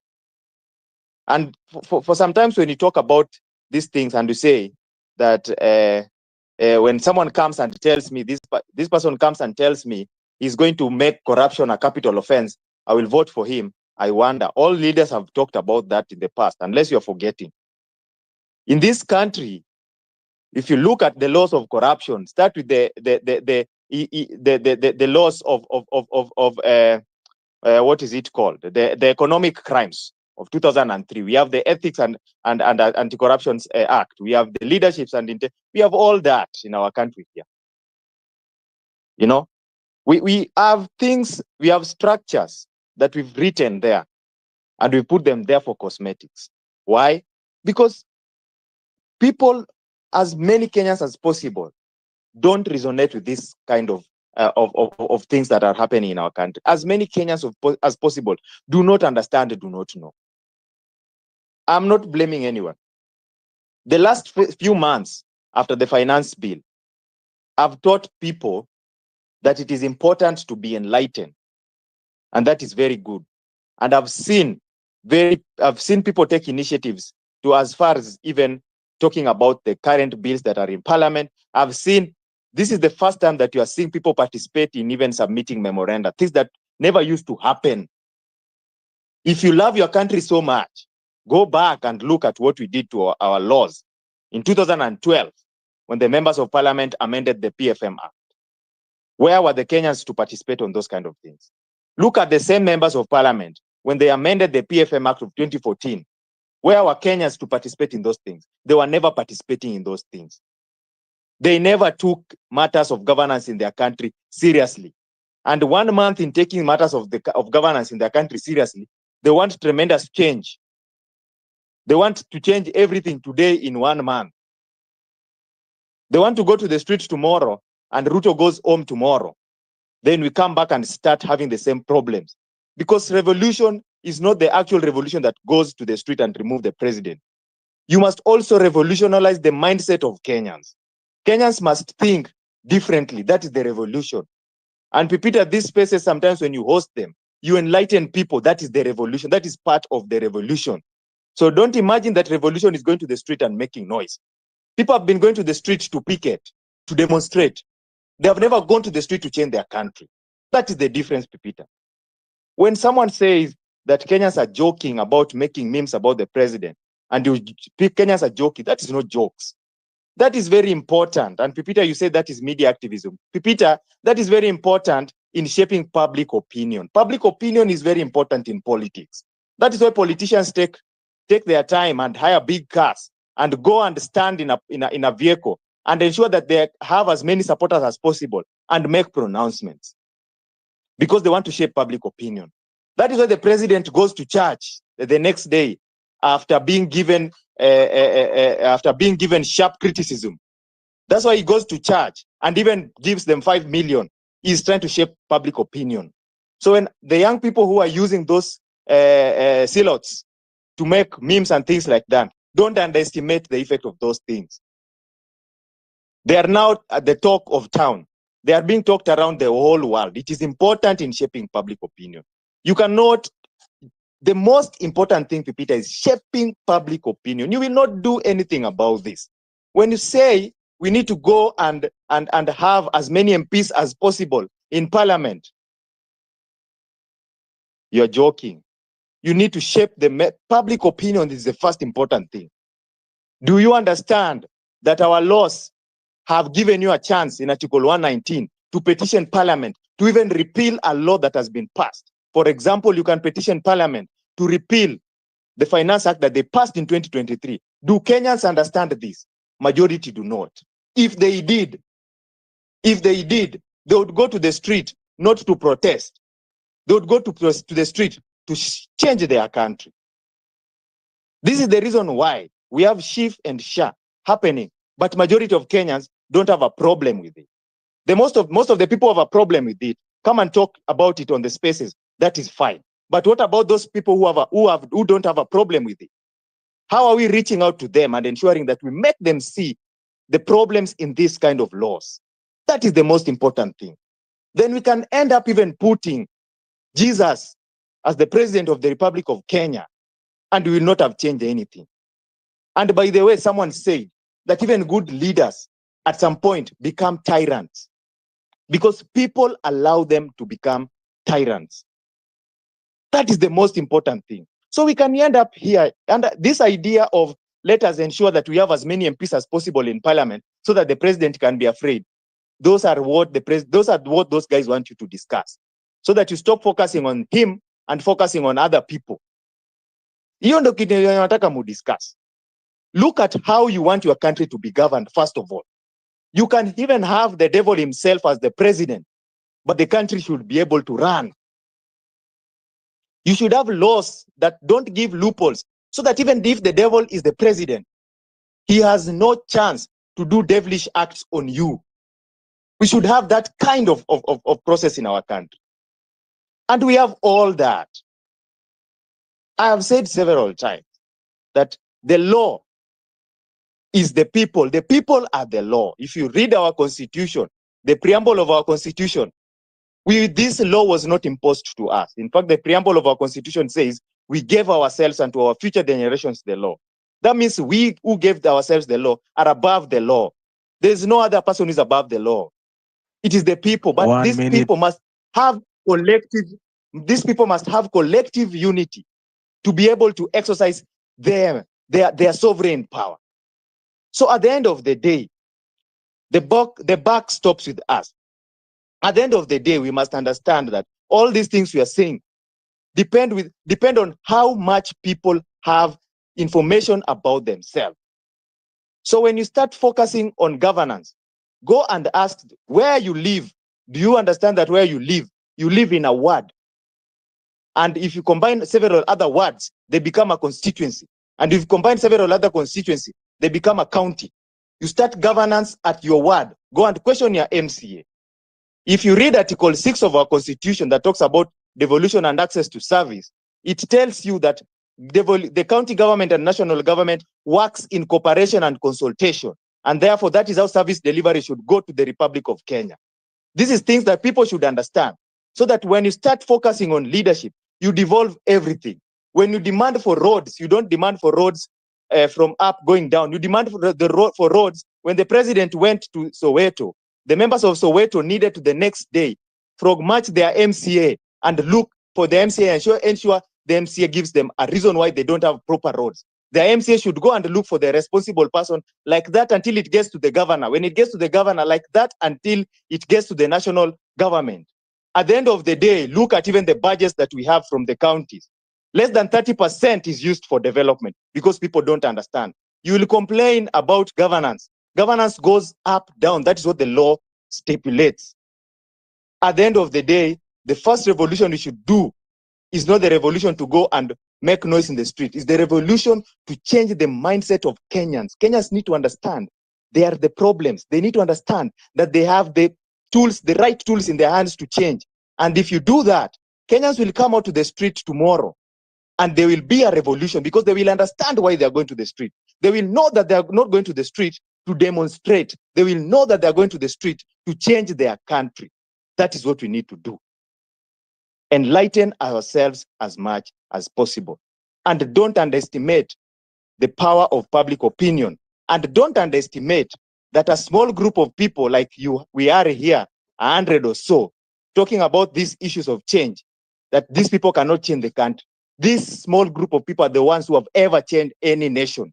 It starts here, but it must also spread. That's the most important thing. Thank you very much, Peter. Thank you so much for that submission, Vigilante. I want to go to the one and only big boss, alafu ajuoga, as we call it tonight, hapo hivi kwenye home run pipi. Ladies and gentlemen, thank you so much for tuning in. You're now listening to MC Pipita on Home Run with Pipi. Kakangu big boss, mambo vipi? Waendelea vipi?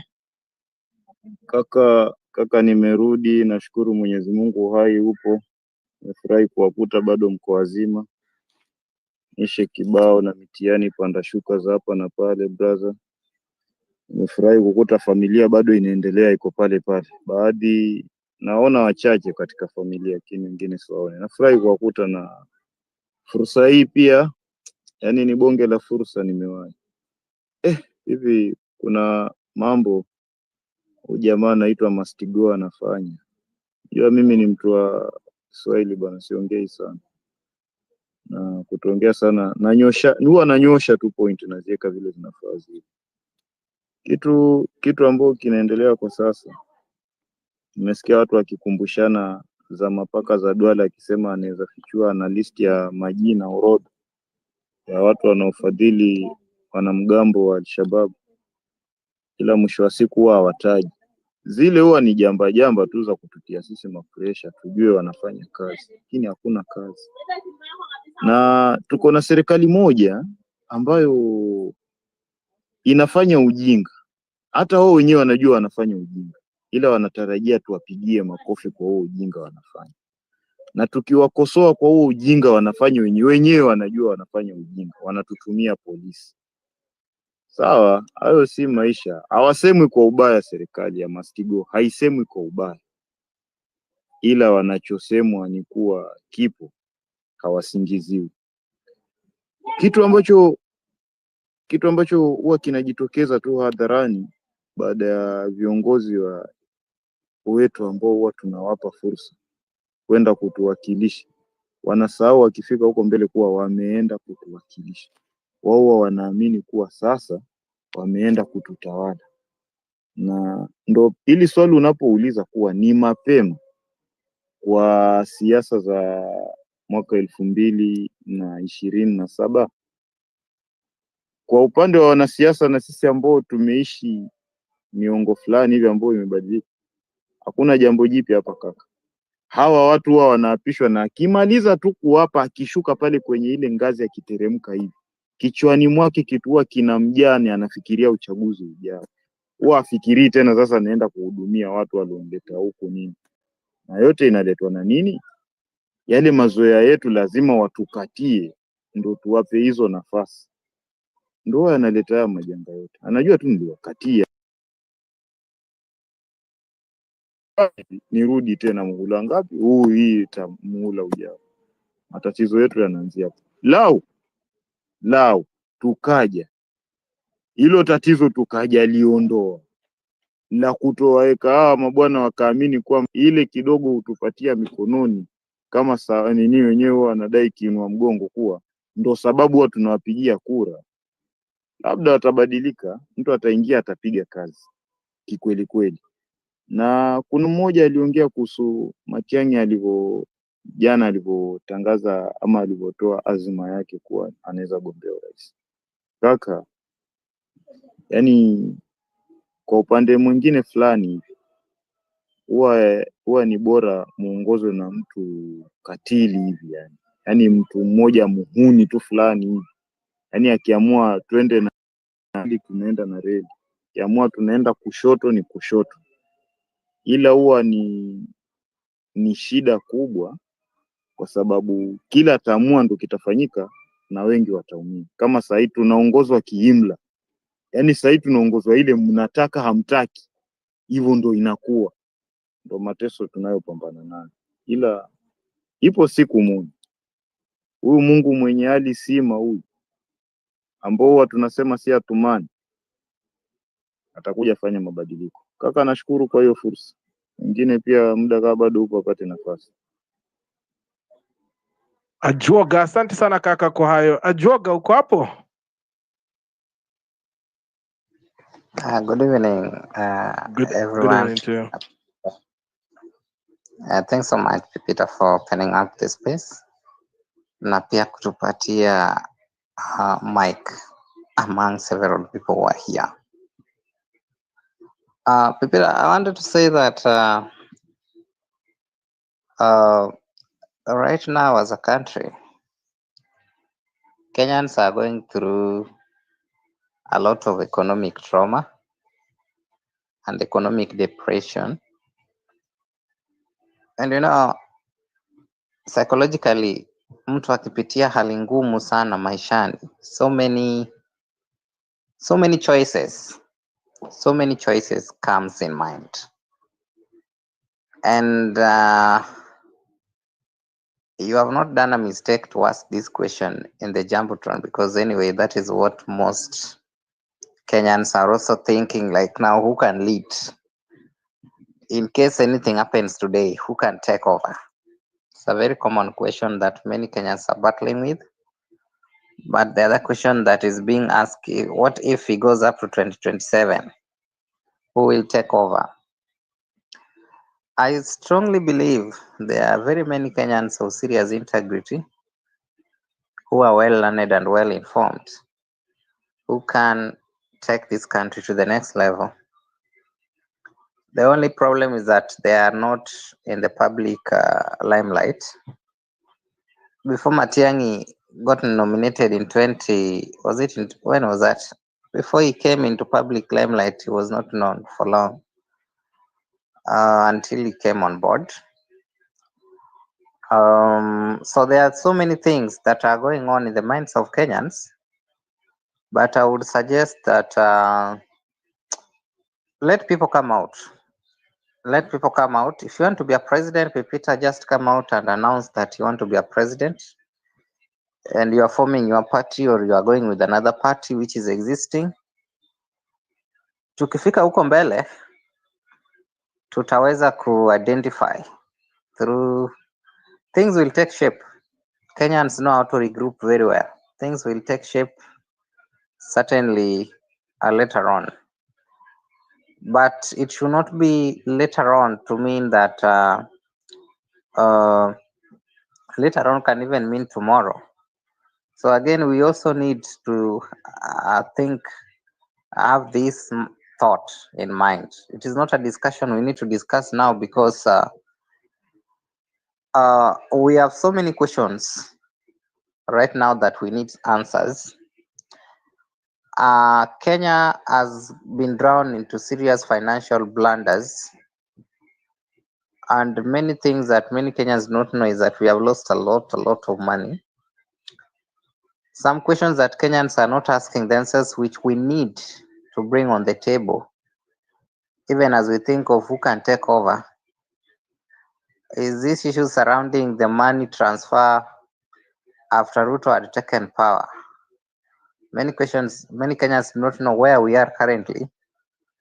It's as a result of the choices that were made by Ruto. Because if you pick up from the previous president and you are the leader, you should not be getting in and people start suffering. No, it is only 2 years and people are already suffering. So there are so many questions on what was the financial transactions or decisions that were made by Ruto that eventually is landing us here. Some of these things include Kenyans asking themselves, Hustler Fund was not executed with public participation, but anyway, it was executed the way someone has said ni leadership ile ya kiimla. It is there, and we need to ask ourselves how much was taken to Hustler Fund and what were the sources. These are the questions many Kenyans are many Kenyans are dying, but they are not asking these questions because these are where our burdens are coming from. Who is benefiting from this Hustler Fund? Why are Kenyans, now that we have a finance bill, why are Kenyans still suffering when already we had a Hustler Fund that was supposed to solve the problem of small income, or people who cannot be able to, start, their businesses with a lot of money. But what can 500, what can 500 do when it comes to starting? I don't know what 500 can do when it starts to starting a business. Where was that money? Where did it come from? How much is there currently? They are not telling us all these questions. How much is in Hustler Fund? What was the source? Where was the money coming from? Kenyans are also asking themselves, we used to have Linda Mama, which was a subset of NHIF. That money was being claimed directly from NHIF. Pesa ya NHIF ilienda wapi? Why are people now registering new? These are the questions Kenyans we need to start asking Ruto so that we know the answers. So many questions. Housing is there. They have already constructed several houses. Pesa ilitoka wapi before watu waanze kutaxiwa? These are the questions that we need now to battle with, because it is very dangerous uletewe a finance bill. Kenya is rich, but the kind of looting and greed that is going on, it's unmeasurable, and that is where we should be able to focus our attention on for now. That's why we call it a revolution. We are in a brink of collapsing as a country because of decisions and choices and greed and corruption that are being peddled by certain few individuals. Pesa inapotea tu hivyo, people cannot be able to ask and get answers where NHIF money went to. People cannot get answers on issues of Hustler Fund. Pesa ilitoka wapi? Hiyo pesa yote ya watu kuboro, na who is benefiting? Are Kenyans benefiting from it? Housing levy, pesa ilitoka wapi before Kenyans started contributing to it? And how is Kenyans benefiting from it? There are so many ways in which pesa inapotea in our government, and that is why we find ourselves in where we are now. So there are a lot of questions we need to ask this government, and those ones will eventually lead to serious revolution that will literally remove this guy from presidency. Remember, that's the same way someone was saying, and even Article 1, the power, people have not come to notice how powerful Kenyans are when they all go even to the street. People do not know this. People are afraid. I always tell people, why are you afraid and you are living in your own country with a good constitution like this? So people are fatigued and depressed economically, and that is why some of these questions like who can now lead better are coming in. So my suggestion is that now we have more important issues to look forward to. Finance bill, if we were all Kenyans united together, this is something that we needed not even to allow to go through. We don't need a finance bill. First, let people get account for what has been looted. There's a lot of money that has been looted that cannot be accounted for in almost all sectors, whether it is in health, whether it is in agriculture, everywhere. Pesa greed, zingine pia are being borrowed from outside. Kenyans are not told where this money is being used. Public participation is a problem. They only bring public participation now when they see that now they need money from Kenyans, and that money again you have to be taxed. So in reality, what we need to fight for now is the situation at hand. Anyone who wants to be president in 2027 to come out now, the way Morara came out, come out. If it is Western, you want to be the president, come out and tell us you want to be the president na unasimama na hii party. Itafika time tutachuja kila mtu, but for now that unity we are really in need of it. People need to unite together irrespective. Anyone who is against what is atrocities going on in our country currently, we all need to come together, unite and move forward as one team. Itafika mahali, I read somewhere in geography that when the wind is, there's a time that eventually the winds come to meet at a certain point. Even so let's push this unity thing so that we can address issues that are currently in hand and push for changes as early as now. Remember, when we exert more pressure, especially now that there are so many atrocities going on in the country currently, and na hiyo utawala ya kimabavu is evidence na iko eminent na inaonekana tu. This is the only time we all need. When we say we are going to the street, let's Kenyans go to the street, all of us. And this is something we need to push in unison, irrespective of who you are. Tunafaa tutembee pamoja. Ikifika 2025, tutaona what is there. We only have 1 month to go. And moving forward, anything can happen. Anything can happen. So we need to be prepared in mind that anything can happen today, but it will only happen from the pressure we are giving to this very rogue system that we have. So that if it happens, at least we have people who have already come out to declare their interest. Tunawaweka kwa mchujo. We get the right person. Kenya has some of the best people who can lead this country. Thanks so much, Pipi, and good night, everyone.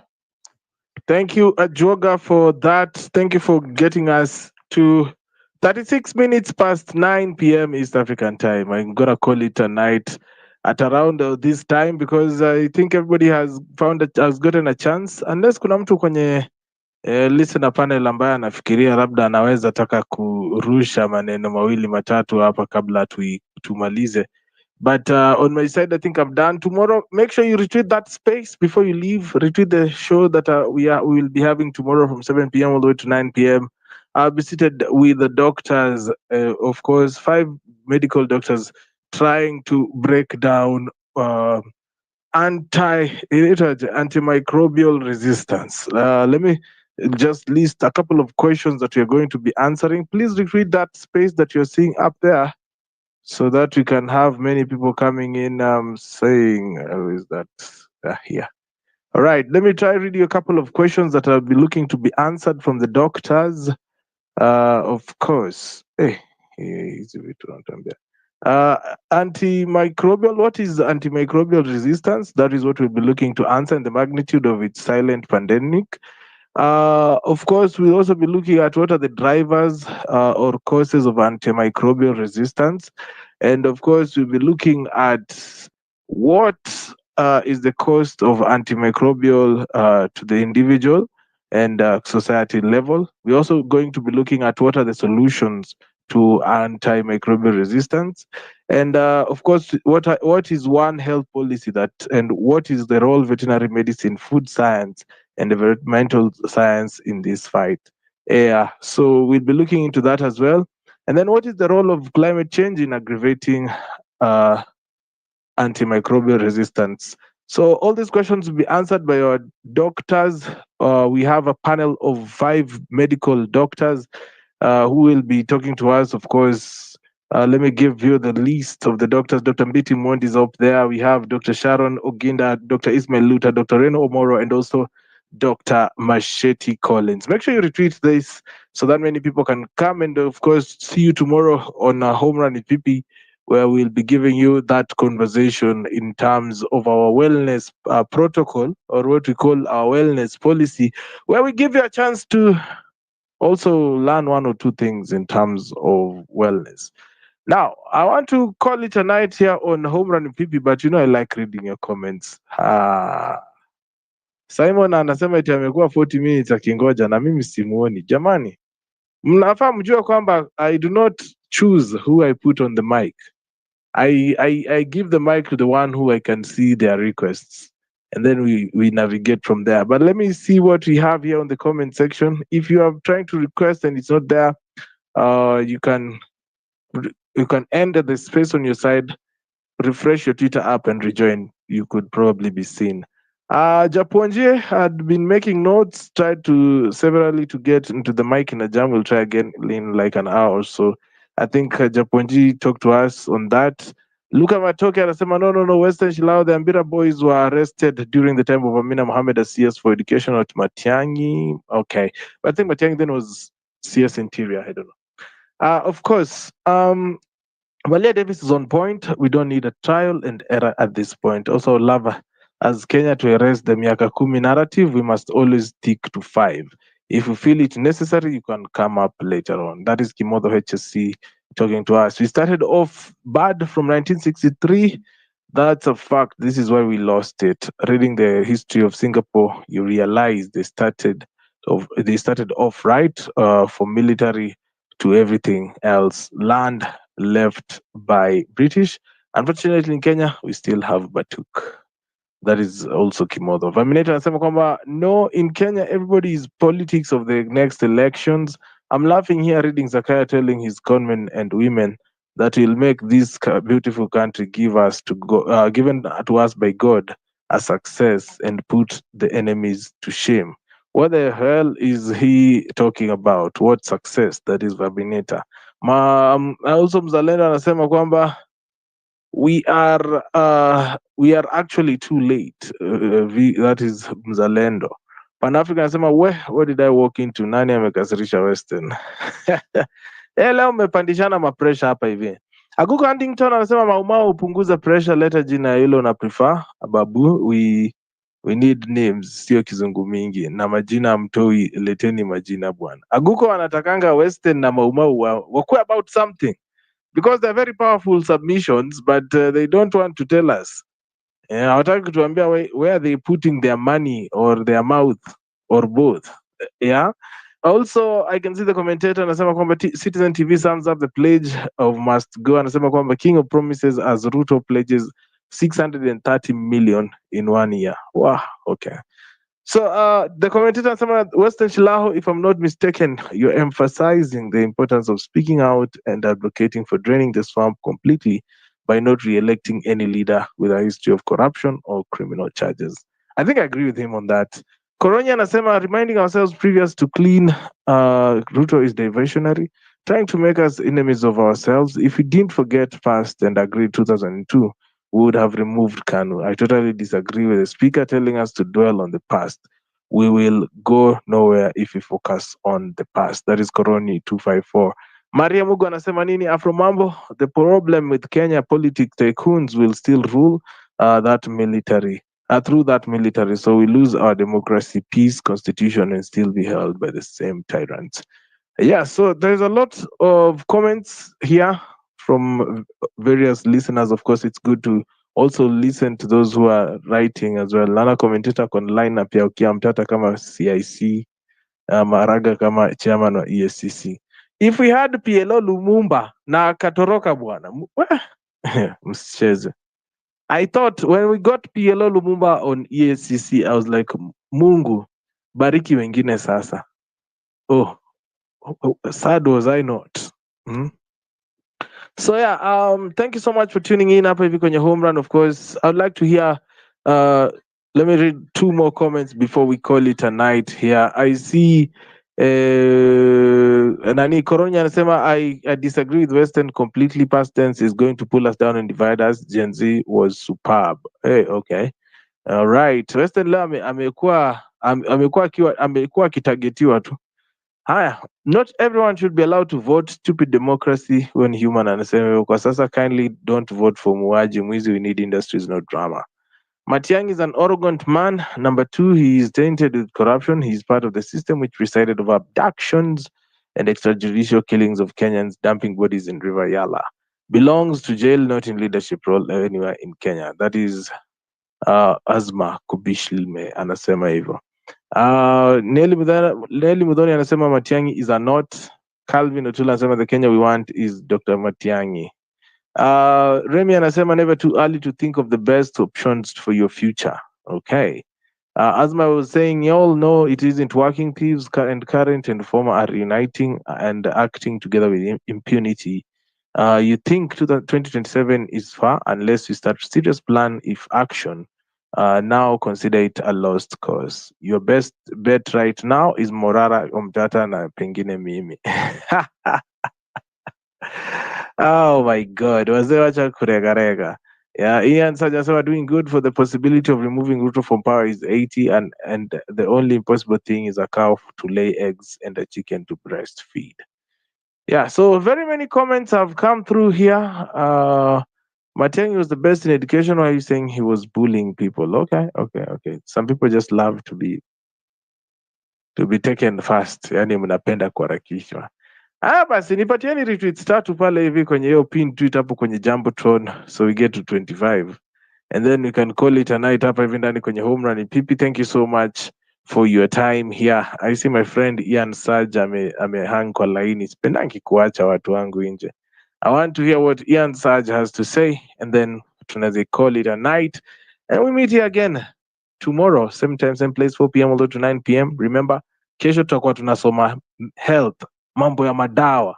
Unajua sasa hivi venye kuna story ya social health, I think health is very important. We need to pay attention to what we eat.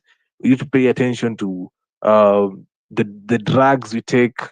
Unajua, so all these, and also come prepared with questions. I think I've already highlighted the questions I've been asked. I'll be asking tomorrow, so that you can come prepared psychologically of what you're going to be hearing. The main topic will be understanding antimicrobial resistance, lakini unajua sasa madaktari na ma short form, so wameiandika understanding AMR. Yeah, so wale wanashangaa AMR ni nini? Ni antimicrobial resistance. So that is what we'll be discussing tomorrow kutoka 7 p.m. Remember that. But kutoka 4 p.m. trending topics kama kawaida tutaziangalia vizuri from 4 to 5, 5 to 6, 6 to 7. The first 3 hours we will be digging in the trending topics. Of course, I'll be looking at the news. I'll be rewinding the news nione nini inaongelewa.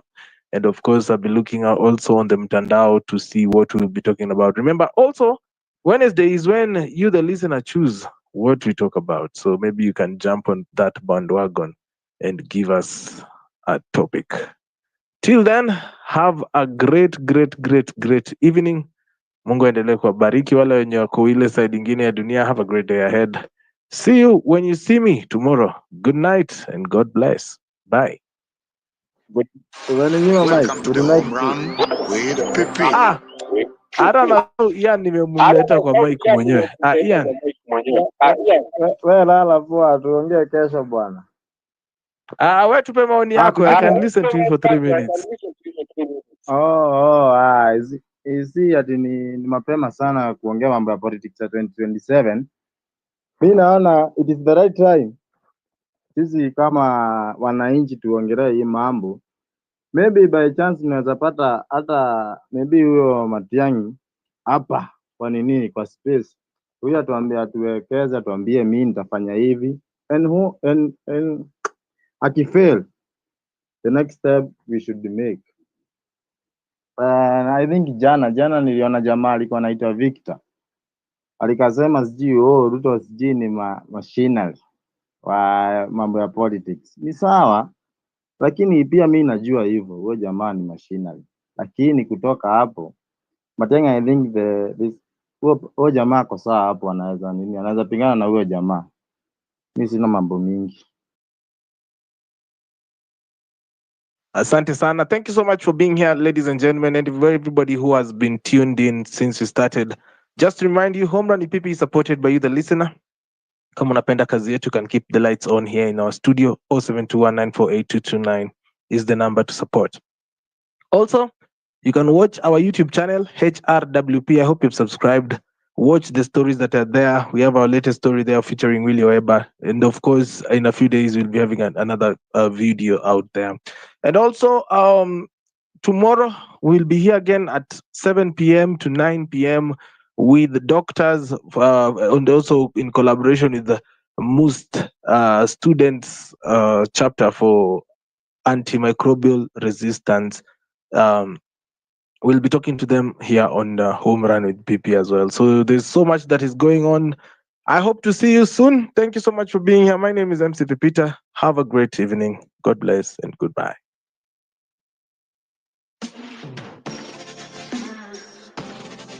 This is the Home Run with PP.